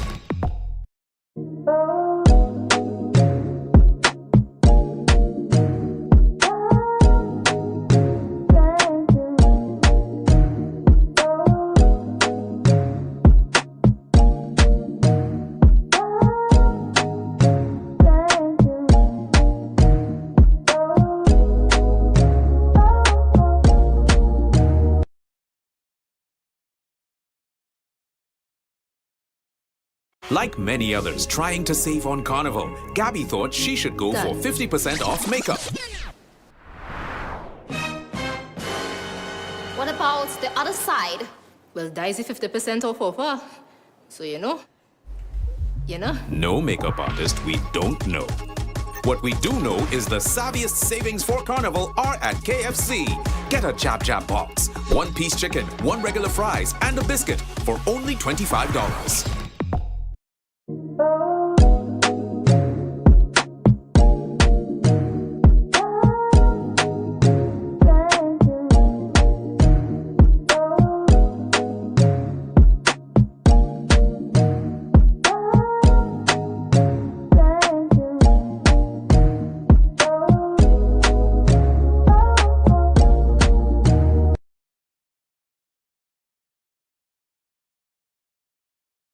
Like many others trying to save on Carnival, Gabby thought she should go for 50% off makeup. What about the other side? Well, Daisy 50% off offer. So you know? You know? No makeup artist we don't know. What we do know is the savviest savings for Carnival are at KFC. Get a Chap Chap box, 1-piece chicken, 1 regular fries, and a biscuit for only $25.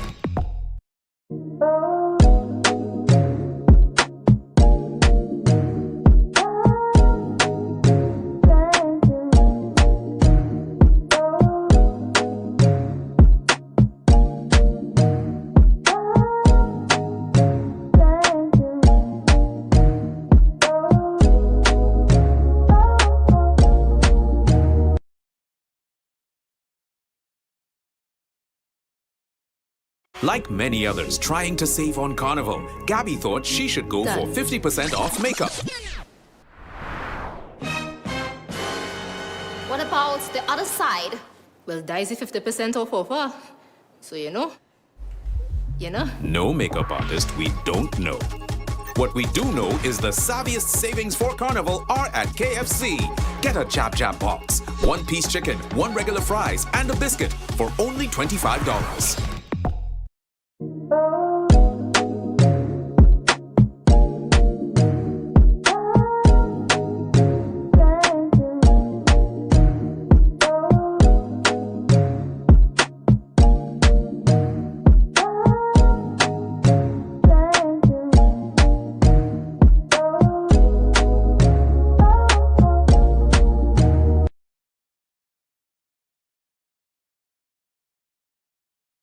Like many others trying to save on Carnival, Gabby thought she should go for 50% off makeup.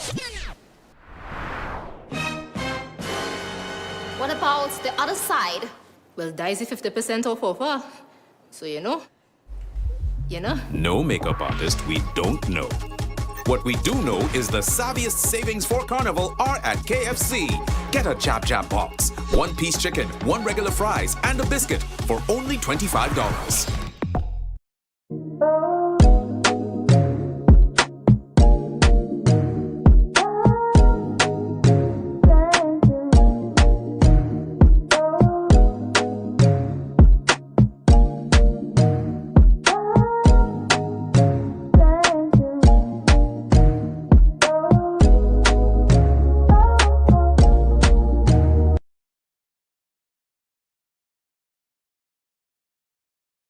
Like many others trying to save on Carnival, Gabby thought she should go for 50% off makeup. What about the other side? Well, Daisy 50% off offer. So you know. No makeup artist we don't know. What we do know is the savviest savings for Carnival are at KFC. Get a Jab Jab box, 1-piece chicken, 1 regular fries, and a biscuit for only $25.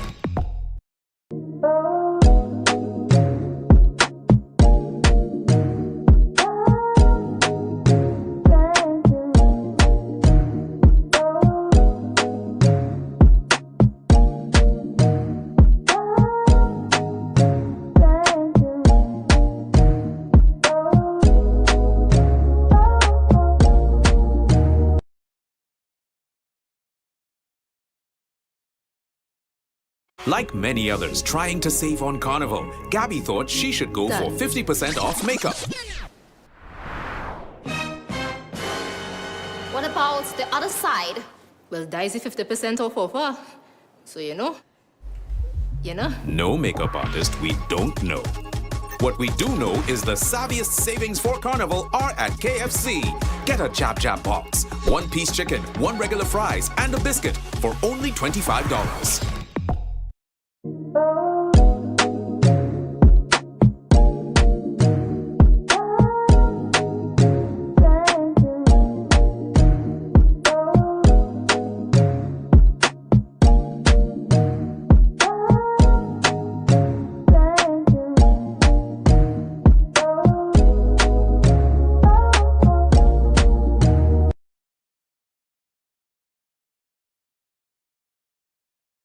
Like many others trying to save on Carnival, Gabby thought she should go for 50% off makeup. What about the other side? Well, Daisy 50% off offer. So you know.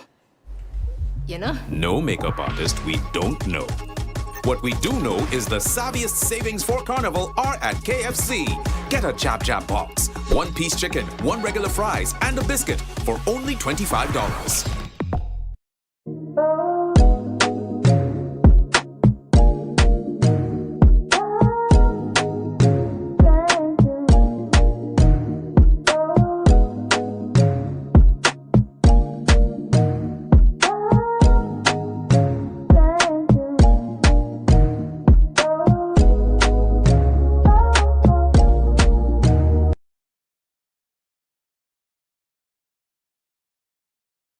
Like many others trying to save on Carnival, Gabby thought she should go for 50% off makeup. What about the other side? Well, Daisy 50% off offer. So you know. No makeup artist we don't know. What we do know is the savviest savings for Carnival are at KFC. Get a Jab Jab box, 1-piece chicken, 1 regular fries, and a biscuit for only $25.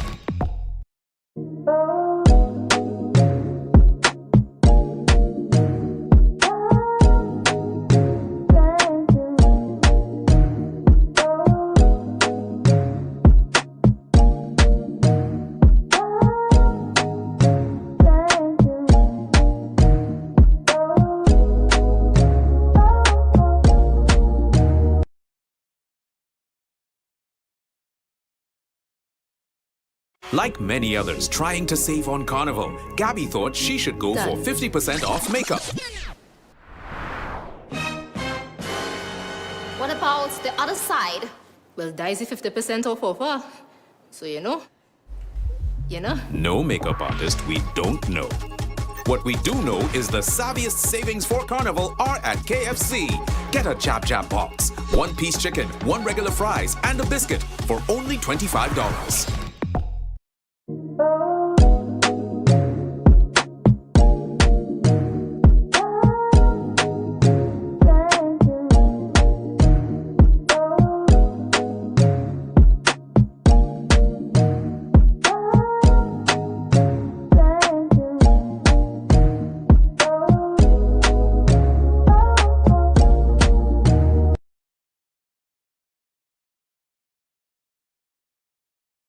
Like many others trying to save on Carnival, Gabby thought she should go for 50% off makeup. What about the other side? Well, Daisy 50% off offer. So you know. No makeup artist we don't know. What we do know is the savviest savings for Carnival are at KFC. Get a Jab Jab box, 1-piece chicken, 1 regular fries, and a biscuit for only $25.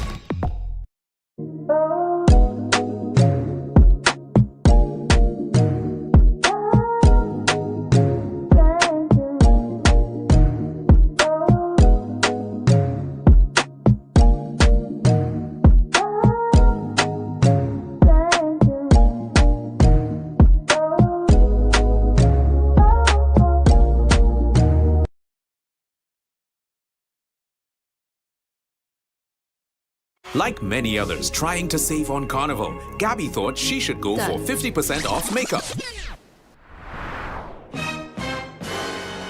What about the other side? Well, Daisy 50% off offer. So you know. No makeup artist we don't know. What we do know is the savviest savings for Carnival are at KFC.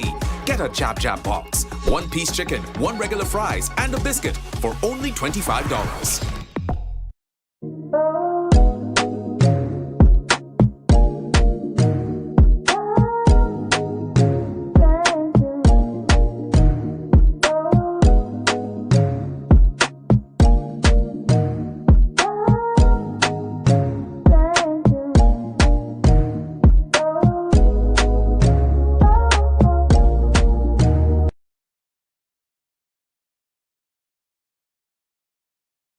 Like many others trying to save on Carnival, Gabby thought she should go for 50% off makeup. What about the other side? Well, Daisy 50% off offer. So you know. No makeup artist we don't know. What we do know is the savviest savings for Carnival are at KFC. Get a Jab Jab box, 1-piece chicken, 1 regular fries, and a biscuit for only $25.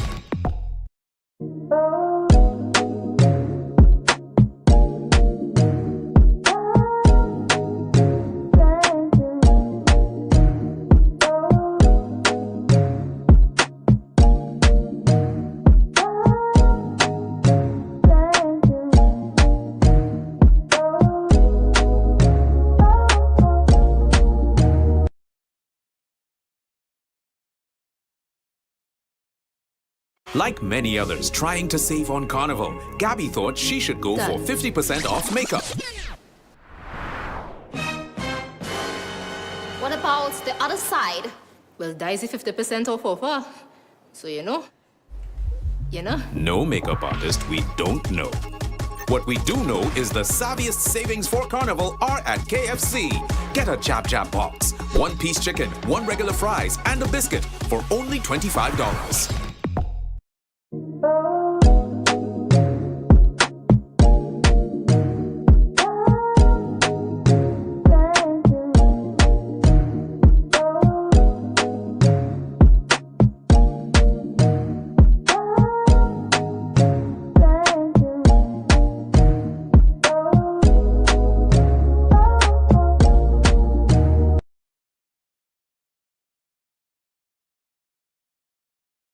Like many others trying to save on Carnival, Gabby thought she should go for 50% off makeup. What about the other side? Well, Daisy 50% off offer. So you know. No makeup artist we don't know. What we do know is the savviest savings for Carnival are at KFC. Get a Jab Jab box, 1-piece chicken, 1 regular fries, and a biscuit for only $25.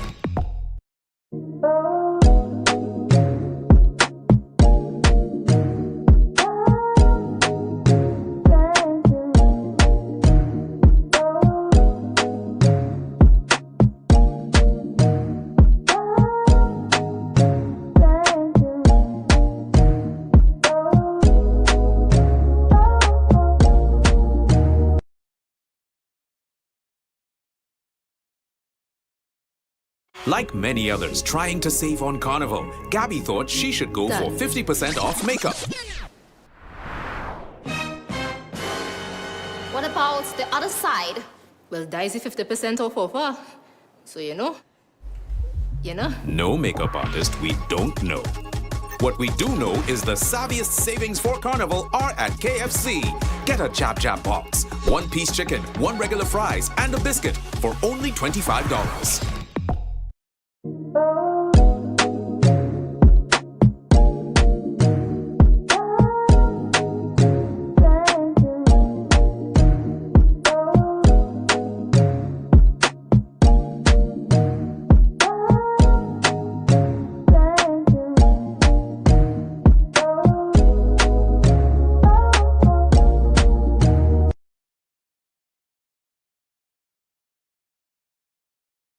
Like many others trying to save on Carnival, Gabby thought she should go for 50% off makeup.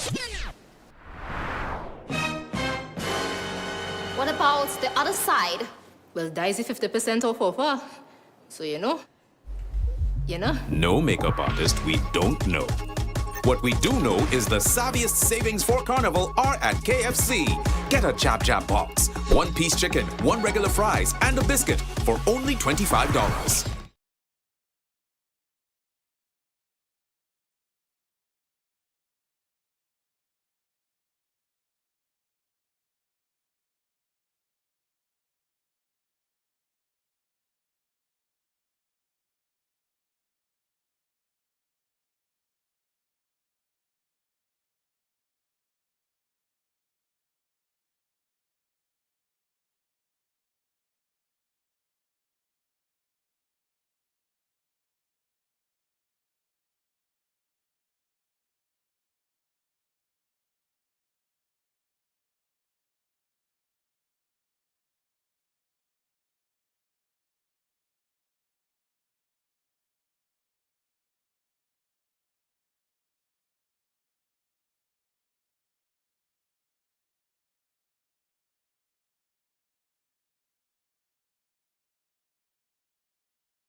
Well, we're back at the National Cricket Centre in Balmain, Couva. Good afternoon once more. And it's action after the tea interval. And remember, if you're just joining us, South yesterday would have won the toss, elected to bat first, and they would have amassed 274 on the back of three brilliant knocks. Jid Guli 60, Sifas Cooper 80, and Jason Mohammed 91. And all these guys, of course, Jid Guli remaining not out, 5 wickets falling around him. And not in response to that, they are 145 for 2. And alongside me, Dylan Sharma. Good afternoon, Dylan. Good afternoon, Visham. Good afternoon, everyone. It's been an attritional session, the second session. No loss of wickets, so that would make no team feel in good spirits coming into this third session. Yeah, definitely. And prior to the tea interval, we would have seen Jason Mohammed and Jid Guli operating with the ball. Now we are seeing Brian Charles. He's going to replace Jason Mohammed from the southern end. Jason Mohammed didn't do a bad job there, Dylan. No, he did a very good job, and I was glad to see him get a few overs. Yeah, certainly. Here's Charles with the first delivery after tea. Down to mid-off, no run. Vikash Mohan, Dylan. What a knock this has been thus far. And what we'd have seen in the match already, 3 batsmen missing out on centuries after getting to their half century. And from a South perspective, as this one goes down to Joe Kim, that's a single to Mohan. From a South perspective, they would have been disappointed with that. On the other hand, Vikash Mohan continues his good all-round form in this match. He would want to get to a century. Yes, his batting so far today has almost completely made me forgot about his exceptional bowling effort yesterday. Batting so fresh in my mind. You know, he's still there. Charles opting to go round the wicket to the left-handed Django. And that's good tight bowling, but Django equal to the task. Solid in defense. And we've seen that from Django. Look at that innings, 37. He's really solidified himself and is looking to kick on to much bigger innings than this. Yeah, and he's played a good supporting hand to Vikash Mohan, the skipper. And looking at those deliveries from Charles, he's just pitching it on about middle and off stump, the traditional off spinners style of delivery. And there's still that silly mid-on, that short leg in position in the form of a Sifas Cooper. That completes the over. At the end of it, it is 146 for the loss of 2. And that completes the first over after the tea interval. And that's the situation thus far. 274 all out South after being 207 for 2, believe it or not. Now North in response, 146 for 2. Batsmen to go, Camilo Karimbukas for 16. He was the first to go. And Isaiah Raja was the second man out. Isaiah Raja would have gotten out to that beauty that Brian Charles would have bowled, and he'd be looking to replicate that sort of bowling effort in this final session on day 2. Yeah, definitely. Jid Guli is going to be picking up the attack from the northern end. Yeah, Guli has bowled very well, and I've seen a couple shouts of his bowling in his last over, and in that last over of his delivery spun against Amir Django. We'll speak about that after this. Mohan looking for a single, not on. Yeah, and a delivery would have spun, and there would have been an appeal for a leg before, and then a caught at slip. And I was speaking to umpire Danish Ramdani during the tea interval, Dylan, and believe it or not, that ball didn't touch anything. The only thing it touched was the pitch, Dylan. Surprisingly, he told me that the wicket is cracking up a bit, and that would have hit a spot that would have moved a piece of the turf dirt, actually, and it spun quite a bit. So far, a lot of the cracking up has been more present at that northern end that Guli has been bowling from, so that would have been one of the first instances of a bit of trouble in the pitch at this end.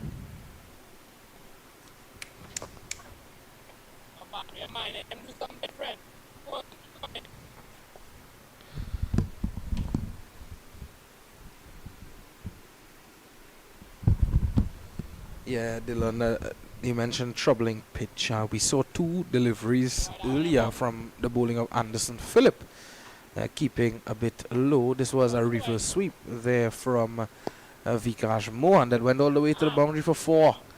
So he moves on to 7, well, actually 82, is it? Yes, 82.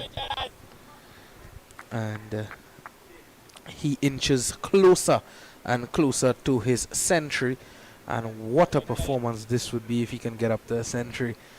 As we're seeing the helicopter flying over the venue. Hopefully we don't put a kiss of death on him. Loud appeal there for a leg before. Maybe Jason Passat could give us a replay of that. And not out, says umpire Danish Ramdani. Maybe a bit high there, Dylan. I did get a look at the pitch during the tea session. Definitely was cracking up, as umpire Hamdani would have mentioned. Well, 2 days of cricket to go, Dylan, and it was already cracking up. So it is going to be difficult. I think South made an excellent decision to bat first, and we would have predicted that. Well, based on the tradition here at the National Cricket Centre, what traditionally happens is that it's always difficult to bat second or bat last, I would say, in the 4th innings. So, you know, it's a good decision made by South. What they would have wanted to do, though, Dylan, was put up a better performance with a bat and more batsmen contributing at the top for that South team. Because at one point in time, they would have looked as though they would have gotten up to somewhere around 450. That would have been a handsome total. Well, the game would have been in a different situation here, because as you see, North has been going about it in a pretty comfortable manner so far. It has been getting tougher and tougher, but they have continued to dig in and do pretty well so far. 83 to Mohan, he's on strike. Oh, that's excellent. And that is the end in which we are seeing some of the deliveries keeping a bit low. The odd one bouncing, getting extra bounce, that is. Would be keen to hit on one of those spots and get the ball to keep low. Could cause a lot of trouble here. Yeah, and maybe get the ball to hit the seam. Just about 24 overs, 23 overs and 4 balls until that new ball can be taken. Of course, the day would have started this morning with North heading into bat. Yesterday the game ended with the last wicket of South falling, and the day of cricket would have closed. Oh, that's a good delivery, looking to tempt Django outside the off stump. He's left the ball pretty well as well, I would say, Amar Django. Yeah, he's done well. He's done well. And it's a partnership similar to the one we've seen from Cooper and Mohammed in the first innings. It's one that's actually, well, you could say mirroring that partnership. You'd say at a much slower strike rate. Yeah, and current run rate only 2.68 as opposed to yesterday it got as high as 3.95. You could understand why. Definitely. Because of course the pitch is deteriorating, hence they need to be a bit more watchful, Dylan. Yes, and they wouldn't want to get too in over their heads and start attacking, going for any loose shots and collapsing as we saw yesterday. But they really exemplified what you normally ask of batsmen: play the ball on its merit, and that is what they are doing. At the end of 57, it's 1-5-3 for the loss of 2. Dylan, that's the batting scorecard. Still a lot of batting remaining in this innings for the North team. Yeah, a lot of batting to come, and they would have that behind their mind. But yesterday we were seeing the same thing, a lot of batting to come for South. And what did they do? They ended up falling apart, and that wasn't any good for the South team. That would have dampened their confidence a bit heading into today, and you can see it showing just a bit. But they just need that one wicket, Dylan, and that could, bring about something here for them. Looking to sweep this time, Django, and an appeal in hunger more than anything for the South team.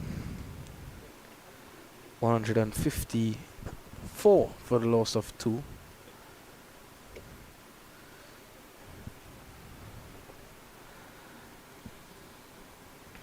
Mohan just 16 runs away from what would be the first century of the North-South Classic 2024. Oh, looking to whip that one. There is that fielder close in at mid-wicket.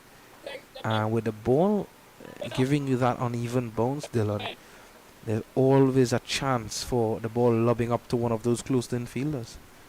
Yes. Would you put in any other close-in fielders, and where would you put them if you were to? Well, with the ball turning as it is at the moment, not that much though, but with the wicket as it is, I could fancy myself putting in a leg slip, Dylan.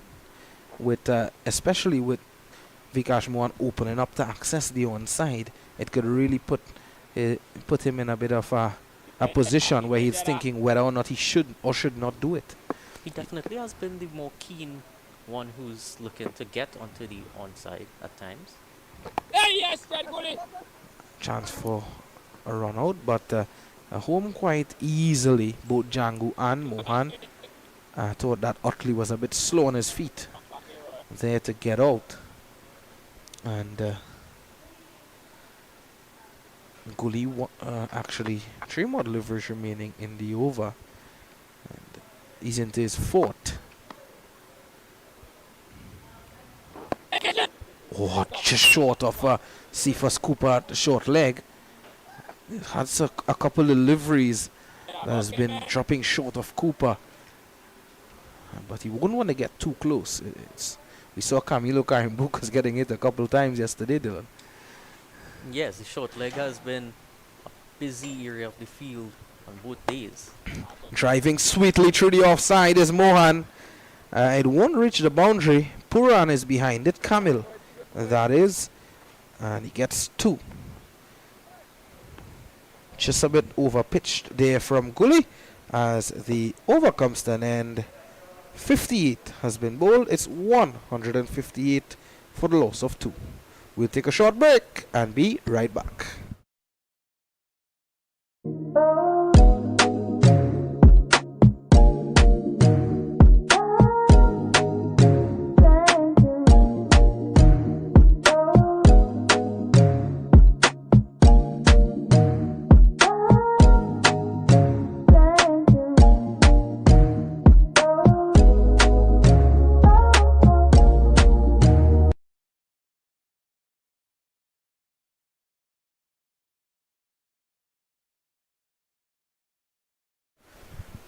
So we're seeing a conference between Jason Mohammed, Keon Otley and Imran Khan, the senior statesman on the team. That is the fielding team, South. And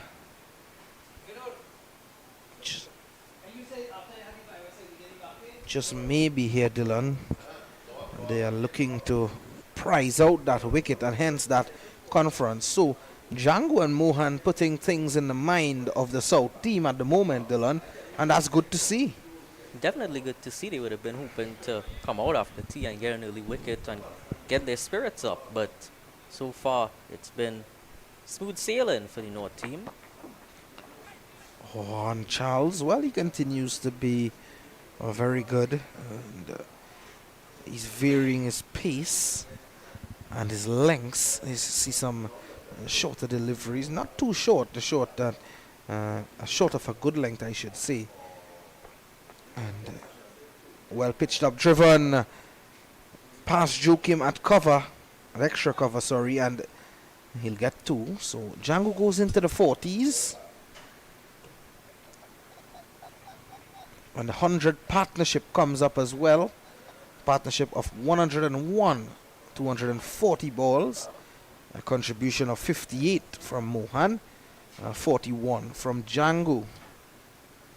It's been the sort of batting partnership you would really appreciate as a purist of the longer format. Yeah, it's a partnership that had everything. It had a bit of everything, Dylan. It had aggression, but it was mixed with measured subtlety. And that was really good to see. And again, the highlight, the running and the ability to play the ball on its merit. It was nothing short of brilliant thus far. Have to continue though if you are not supporter like you are, Dylan. You are not supporter from South. I can't understand that at all. But we'll leave that for another day, Dylan. Definitely should leave that for another day. Oh, Django goes big. Over the ropes for 6. What a lovely shot that was. Well pitched up. And there he was. Bit too full and timing it to perfection, Amir Django.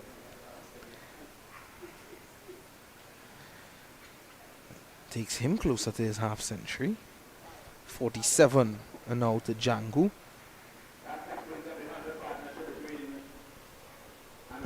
Anderson Phillip fetches it down at that long on boundary.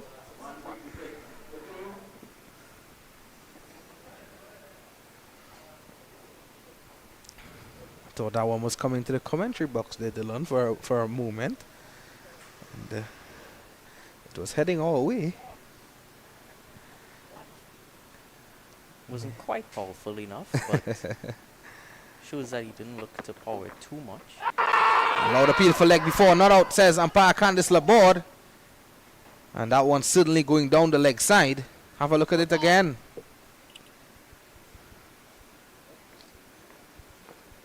Yeah, certainly there, Dylan. What do you think?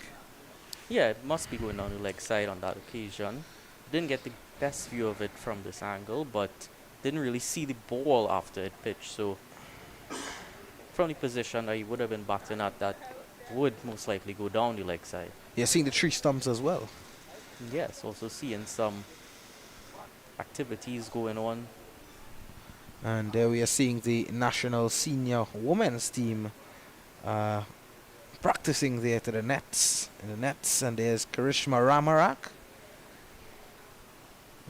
one of West Indies standout spinners.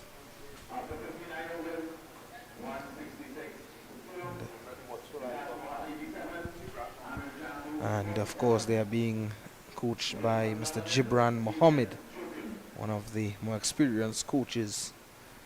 And it's good to see them. Yesterday we were seeing the national under 19 team, the men's under 19 team, and now we are seeing the senior women's team, Dylan. So of course it's the hub of cricket, the National Cricket Centre, and it's good to see the development work continues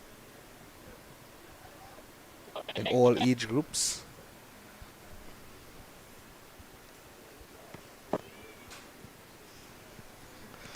Chukim is back. Hey, yes. Now that short leg fielder has moved onto the offside now at that silly point position. Listen.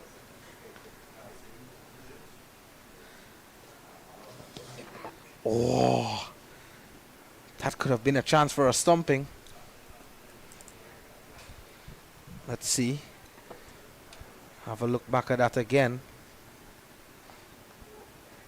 Yeah, Mohan was out of his crease, and well, the ball was out of the gloves of Williams. That could have easily been Mohan going for 87, Dylan. Lucky? Definitely lucky. 87, if I'm not mistaken, is the unlucky number for Australians. Ooh, some bounce on offer there from Jukim. Not tempted by that wider delivery, but the variable bounce showing its hand here.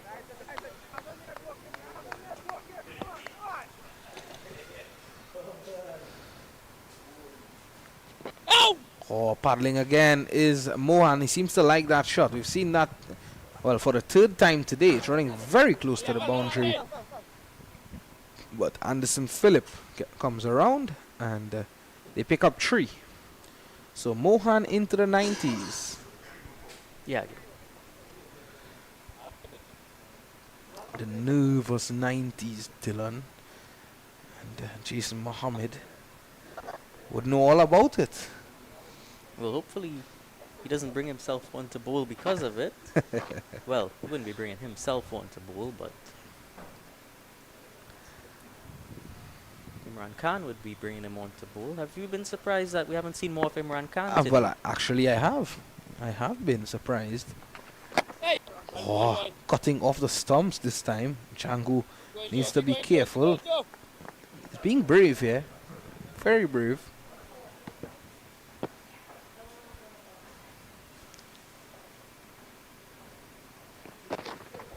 Short down the leg side and ticked away fine.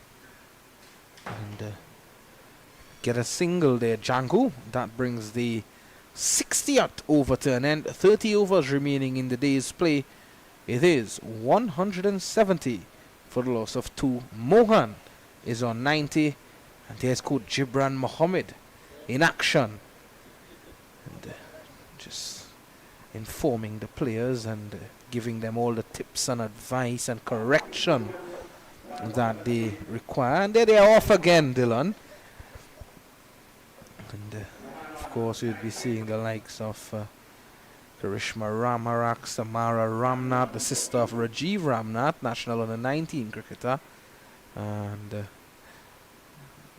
all of those girls just doing their preparational work. So, Charles is back. And Django just having a drink of water. And Mohan as well. And they're off and ready to go. Only 24 minutes into the session really shows you how hot it is out there. 33 degrees today. Dylan, have you ever been in the nervous 90s?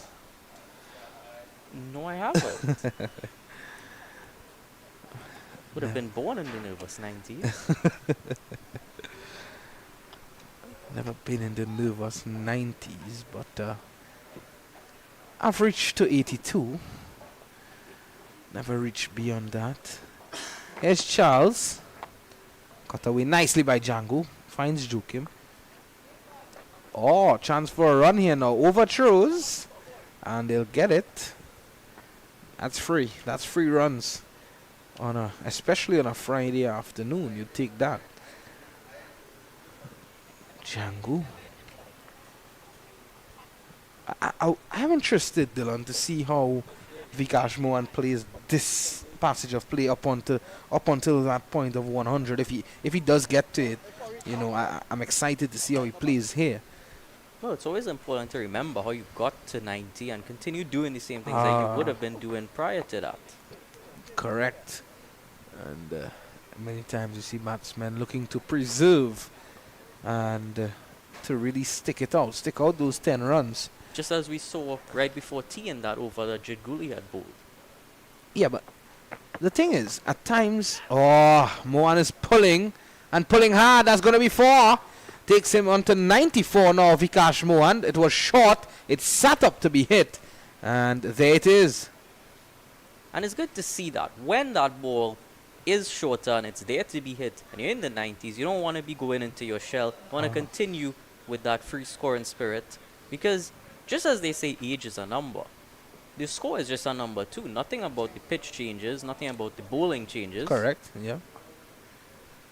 Will Charles rebound?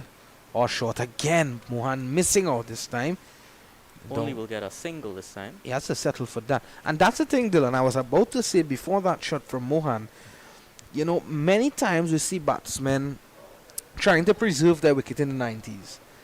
And when they get a ball to put away, they struggle to do so. It's not that much of a struggle, but it's all an attempt to save your wicket until you get to that point of 100. But at times it pays off to continue playing positively, just like we saw from Vikash Mohan. Yeah, and we do have the luxury of time in this 4-day match. Whereas if you're in a limited overs game especially, you can't be affording to spend too much time in the 90s. Yeah, Django goes hard, down the ground, that's 4. That brings up Amir Django's half century. That 50 coming up, 132 deliveries. A brilliant knock from Amir Django, the left-hander. Wonderful knock indeed, and what a celebration to go with it. Just adds the icing on the cake of a half century from Amir Django. It's been a brilliant innings, and he has looked to push on quite intently since this final session has begun. So we see that scoring rate go up to 2.95 now. They only trail by 94 runs.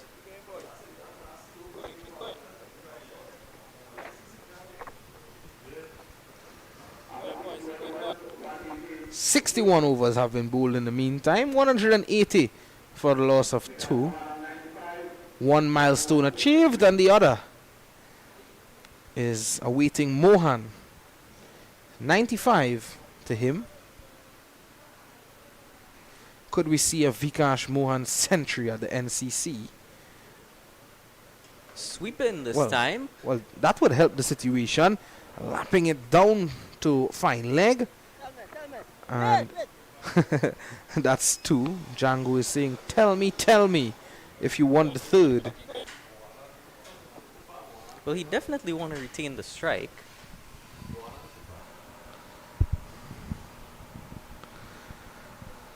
Three runs away from what would be a magnificent century.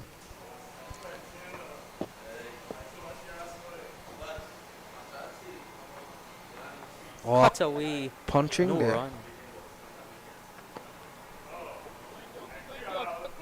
Too short from Jukim. Yeah, he'd be a bit disappointed he wasn't able to get any runs out of that. Was there to be hit. Well, Jid Goody was standing at leg slip for that paddle from Mohan, but he goes back to the traditional slip.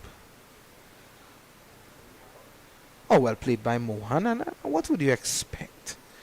I don't think I would have expected anything else. Mohan's solid as a rock, given the fact that he would have faced 181 deliveries. Short cut away, but finds Otley at backward point. Otley would have been under the watch of that umpire Danish Ramdani earlier.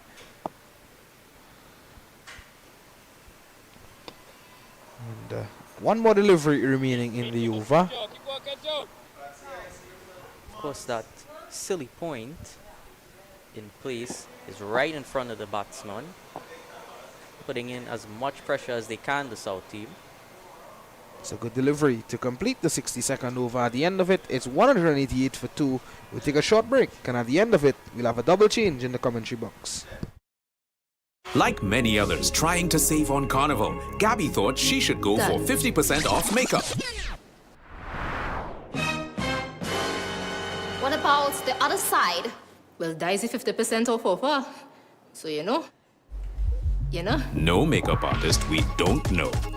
What we do know is the savviest savings for Carnival are at KFC. Get a Chap Chap box, 1-piece chicken, 1 regular fries, and a biscuit for only $25.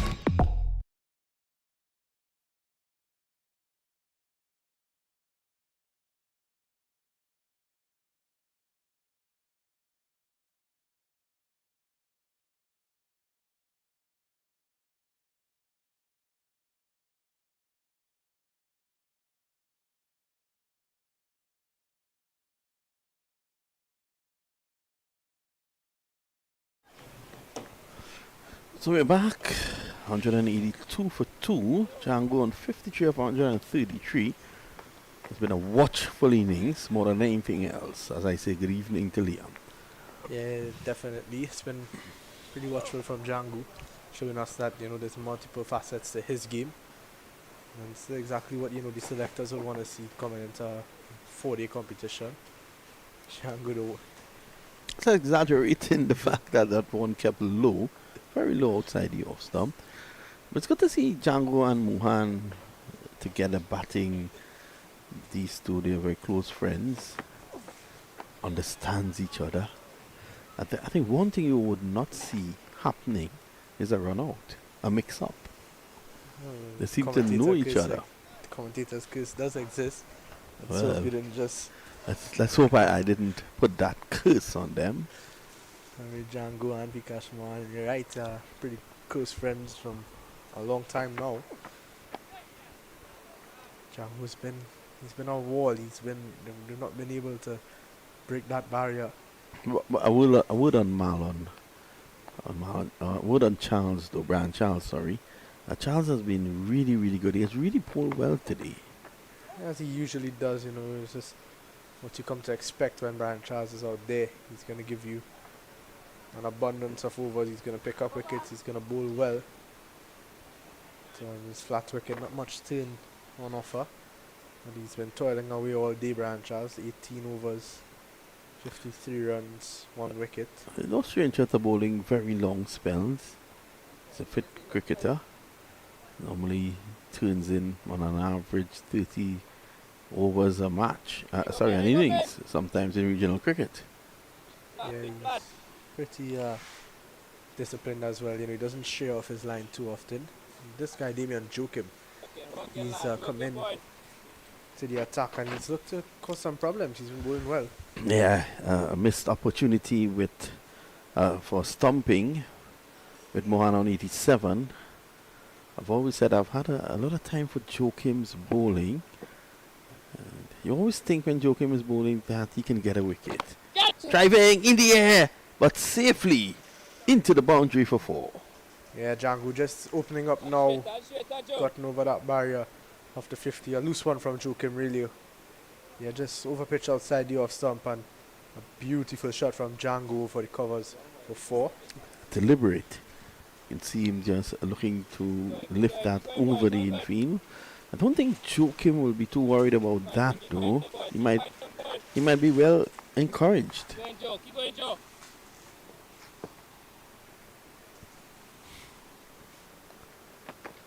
This one pulled away and Candice Laborde ducking for cover. Well, if Candice Laborde is very fit, so she just kept out of the way of that. Well, the way Django has started now, since getting that half century, Candice Laborde may need a helmet. She's seen the funny side of it. The dangerous thing about it though, she's standing on a side where the sun is totally opposite her, and that could probably be a factor. I want to say good afternoon to Kyle Ramdo, man who plays for North in the age group cricket coming up. I'm sure pretty soon he'll be playing in the North-South Classic. He's played in all the Classic, under 15, under 17, under 19. And I'm sure that pretty soon he'll be involved in the senior one. And he may be the one to help resurrect North in case North loses this one. Who knows? Kyle Ramdo. According to Kyle Ramdo, North don't lose.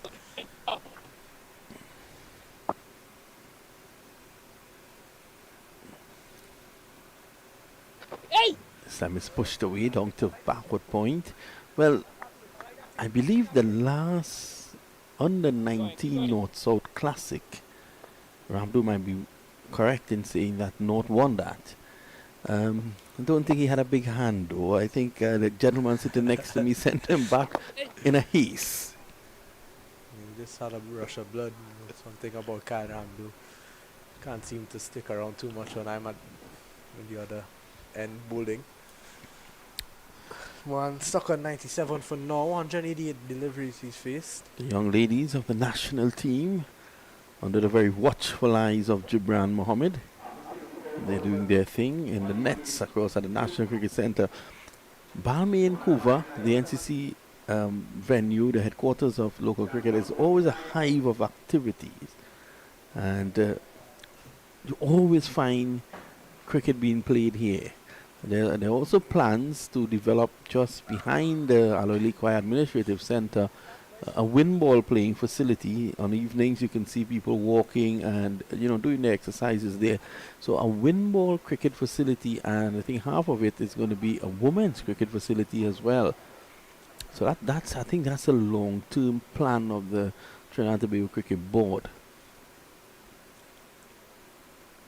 It's going to be Brian Charles to continue. He's going to bowl to the pride of Diego Martin, Amir Django. Django did seem to open up in that last over with some more aggressive strokes. Do you think there's a bet on, a friendly bet between him and his good friend Vikash, where Django is telling him, I'll get to a century before you? Well, Vikash he's been in the 90s for quite some time now. And Django's looking to play his shots.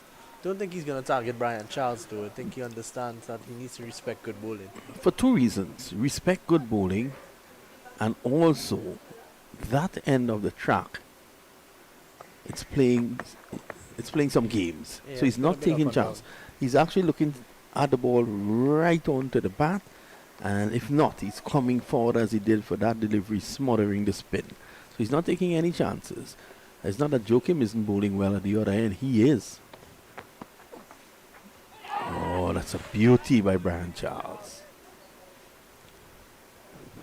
Now that's some evidence that the wicket is starting to turn a bit.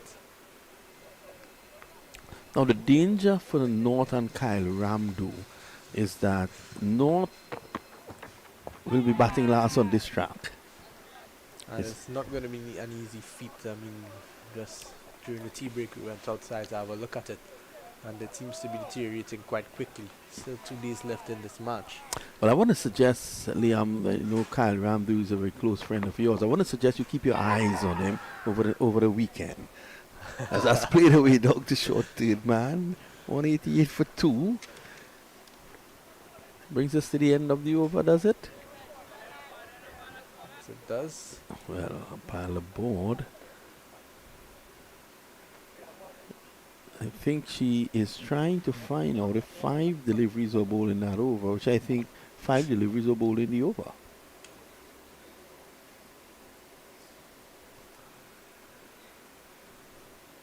Or is she waiting on cake? It's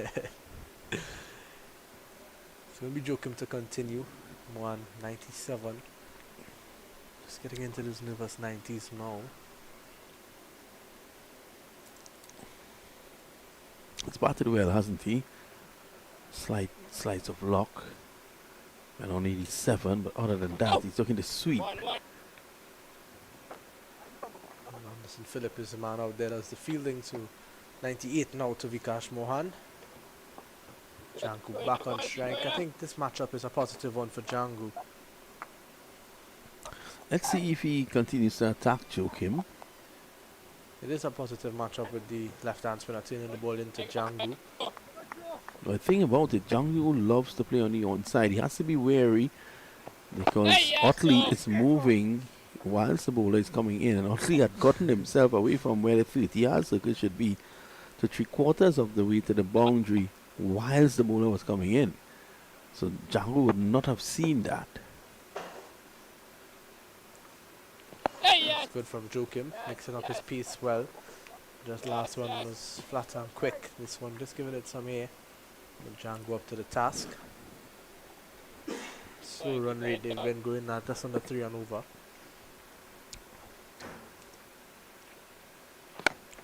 Driven from Django, beats the fielder at cover, and it's going to run into the boundary for 4 now. Amir Django finding his range here. Well, as you said before, you know, Joachim was mixing up his pace, and that was more of a medium pace delivery. Django enjoyed the pace coming onto the bat there. It was just a matter of playing through the line. He definitely knew that there was no turn on offer. And just played through the line. A bit wide as well, wide outside the off stump. Giving Django the arms to the willingness to free his arms there. Just the one slip in place, that's straight gully. And see for Scoopers that short leg.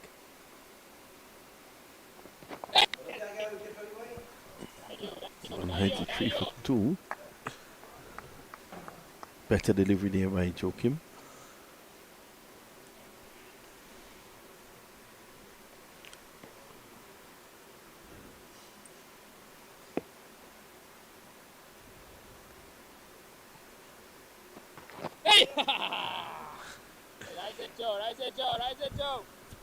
Better from Joachim.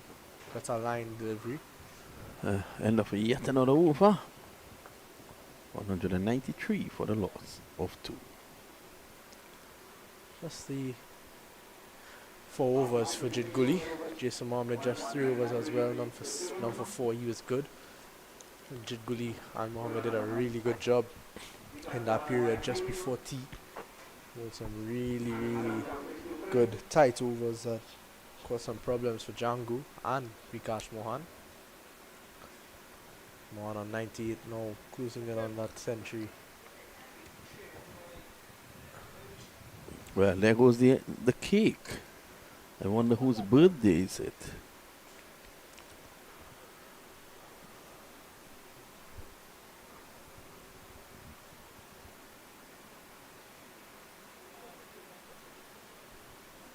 going to be Brian Charles. 19 overs, 1 for 53. A light day for him, is what we are accustomed to seeing. Is it that they're going to take the cake out for Vikash Mohan when he attains the century?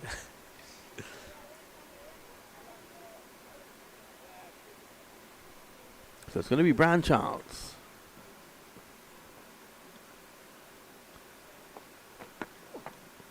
And there is Mohan looking to play a reverse sweep. Not out, says umpire the board.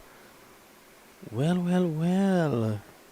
What was Mohan trying to do? Let's have a look at this. Confident appeal. Probably struck outside the line of leg, you think? We're not in the best position. Umpire Laborde is. Leg by signaled. Lifts that left leg and taps it to indicate a leg by. So Mohan's nervousness showing, manifesting in different ways here.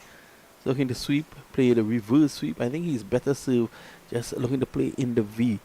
Standing back and playing or coming forward, which has been his forte, and playing in the V and get to the century. What he needs to understand is that he's probably 102 short of what he should get. Gets to get over that milestone, get out of these nervous 90s, and then it's business as usual for him. You know, he hasn't looked troubled up until he probably got to about 85. That's when things started to look a bit troublesome for him, and that's all due to him being nervous. Django just getting back and defending that one. Well, I think what should happen here is we haven't seen Jason Mohammed. Jason Mohammed is a guy with a golden arm. He did get a small spell early on, but Django is down the ground. Good hit. Boundary. Yeah, it's just about that time for Amir Django. He spent a lot of time out there. 153 deliveries is what he's faced. And he's ready to put away those bad balls. Seeing it like a watermelon out there by now. Yep. I still think that Jason Mohammed should have been probably given another try. He more often than not gets a wicket. Remember back in the day, TNT would have been playing regional cricket, and you know, you're looking for a breakthrough. You bring on a guy like Imran Jan, and he used to get breakthroughs as well. So you need that sort of player in your ranks. I think they've got that to the likes of, you know, Jason Mohammed, Jet Gully, maybe Kamil Puran, who just bowled that one spell earlier on. You could try something. They've got to try something, because Django and Mohan they've been trotting along quite easily since before lunch. Batted all day together. Partnership, 139 runs.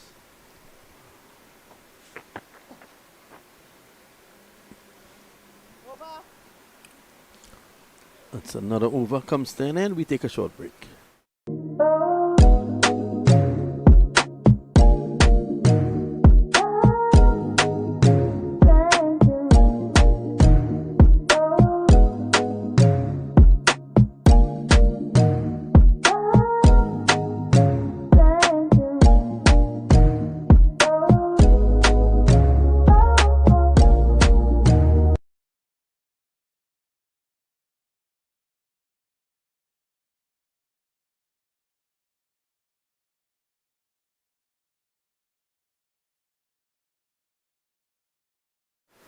Back at the National Cricket Centre, the hive of activity on the domestic scene, and there you can see the girls team preparing for the regional tournament that takes place in St. Kitts.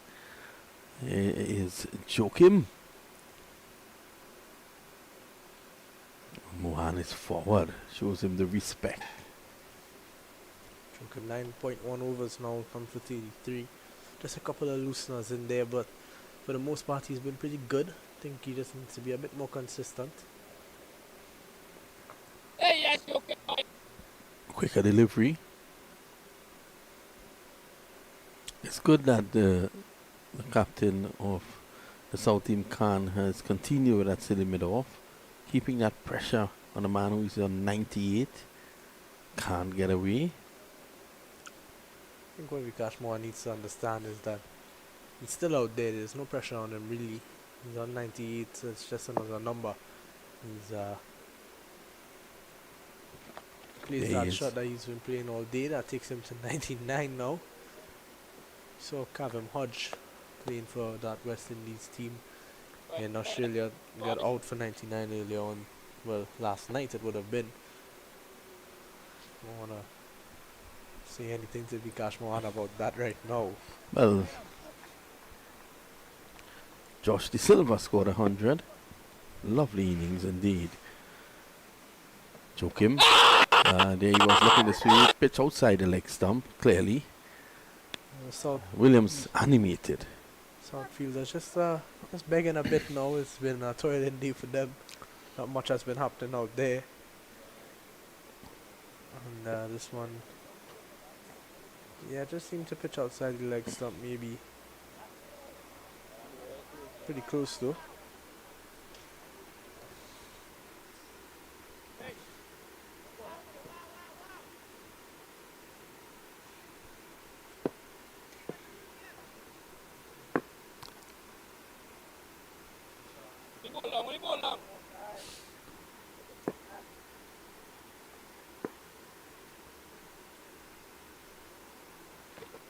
Well played again from Django. So that's a rock all day today.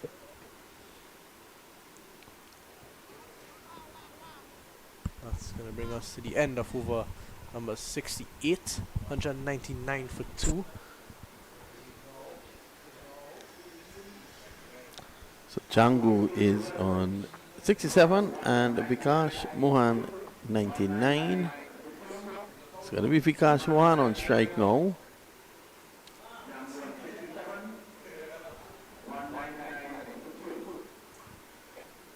One run away from that big milestone. One run away from North getting to 200 as well. This partnership 138, I believe.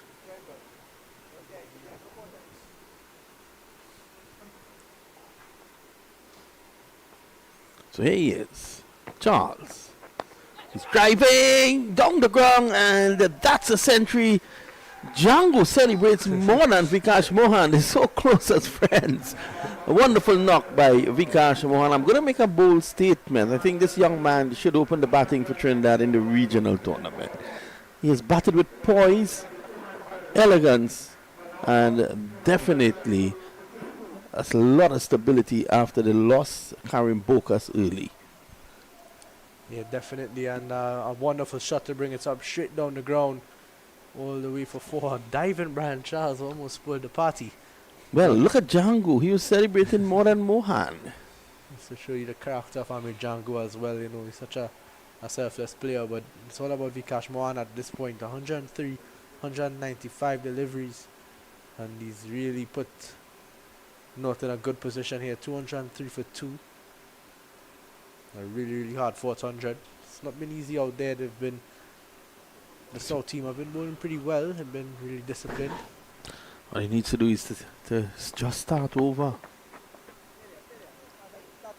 Brilliant 195 deliveries. He had to. There were times when he just had to dig in, survive. There's been a century mixed with everything. This time he's down the track.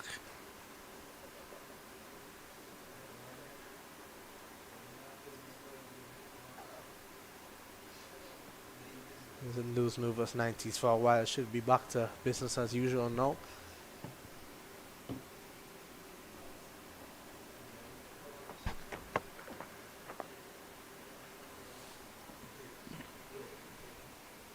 Yeah, what he wants to do is to restart that innings, continue to bat, because you don't want to bat last here on this track. So what you want to do is to have a tidy lead on first innings.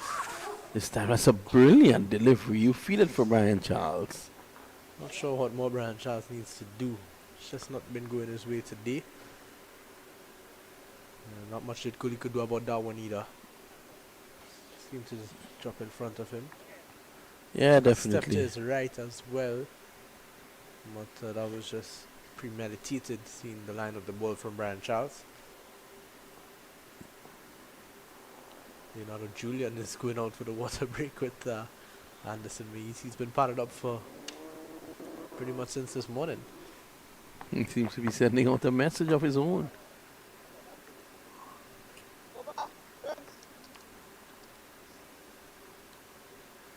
Looks like he wants to get out there now with Leonardo Julian.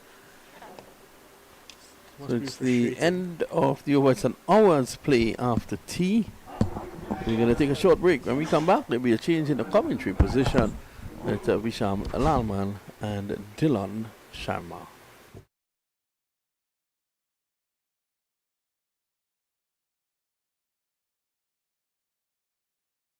Like many others trying to save on Carnival, Gabby thought she should go for 50% off makeup.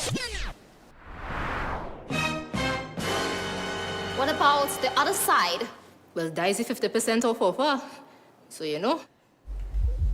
No makeup artist we don't know. What we do know is the savviest savings for Carnival are at KFC. Get a Jab Jab box, 1-piece chicken, 1 regular fries, and a biscuit for only $25.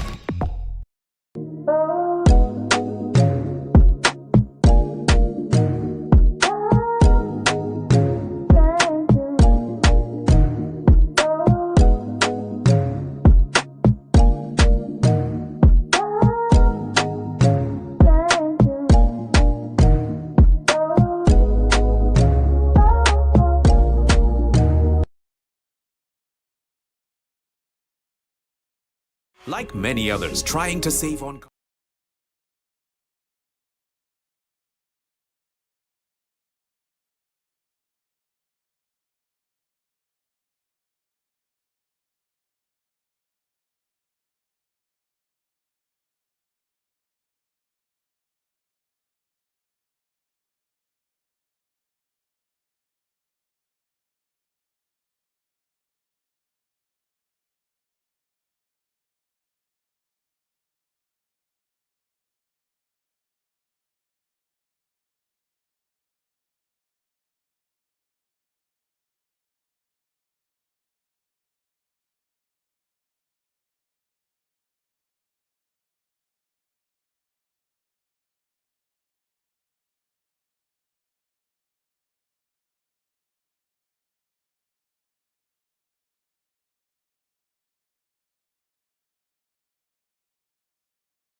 Well, welcome back to the action at the National Cricket Centre, and it's Dylan Sharma alongside me.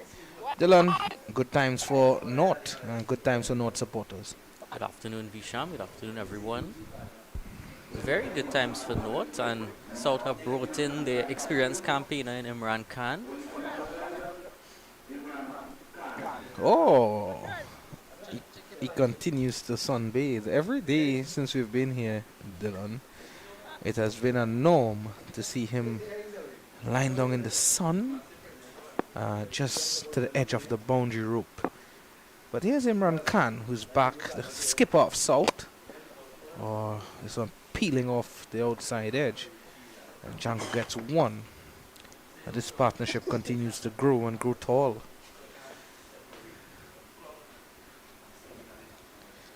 Mohan has faced 200 deliveries. South now trail, North now trail by 68. And just inching closer and closer to that 274 that was set by South. Back to Imran Khan. And that won't ease the pressure at all. You want to build pressure at this point, and it's very difficult to do so. And with the batsmen, these two batsmen going as they are, Dylan, it's always difficult. It's going to be difficult, and you want to, tie them down as much as possible. A limit run scoring, get in a couple dot deliveries, and induce a false stroke. Well left by Amir Jangu. Imran Khan would want to have better feeling off of his bowling as well. Missed that chance there. Well, not chance, but missed that delivery that came back to him.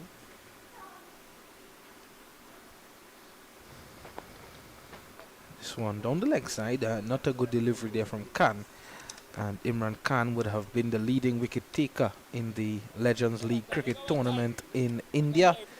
He would have tied with Isuru Udana out of Sri Lanka for the most wickets. He would have taken 9 wickets in that tournament for the Manipal Tigers, the chief destroyer in that championship reign of the Manipal Tigers, led by Harbhajan Singh.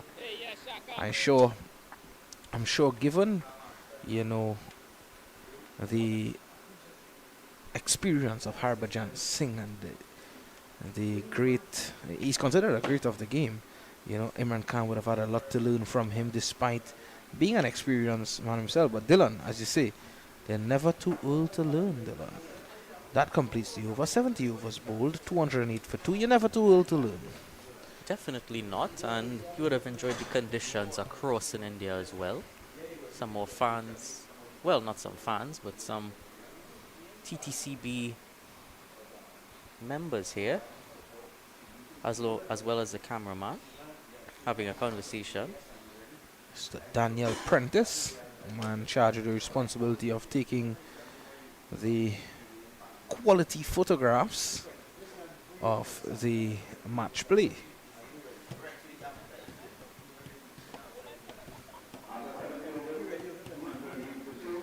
.208 for 2. Charles is continuing. Well, actually, Joachim has swapped ends. And there are a couple of fans. There's 2 of them lurking. A number of persons came in today. Maybe as the weekend progresses, Dylan, we might see a couple of persons coming in. This time, Gangu slug sweeping to the boundary for 4. Moves on to 73 now. And it's about that time where you'll see Gangu looking to open his arms, Dylan.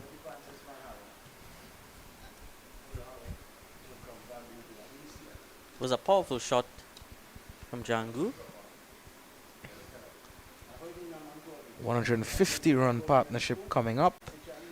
153 the partnership at the moment. And conditions at the National Cricket Centre continues to be excellent. The outfields, we spoke about it, it's in supreme condition, and the weather, well, it has held up nicely for this contest. Of course, the ODPM sending out notice yesterday that the dry season have started. and we're all set and ready for a brilliant cricket season ahead. Dylan, who will you be playing for this season if you're playing for anyone in terms of the cricket season? Well, only see myself at this point playing for Cricket 360. Okay. Alright. Sounds good, Dylan. Sounds good. This time, good delivery from Joachim. And Django just having a look, continues to have a look at a few deliveries. And it's 212 for 2. It's about this time yesterday in terms of the runs. Around 207 for the loss of 2. That's when wickets started to capitulate for the South team. I don't think the North team would want to mirror that at all. And down the leg side, in the air, a loud appeal. And not out, says umpire Laborde. And she's signaling that it hit the legs, the thigh guard of Amir Django. Here's a look at it again. Yeah, looked as though it was far away from the glove and the bat of Django. 71 bowled to 1-2 for 2. It's definitely been tough for the South side out there today. Haven't really gotten any decisions to go in their favor. But rightfully so, none of them have really particularly looked to be howlers. So good umpiring out there as well. Yeah, and speaking about spinners earlier, and wickets taken by spinners, well, he's certainly spinning. I think you may need to go down there and ask which team he's out here supported. He's not really giving us much hints. Well, we know which team this man is from, Mr. Kadir Sebastian. He is, of course, the manager of the North team, the manager of the Red Force. But Dylan, I think in the next water break, we'll certainly go down and have a chat with that supporter. He's always at the ground, though. He's always at the ground. Must not live too far from here. Imran Shaki Khan, the man with the nickname Shaki, is coming in. Go down the track. VM, Vikash Mohan, number 22 on his back. Where did Imran Khan get that nickname, Sharky? Well, I think we'd have to ask that question to Liam when he comes on. He might have a better idea of where did Shaki get the name Shaki. I hadn't heard it up until yesterday. Yeah, his Instagram name is Shaki Khan. So, which means to say that that nickname has stuck with him and it is significant to him.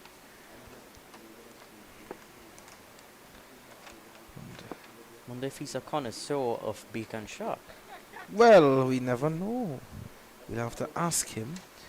But that is the reason why I was suggesting that a leg slip should have been put in, Dylan, sorry. Because of that said odd bounce, and look at it. It would have ballooned straight into the hands of the slip fielder, leg slip fielder. Yeah, and I mean at this point they only trail by 61 runs, so they have less and less runs to play with, and they would be in less of an attacking mindset as that lead goes down and eventually could turn into a deficit. Yes, certainly. Short, and Django allows it to go into the gloves of Williams. Now that completes 72. At the end of it, 2-1-3 for the loss of 2. We'll take a short break and be right back with more. Like many others trying to save on Carnival, Gabby thought she should go for 50% off makeup. What about the other side? Well, Daisy 50% off offer. So you know. No makeup artist we don't know. What we do know is the savviest savings for Carnival are at KFC.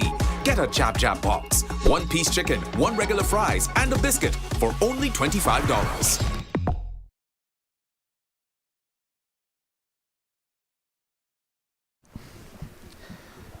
Well, 2-1-3 for the loss of 2. Mr. VM Vikash Mohan, the skipper of North, continues to blaze a trail here at the National Cricket Centre. Set the example for the batting to come. Well, this innings has set up nicely with the likes of Leonardo Julian to come. Tell you what, he can really enjoy himself later on, if not today, tomorrow, as Vikash Mohan strikes this one down to long off for one. Vikash Mohan, famously known for his, well, apart from his cricket, his coconut water. VM Coconuts.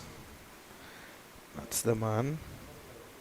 Wonder if he brought along any today for this weather. Well, I think today would be a good day to bring some coconut water. Short pulled away forcefully, but looks as though it didn't go anywhere. It struck Cephas Cooper. Didn't get that much timing on it. Well, that would have certainly went for 4, Dylan. Tell you what, it struck Cephas Cooper on the right thigh and went to Imran Shahi Khan at short mid-wicket. And Cooper is still in some discomfort. Wicketkeeper looks to be signalling out there. Yeah, definitely they're going to call on the physio to have a look at Cephas Cooper. Karim Bokas was on the firing line yesterday. Now it's Cephas Cooper. I think it gives us a good time to have a drink of water, Dylan, and return to the viewers in a short time. Until then, let's see if Cooper gets up and running. He looks in discomfort. It's 2-1-4 for the loss of 2.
The physio is off and Cooper is up.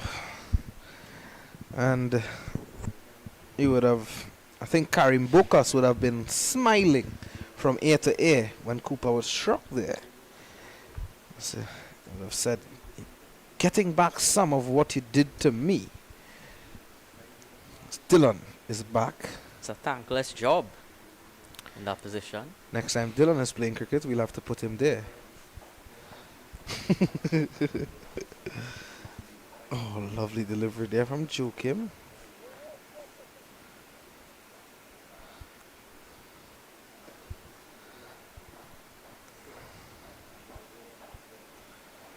And Candice Laborde having a look around. Oh, looking to drive this time, taking the inside edge.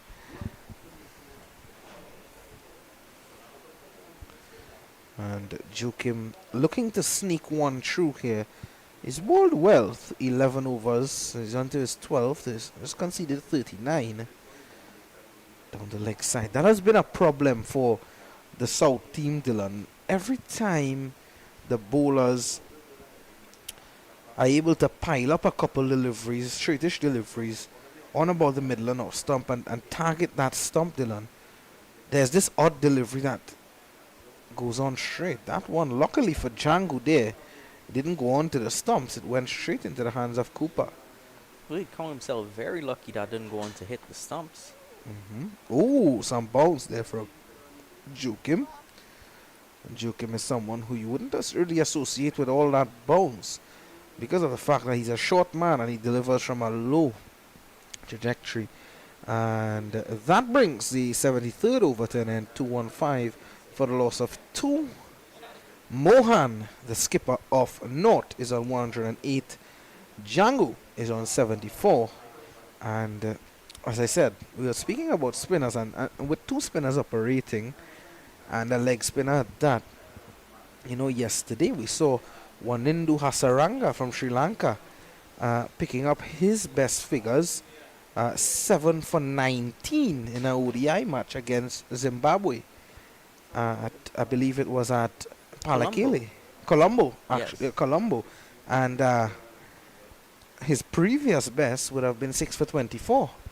So 7 for 19. Hasaranga really put in Fifth some. best figures in ODI cricket ever. Yep.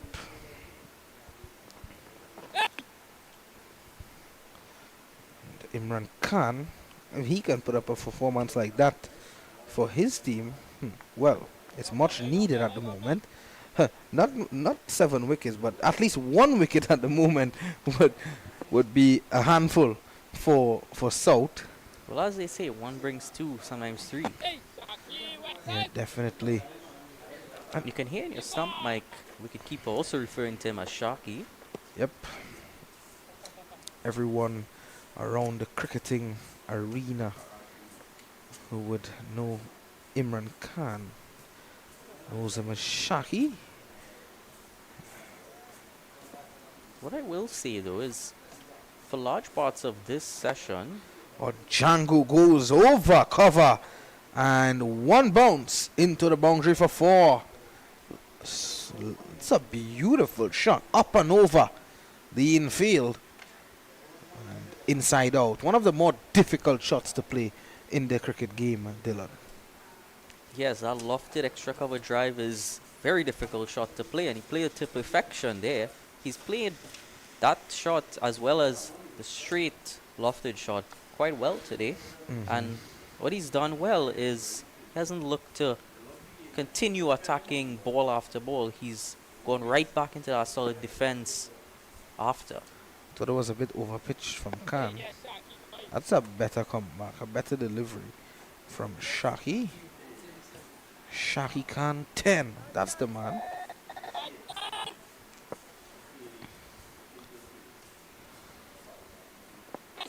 Oh, just short of Cooper. Millimeters away from the hands of Cooper. Have a look at that again. Oh, that was close. And Django lives on. You can almost sense the fielding team becoming a bit less confident at this point. It's been a long day. It's been a long day indeed. And one more delivery to go. Actually, that completes the over at the end of 74. 16 overs remaining in today's play. It is 219 for the loss of 2. Dylan North well and truly on their way to that 274 set by South. Well and truly ahead of the match at this point, and really just looking to put the foot on the throat of the South team now. You have to say it has been a good game thus far. We've seen a number of occurrences, varying occurrences in this match. We've seen teams starting off on a high with the ball yesterday. That's North, and then Jason Mohammed and Cooper fighting back for South. In the end, the bowlers of North, they came back after and struck some big blows, and now we are seeing the batsmen of North really putting the pressure on the men from South. So here's Joachim, and he continues to be consistent. There's that odd delivery that the bowlers tend to shy with. You'd probably think the North team is looking to just bat once because they wouldn't want to be batting last on this pitch. Yeah, well, you would assume that's the intention of Mohan and his men. Well, South would want to take away any opportunity from North of doing so.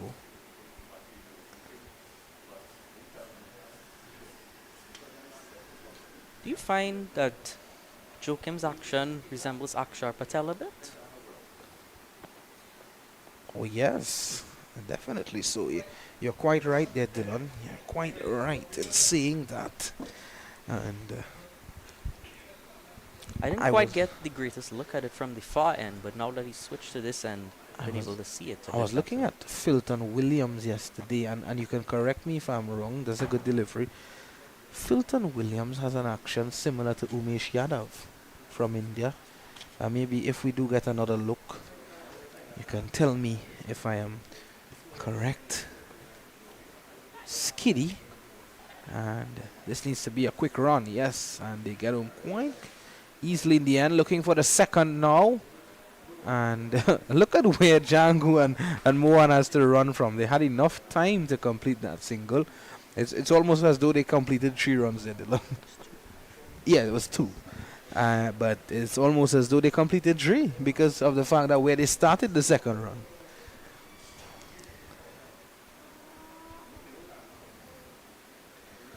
That's good running, spotting the opportunity for that extra run. Definitely don't want to overrun too much like they would have on that occasion, especially with the weather that we're having here.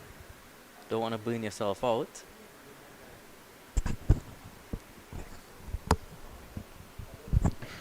And the spinners operating. I don't know if we'll see the comeback of Anderson Phillip and Sharon Lewis for a quick burst in the final 10 overs when they do get that opportunity to take the new ball. Django cutting and cutting hard. This could run away. No, it will be hauled in by Satruhan Rambaran, the man who's on the field at the moment, substitute fielder Satruhan. Satruhan Rambaran would have played for the combined campuses and colleges. He would have gotten an opportunity to play for that team in the Super 50. He would have made his first class debut in that recently concluded Super 50 and the CCC, giving these youngsters that opportunity. It really, shows that, if you work hard, you get the opportunity. Good to see Satran Rambaran would have made that team, and he would have participated in that tournament, and that would have earned him an opportunity to come into the North-South Classic and look to play for Trinidad and Tobago Red Force. Unfortunately, he was left out. Yes, he was left out for South. And down the track, I think one of the real standouts for CCC, Dylan, who would have went on to South Africa to play for West Indies E team, would have been Abhijay Mansingh, the leg spinner. Definitely has been around for 2-3 seasons now and has gotten stronger. Still not a finished product yet, but leg spinners do take a while to mature. And Imran Khan, this man would know all about leg spinners and how long they take to mature, and of course learning as you go on. And Imran Khan will tell you that he's still learning. Even though this may be his last regional tournament, he will tell you that he's still learning. Down the track is Django, straight to Mohammed at short mid-wicket.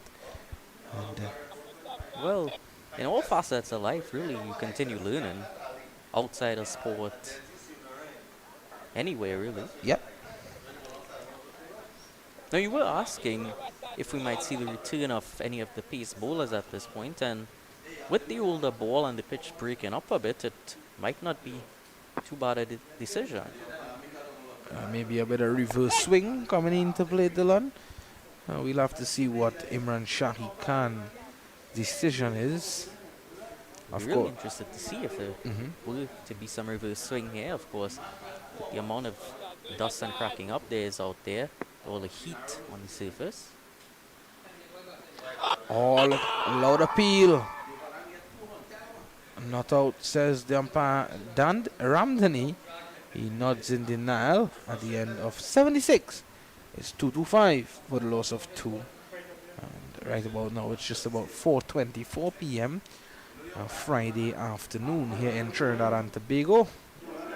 We'll take a short break and be back with more action.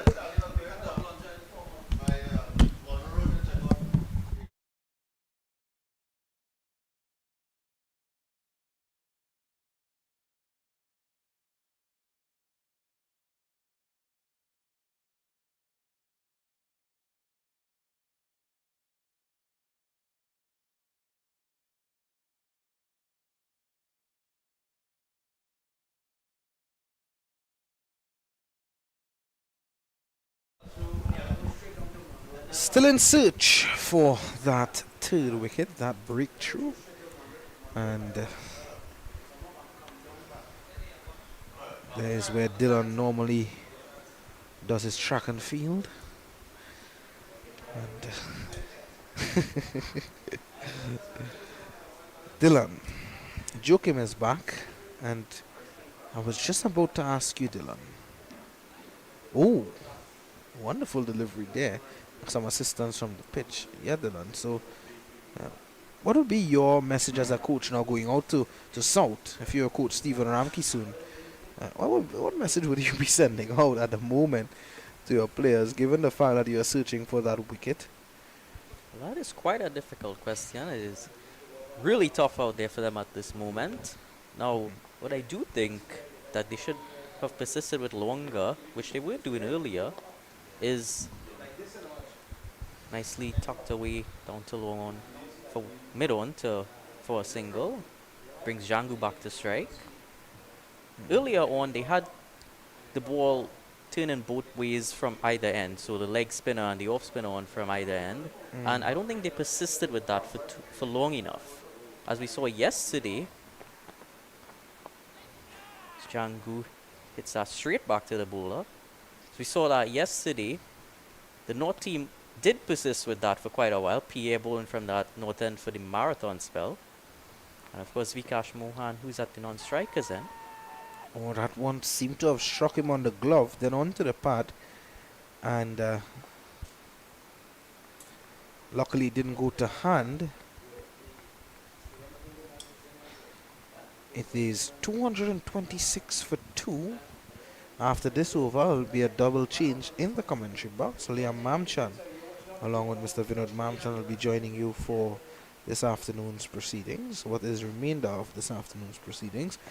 Django 182 tucked away to mid wicket. That completes the over. 226 for 2, Dylan. Thank you for your stint this afternoon. And we're going to hear a double change in the commentary box. Thank you as well, Vishal.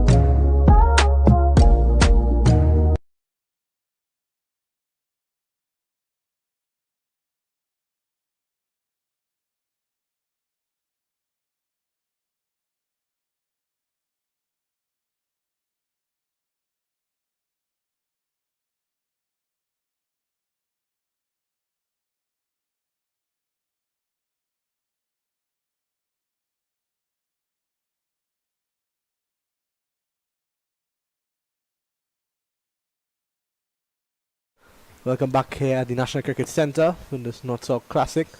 Imran Khan is in operation, and Ahmed Django is down the wicket very early on in this over and flicks it all the way for 4. He moves on to 86 now as I welcome my co-commentator Vinod Mamchan.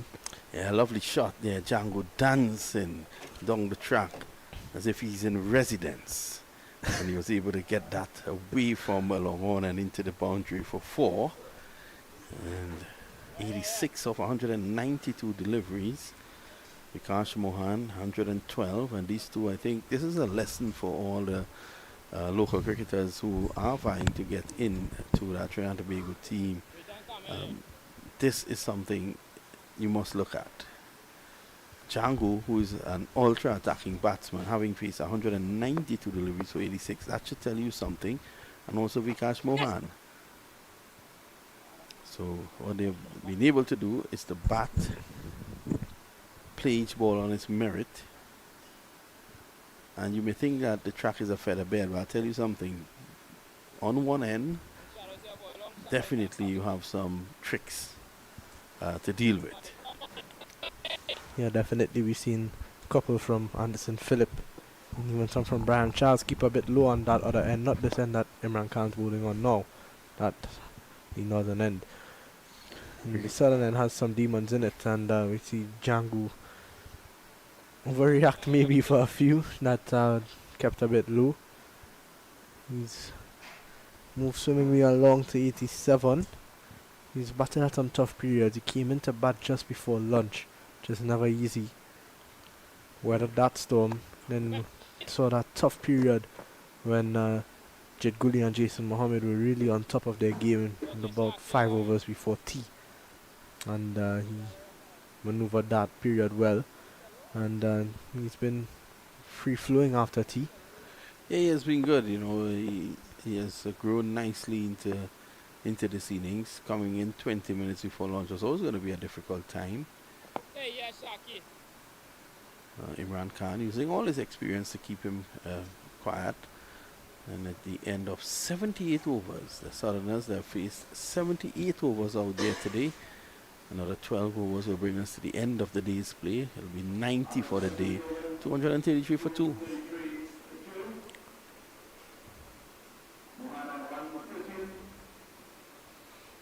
I think it's going to be Joachim to continue. Vikash Mohan, what an innings this has been. Just the one chance at when he was on, I believe it was 87.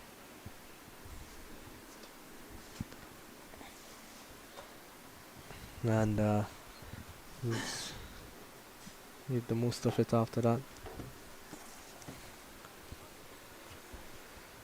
Joachim, 14 overs, none for 46. He's back in now to bowl to Mohan. Mohan driving and misses out completely. A tired shot there from Vikash Mohan. He's batted all day. Remember, he opened the batting this morning. So he's batted for the entire day. Must be tired. It's very hot out there.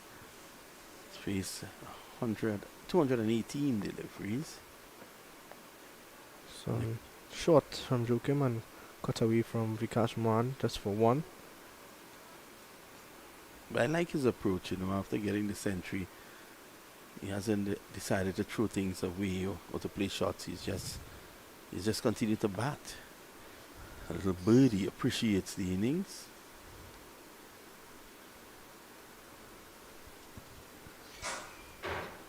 It's Joachim to Django now. Django using his feet and not to the pitch of it, so just defending. So just what, I think that was a mistake that Keonot made yesterday. Didn't get to the pitch of one on that chip and drive, and still went through with the shot, missed it completely, and he was gone. The form he was in, he would be punching the air right now. Django defends nicely.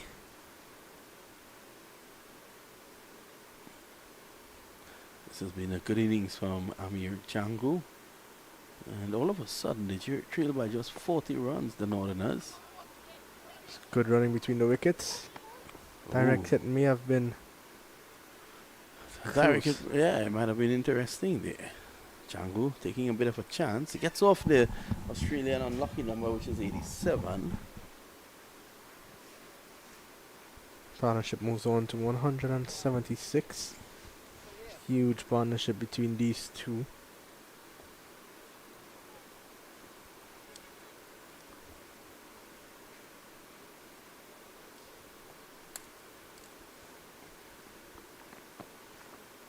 Well left from one. No need for the shot there, and that brings us to the end of over number 79 now. Just one over to go before that second new ball is available. And I'd like to hear your thoughts on that, if they should take the second new ball. Nothing has been happening out there. I think the new ball is probably your best option. Yeah, probably, as you rightfully said, nothing is happening. The fast bowlers have been good. So take the new ball. The other thing they'll have to consider is whether or not, and the last time the fast bowlers were on, which was quite some time, they must be tired, but there's two strong men you have there. Anderson Phillip is one who can really give you a burst within the last 15-20 minutes or so. Sharon Lewis as well. Here's Imran Khan. There's another school of thought that you try to get through this evening, take the new ball in the morning when the fast bowlers are fresh and let them loose.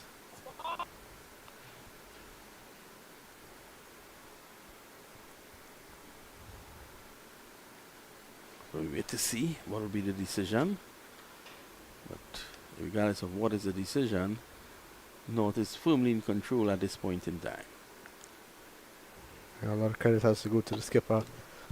In both facets of the game, in batting and bowling, picked up 4 for 57. And it's on 115 now with that quick single. Cameron Pooran not able to pick up cleanly. Vikash Mohan made his first class debut for Trinidad and Tobago just recently. Well, just last year, in fact. I think he's going to want to build on that. It wasn't bad.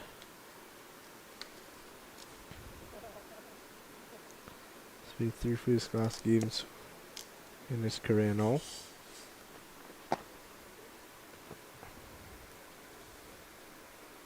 With a high score of 44 not out for Trinidad and Tobago as well.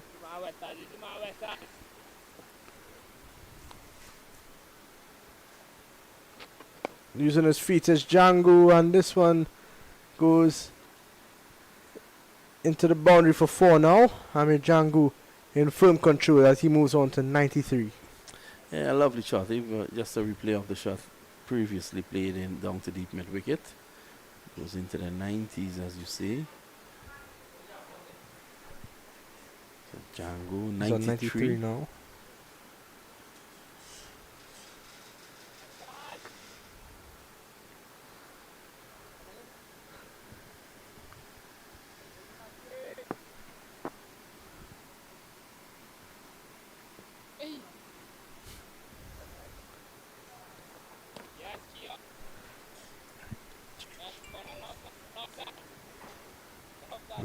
Runs. Django's really looked the part here. Did see Joshua De Silva did score 100, and Django will be competing for his place. Whose 100 is going to hold more weight here if Django is to get to one.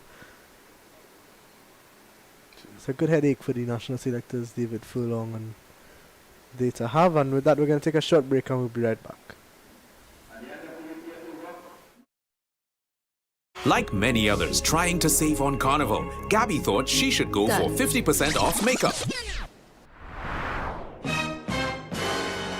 What about the other side? Well, Daisy 50% off offer. So you know. No makeup artist we don't know. What we do know is the savviest savings for Carnival are at KFC. Get a Jab Jab box, 1-piece chicken, 1 regular fries, and a biscuit for only $25. We're back here after enjoying a Jab Jab box. Mr. Dylan Sharma, big fan of Kentucky Fried Chicken. Edging of a thick outside edge. And on that note, we would like to, Jason Mommy throws his hat away. Thought that should have been taken. Let's have a look at that again. Choke him. Probably wonders what he could do again.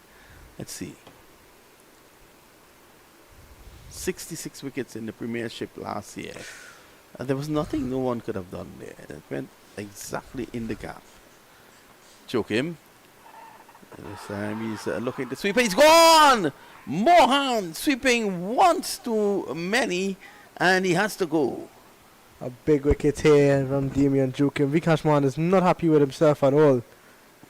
Well, he seems to not be happy with the decision as well. He's standing his ground. He can't believe it. think he's just disappointed. He's been out there for quite some time as he And begins his journey off the pitch. I think he had set up shop today, probably telling himself he would stay until the end of the day's play. But he has to leave. 241 for 3. Is this a slight crack in the door for South to make a comeback here? Well, it should be. I think they're going to get some confidence with this. A really top innings from Vikash Mohan. Well, we'll have to see the replay on this.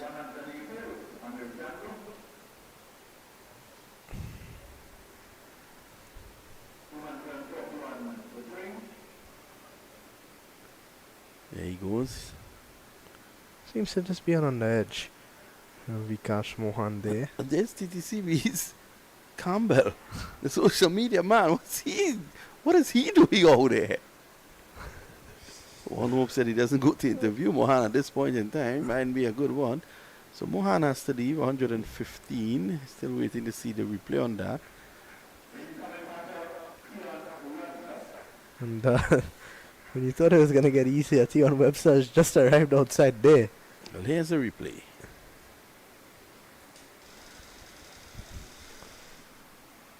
In fact, that was a previous ball in the over that went in between Silimadov and first slip. It's not going to be any easier for South here. This North batting lineup very, very strong. Tion Webster's just come out there. Still Leonardo Julian, Cyan Hackett, Dejon Charles, 319 batsman Andrew Rambaran. And, not to disappoint anybody, but, Kari Pearce. Kari Pearce quite a capable batsman. Yeah, he's a first class 100, hasn't he? An excellent batter as well. Does a really good job in the end for his team. As we see Anderson Mahis and Amir Ali having a race off the field. They've had a good fun watching Vikash Mohan bat today. So Vikash leaves the arena for 115. That makes Amir Jangu's role so much more important now. With the way that he's been batting, he's been playing his shots as of recent, and now with that wicket falling, how does he resettle? How does he refocus this innings? Can't afford to lose another quick one now. Don't want to give South a sniff in. So it's 241 for 3. Tion Webster, the new man in. Well, it's difficult for us to see from here. Are they claiming a catch to the wicketkeeper, or is it a leg before? Let's have a look at that again.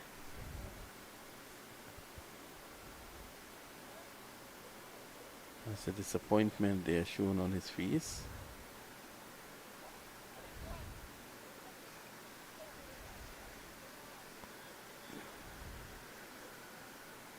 Probably now might not be a bad time to have that new ball. It's definitely an option. In comes Joachim Tion Webster. A lot of pressure on him early. 2 slips on a short leg. And immediately Joachim challenging that outside edge. Now, South in a good position here. Very good bowling by Joachim. There's a plan. 241 for 3. South will think to themselves, if they can get rid of one of these guys before the end of the afternoon, that they may still have a chance of at least not being able to restrict a lead that could put them out of the game.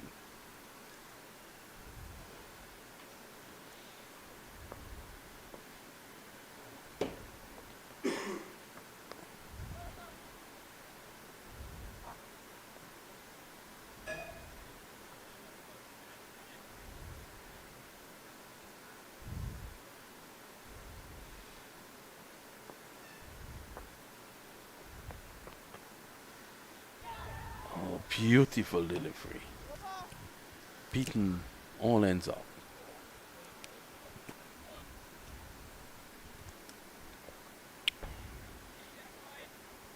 Pongs and two. From Joachim there.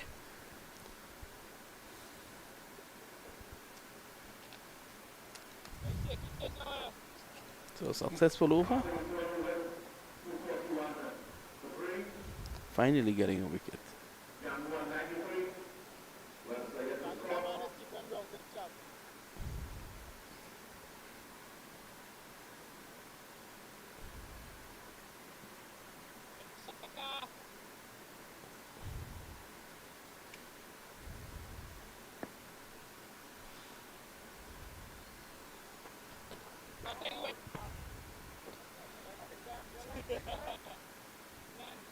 Fielded by Jid Gully.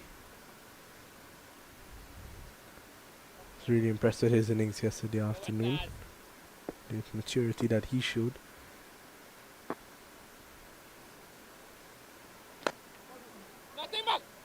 Dion Webster just standing on his bat a bit there, and Sharon Lewis throws to the wrong end. Sharon Lewis just seemed to be asleep there for a second. And Amir Jangu challenging him for a single. He moves to 94.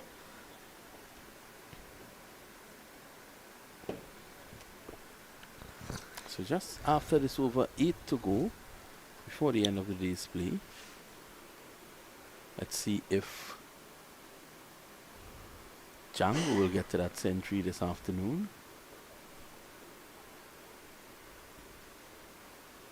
And he and his good friend Vikash Mohan may well be off tonight, being a Friday, to celebrate. Webster just nice push into the onside. Jet Gully's there at short mid wicket.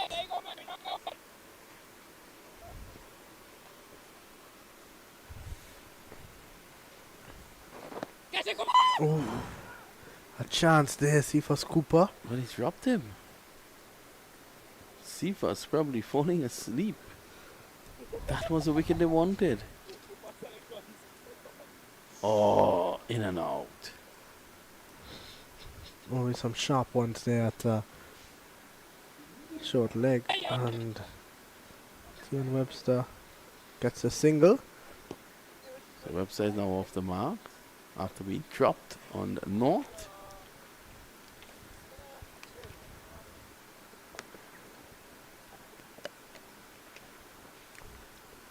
'94 of 205. Janguis look good. Cooper will be disappointed. It normally sets himself high standards in the field. He's actually usually a top fielder. But those ones at short leg are sharp and they're always tough. Oh, Django wicking this one off the hips. He got a single to finish that Imran Khan over. So at the end of over number 82, not 244 for 3.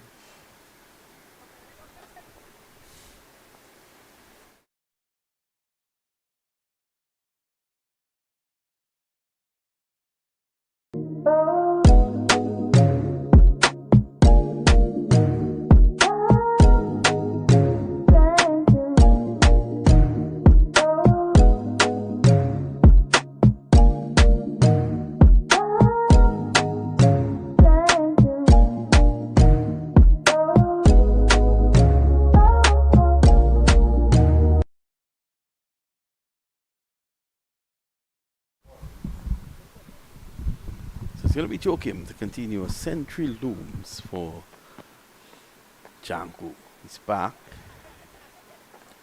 Oh, he had to hustle in the end. Kamil Puran, another quick fielder.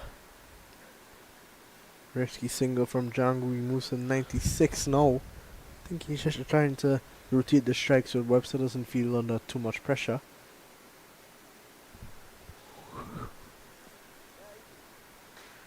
Pretty close one there. Good work from Kamil Puran.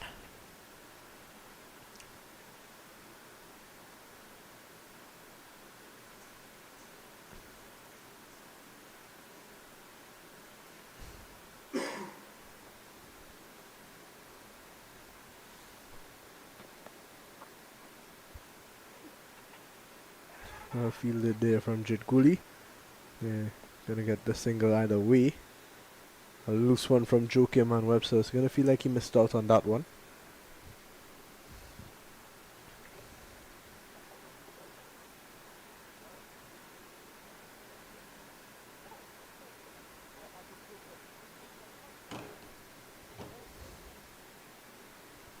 Let's see the field that being said. There's a lone slip for Django. He's flashing it on the offside. Again, it's Puran. He can't stop the single, and he goes to 97. It's brilliant cricket from Django and Webster. Rotating the strike well. Some weary legs out there on that field. They've been out there for 80. It should be the 83rd over that they've been out there. going to be some weary legs. And Django and Webster looking to take advantage of that. Webster is fresh. He's been sat outside waiting for his opportunity for quite some time.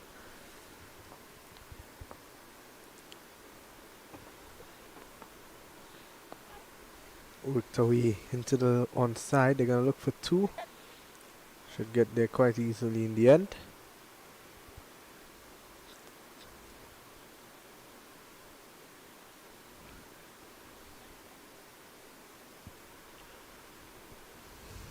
Does have a first class 100 is Tion Webster. Top player. He's played a couple of times in the CPL as well.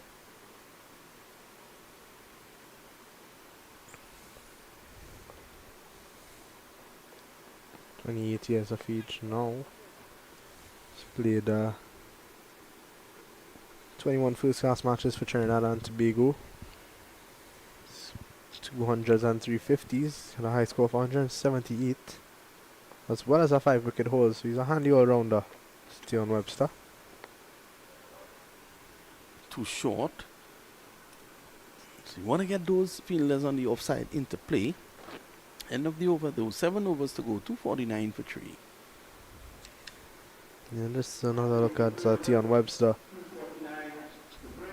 Just, 21 first class matches, 919 runs, an average of 24.83. So the girls are still going at it to the east of us.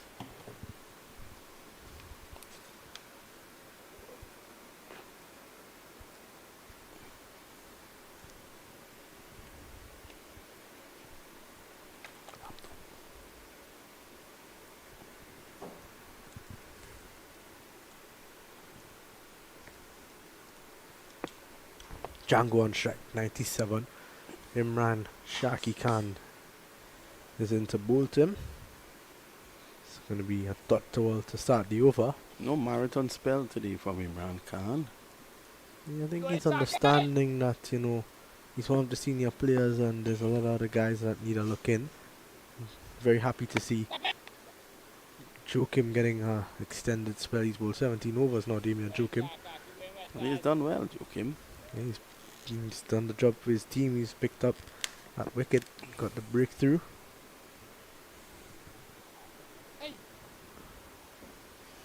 Third dot in a row. Django.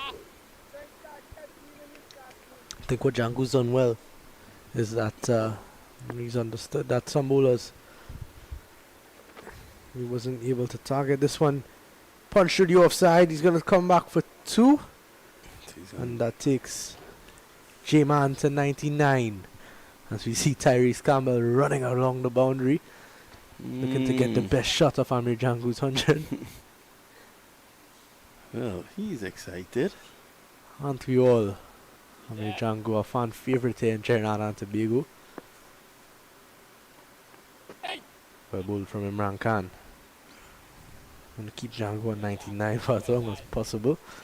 But he's not going to stick around there too long. He's going to look to get that 100 as soon as he can.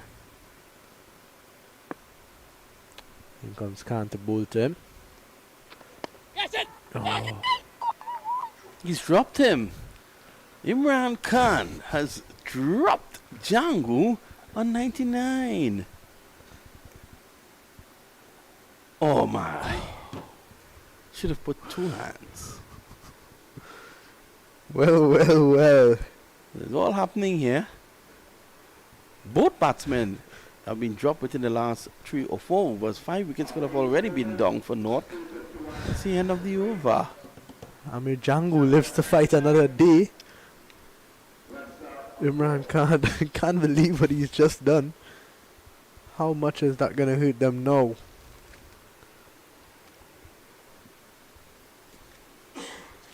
Well, maybe it's time for that man, Jason Mohammed. It's going to be Joachim though. Joachim to continue. See Jason Mohammed just having a stretch. Sending a signal to Imran Khan. Jason Mohammed just recently retiring from international cricket. Got a few seasons left in him though. Jason Mohammed looks in serious class scored a brilliant, easy 91 in that first innings for South. Now, juke him to Webster. Good delivery outside the off stump. Webster just pushing at it.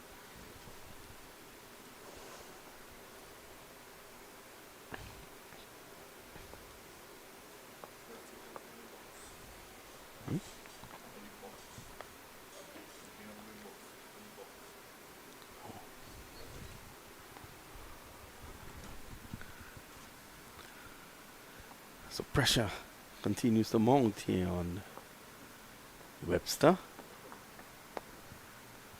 This time, well, he's releasing that pressure in this zone and down the ground. 4 more. No nonsense. Batter T on Webster. Can't bowl there to him. He's going to put it away any day of the week. Races into the boundary for 4. It's been a tough day for South in the field. They haven't helped by giving chances away. Mohan got a chance on 87. He went on to 112. Django just got a chance. Webster had a chance early on.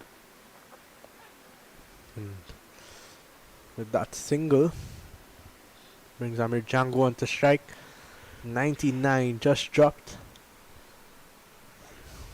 There's a big opportunity here. Is Amir Django to get to his 100.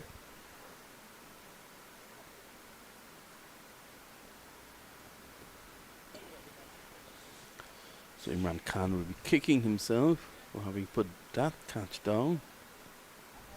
Stroke him. He's into Django. Django on 99. Pushing it down the ground. Django! What is he doing? Not out, says the umpire. Django is trying his very best to get out on 99. That was suicidal. Reminded me a lot of that Tifos Cooper dismissal yesterday, and I think Django just eager to get to 100. Can't wait to get there. Just wants to get out of this nervous 99 that he's on. And a good bit of work from Joachim as well. I think Django thought that it passed him. Well. Tion Webster just having a word with him. Calm down, Amir. Just one run. He's been scoring runs easily for the entire innings. This one run is not going to be hard. But 2 chances and 2 deliveries. Amir Django, what are you doing?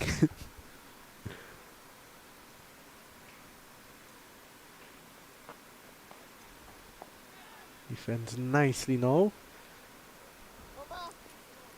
That's the end of the over. I think the best thing with 5 overs to go, Django should remain 99 not on and come back in the morning fresh and look for a single. Let's take a break.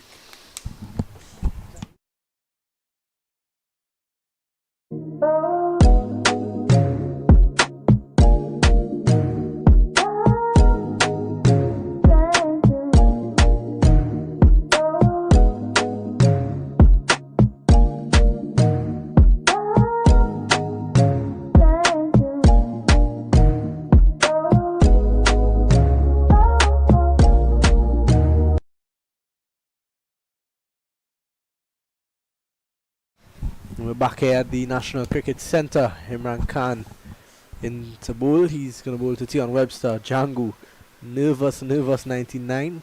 Almost got out twice in 3 balls. Imran Khan to Webster. Gets back and punches nicely into the gap, and Joachim does the fielding. So Khan has his man on strike again.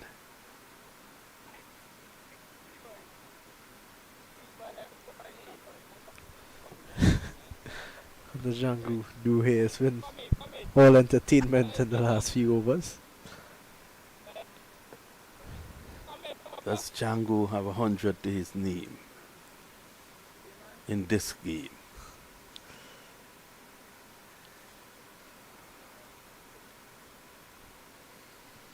So a couple of field changes from Imran Khan. He comes to bowl to Django. Django defends nicely.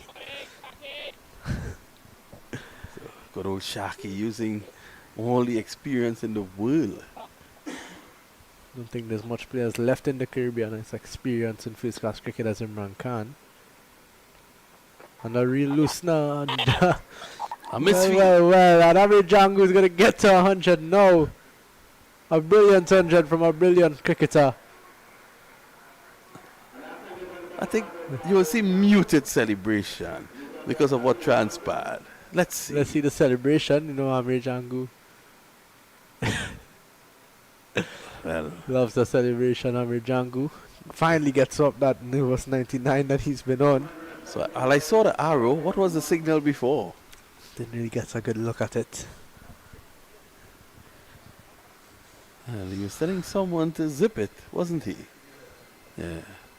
This, Passionate. he's a passionate cricketer, Amir Jangu. And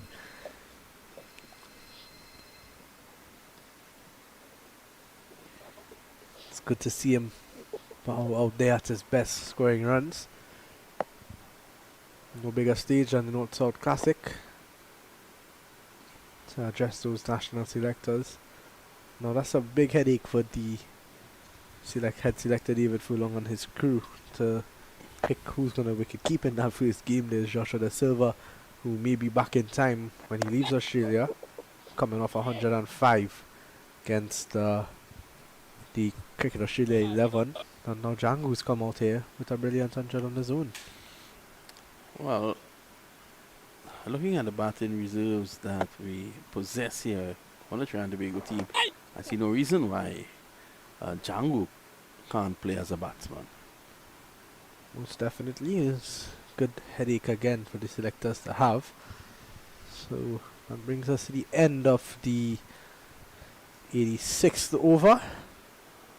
218 balls, 12 fours and a 6.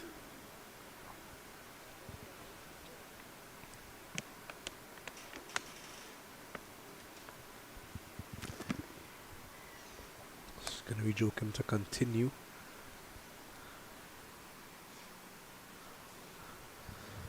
Or a spin bowl today by the South team.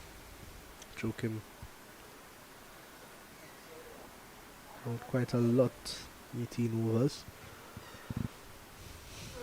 Brian Charles as well had an extended spell.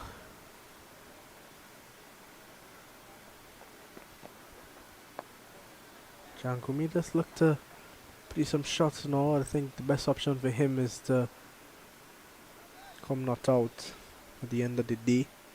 Just take it to the end of the day's play and have a good go at it tomorrow. Yeah, I think that should be his intention.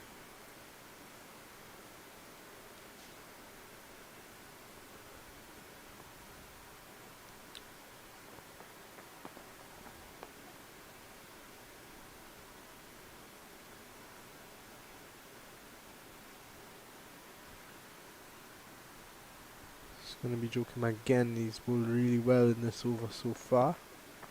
Not giving Django anything. And Imran Khan not unable to get down there. Gets Django an easy single down to Anderson Phillip at long on.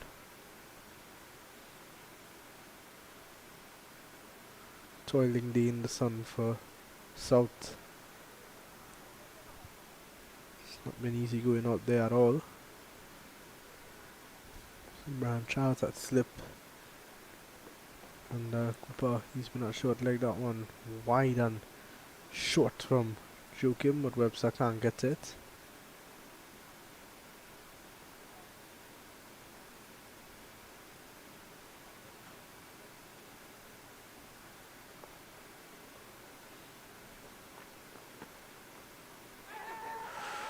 Well, played uppishly and away from Silly Minoff and Cooper. Just coming off the higher part of the bat. End of yet another over. 87 overs gone. 259 for 3.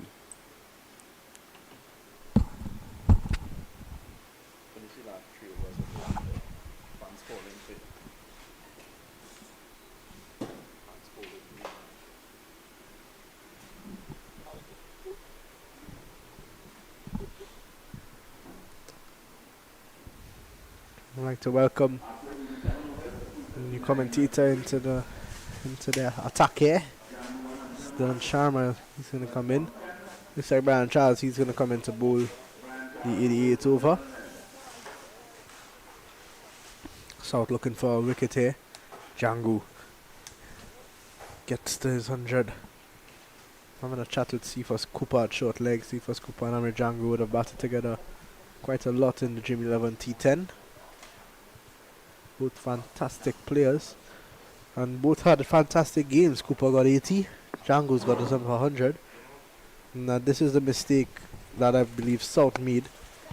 They got two guys set and neither of them were able to get their 100. Jason Mohammed got 91. Cooper got 80. North, however, Django's carried on, as had Vikash Mohan for his 115, as we see Mary Boys and the Trinidad and Tobago Red Force manager, Kadir Sebastian.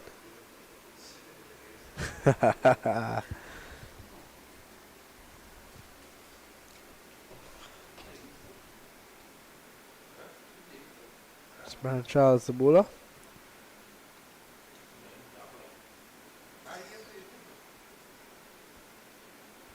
Two singles in this over so far.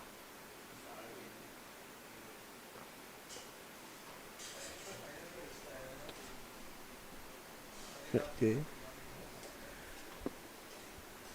Brian Charles to Django.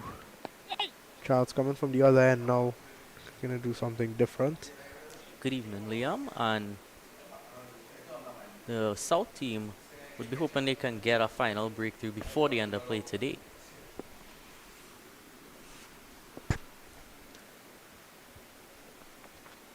Django pulls and pulls well.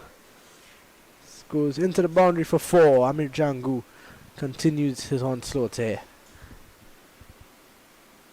Shot and outside the line of the leg stump. Django getting back and pulling it away nicely. Jason Mohammed does the retrieving. He walks up the hill.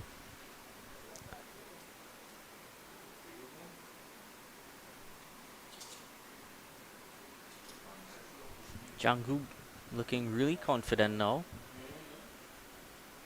Of course, was quite shaky in getting to his 100. It was the most nervous 99s I've ever seen. And the South team would be disappointed with those chances that they put down. Yeah, it's always tough, late in the day. They've been in the field all days. Been very, very hot out there as well. It was a tough day for them. To stay focused is really tough, and they faltered when they really needed to get going. It's definitely been a tough day for them. A lot of spin bowled today. And they're going to get all overs in today. I'm going to take a short break. We'll be right back.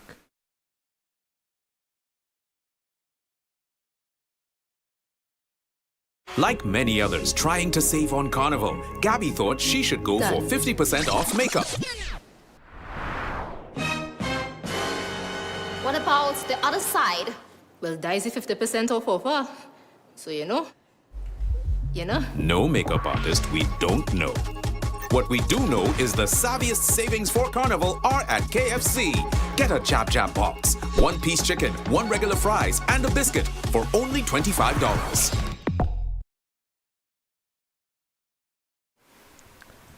Back here at the National Cricket Centre. Should just be 2 overs left in the day's play. Joachim is back into the attack. Really nicely played. Tion Webster getting back and playing it late. Just gonna stop. Lewis does the fielding. And Webster gets an easy 2.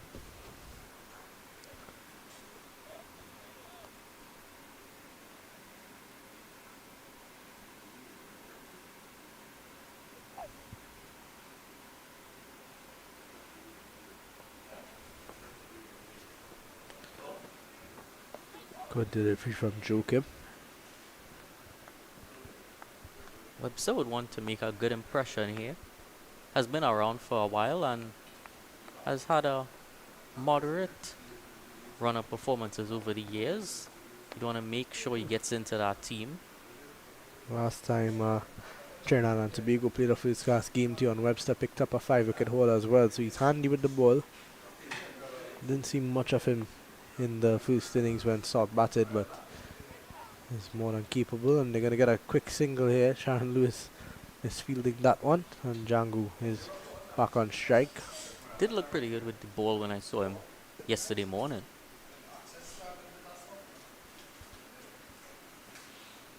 He still has ample time, as North would want to bat once on the surface. They wouldn't want to bat last, especially not for an extended period of time. Definitely, it's not going to be easy. Don't want to be chasing anything over 150, to be honest, on that last day. Sets up the game nicely for tomorrow, though. Not still a lot of batting to come, as we keep mentioning. Still yet to see Leonardo Julian. Dejon Charles, Cyan Hackett, Andrew Rambaran, Tion Webster just facing 26 balls so far. So a lot to come for North.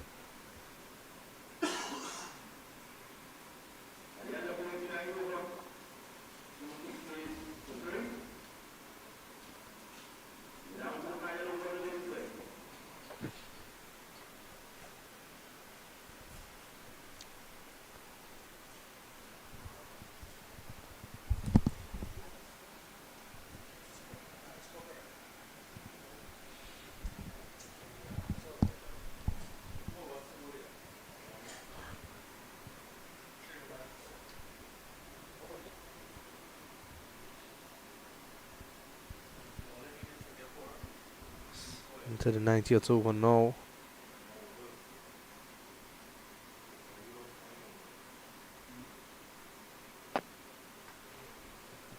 Comes Brian Charles. Webster pushing into the offside and gets an easy single. And Django back on strike now. Now, understandably, the lead that South would have at this point is growing ever so less.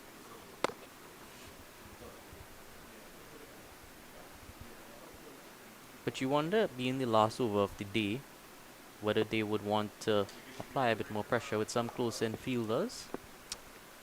I think might not be a bad idea.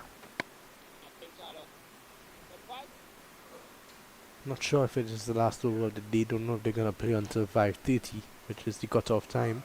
Still about 20 minutes till then. It's possible. Light is fine.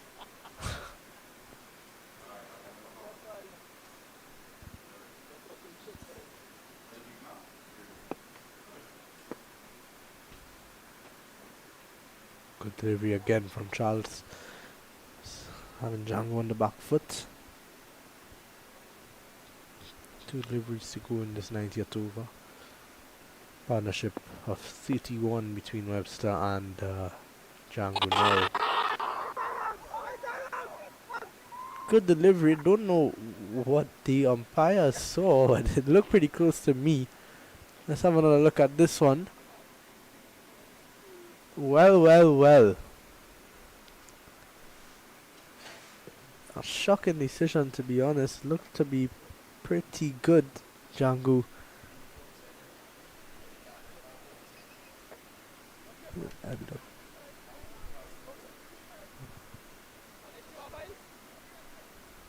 have a look at it one more time.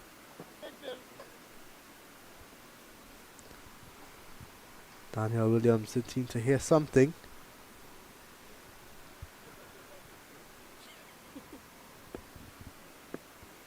He'd be listening keenly. A play from Django, and that's going to be the end of the day's play. A brilliant 100 from Amir Django, and for the 3rd time today, he's faced the last ball of the session and absolutely just run off the pitch. So a fantastic end of the day for North. Django, 107 not out. Tion Webster 16.